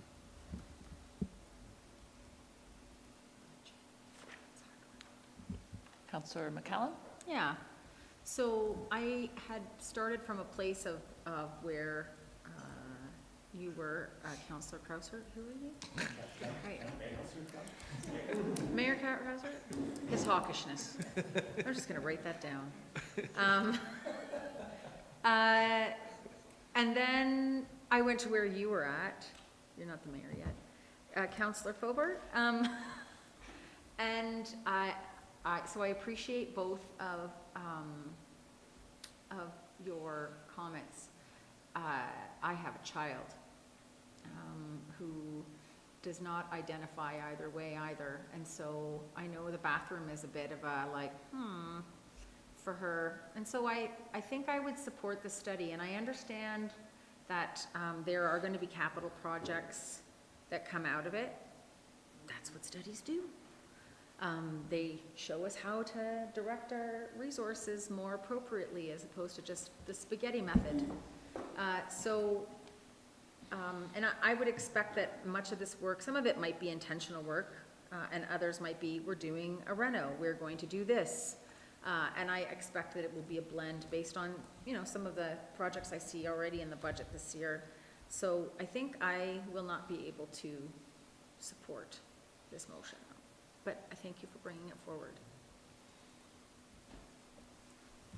Go ahead, Councillor Graham.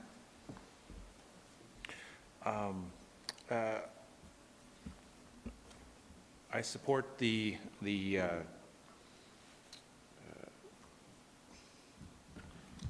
diverse communities that we have and want to see them included and accepted. And I think that is important work to do. I just don't know that we need a study to do this. And that's kind of where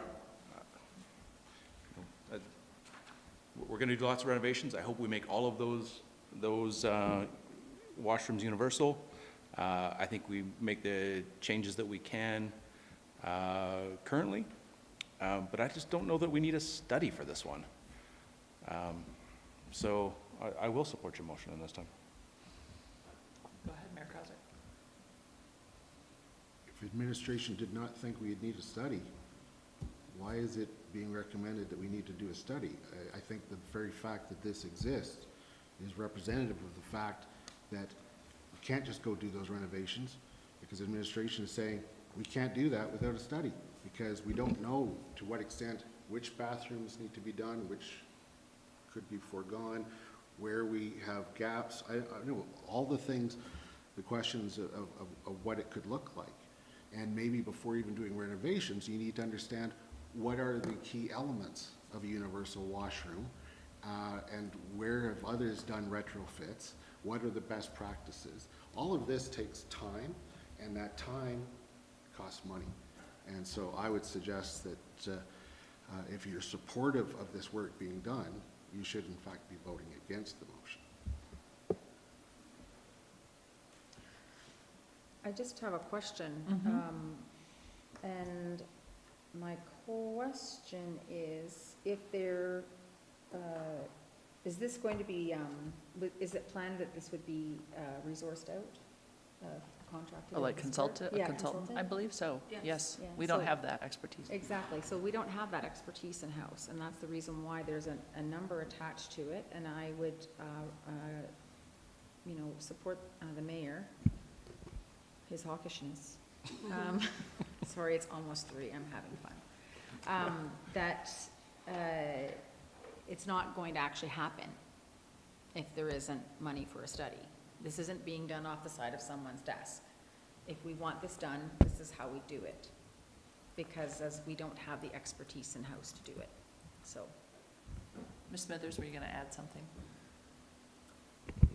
Yes, I think if it helps the conversation, kind of like with accessibility, there are the basic things we can do to meet the code, or we can go above that to provide a more level, I think, experience across diversity of users. This study is really intended to do the same thing, and without the study, because another thing the study would do would be to prioritize where we can retrofit or renovate some of the washrooms based on, with a better understanding of the work it would take to convert them to universal washrooms. Without this study, we'll get to the washroom renovations when we get to them as dictated by life cycle.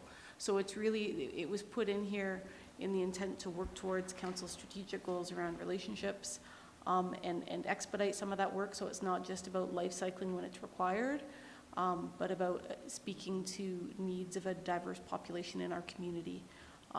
So that was really, there was some question about why do we need a study. I just wanted to share, that's why it's in there. Anything further?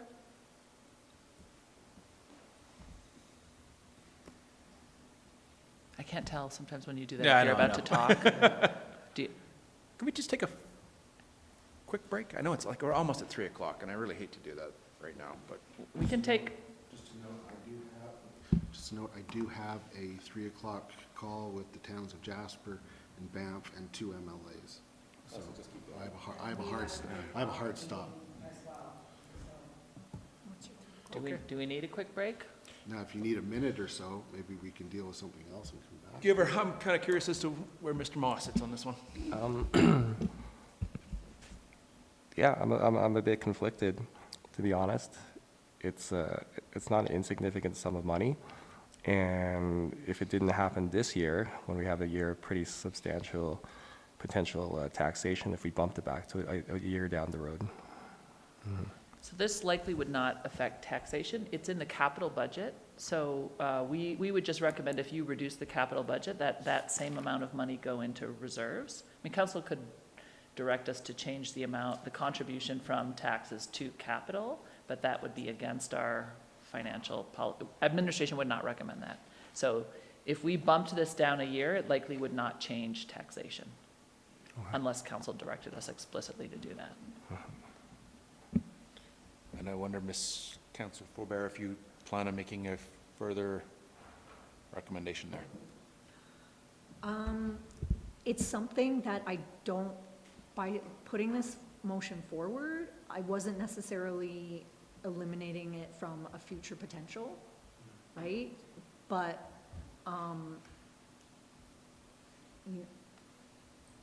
so 25, or 2025 or 6, right? Like it could be in a future budget. I think for me, I agree with everything on both sides. And that's the tough part, is that there are so many, a lot of my values in life and around our community are met with this, but when I'm also conflicted because I think that when this leads to more investment around washrooms, and there's a lot of facility work already that we're doing, and I just thought that it could be, that this might be one thing that wasn't, like, if, on the whole scheme of things, not quite where I was at in terms of like the full amount of money that we're spending on everything. And I didn't want to be, I didn't want to just put things in the budget. I wanted to also consider ways that we can reduce the budget, and that had nothing to do with the value of the project at all, just more that it was a study and it would lead to future capital improvements that at this point in time, I wasn't necessarily sure met the priority over other capital improvements that are already on our books. So there's no wrong way to vote on this. Well, And I'm this wondering, isn't the end of it. just given that we have a hard stop, I think there might still be a few amendments left that people want to do. We're not going to get to them today. And that some of what people seem to be struggling with is understanding where we're at with taxation. And there's been a lot of motions today, and so we might want to postpone this. On Tuesday, we can bring you an update of everything, the changes that you've made so far. And then we can revisit this. There's a couple of other postponed motions. I believe there may be a few motions that we didn't yet get to. And then we should have the discussion about franchise fees still as well on Thursday. So I might suggest, unless people feel really ready and clear on this, that we could postpone and then start again on Thursday, or Tuesday, sorry, on the 29th. We have at 9, there's a regular council meeting, which is the first reading and setting of the public hearing on the staircase lands. And then at 9:30, the Finance Committee starts up again. So we could revisit this once you have a bigger picture of all the other changes you've made today. Postpone? Tuesday, the 29th. Yep, sorry. I don't know who he is. I don't know who I am. I don't know what day it is. Okay, so I'm going to suggest that we vote to postpone this motion about the universal washrooms until we're back on the 29th. All those in favor? Okay, and then let's move to adjourn. Oh, okay. We have 9 minutes. Yep, go for it. So, thank you. Thank you, Palki. So I just want to remind everyone that we still have an $850,000 unsolved lack of contribution to our capital asset reserve, and that we need to remember that that is a fairly important piece of the puzzle that still has not been addressed. And I understand that administration's going to review our financial policies, but I don't,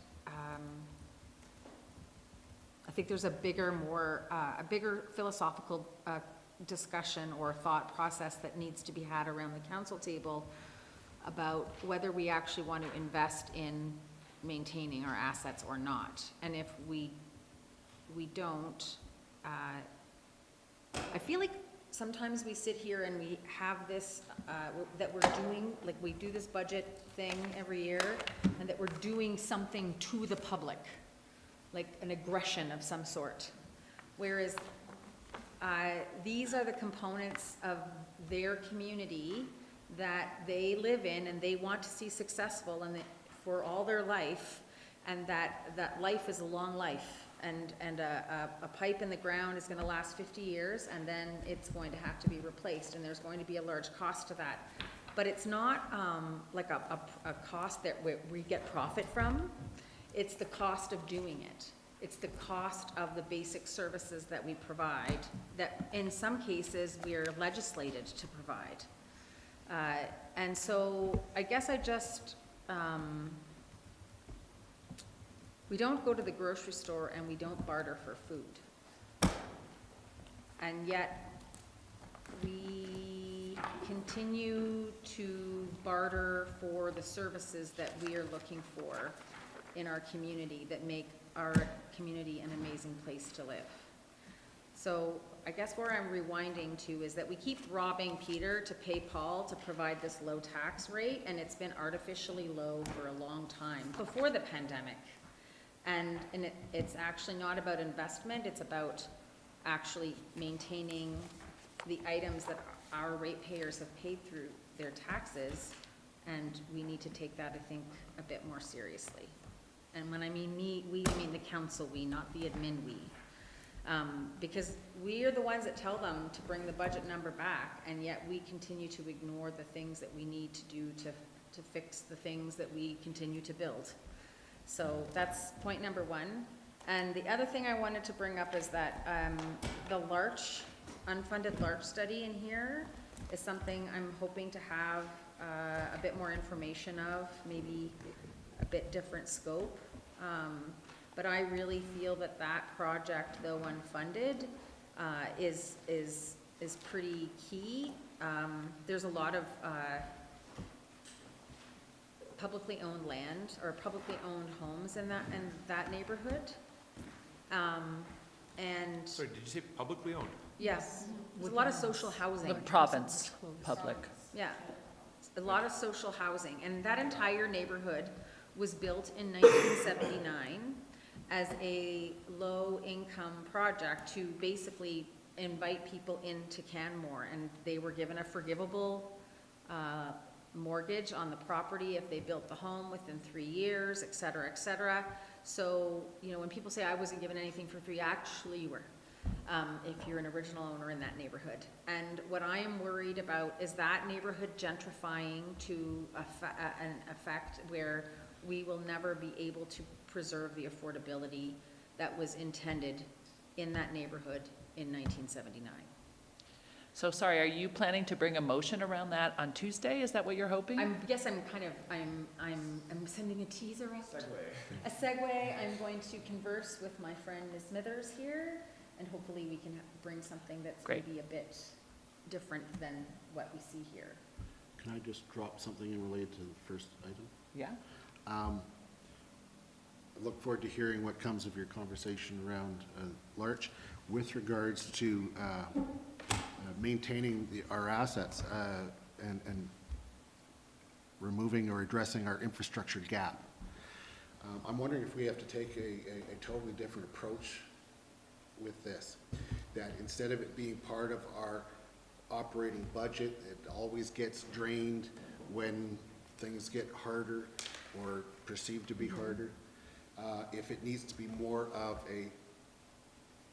its own line in our taxation, Pay yourself first kind well, of mentality? No, like we A did. requisition. A requisition, is that per household, it's whatever it is, $60 a year per household, or $100 per year per household, and it stays there to meet our asset needs, and then we deal with the rest of it at this time of year. So I'm just wondering if we need to explore something like that. Yeah.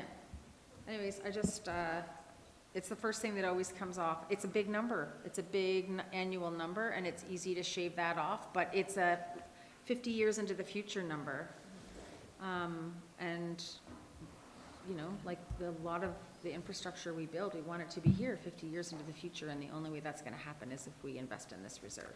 It's like not paying responsible condo fees. You know, you're gonna pay it for it. Absolutely. You're gonna pay That's for a it eventually. perfect analogy, I would say. Absolutely perfect. Yeah. But we still, we might not meet the target, but we're still contributing towards it. And the balance is meeting our needs today. And one of the things that we compromise on is our future needs for our current needs. And I think the mayor's on the right track.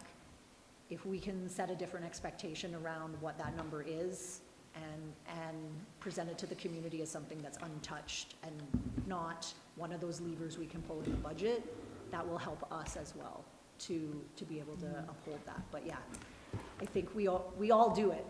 More to We come. all do it. We all do it. Yeah, in lots of ways. More to come. Okay, we need to move to adjourn at 2:58. All those in favor? We got Okay, silly. Told you I see could do you it. back here on Nope, Tuesday.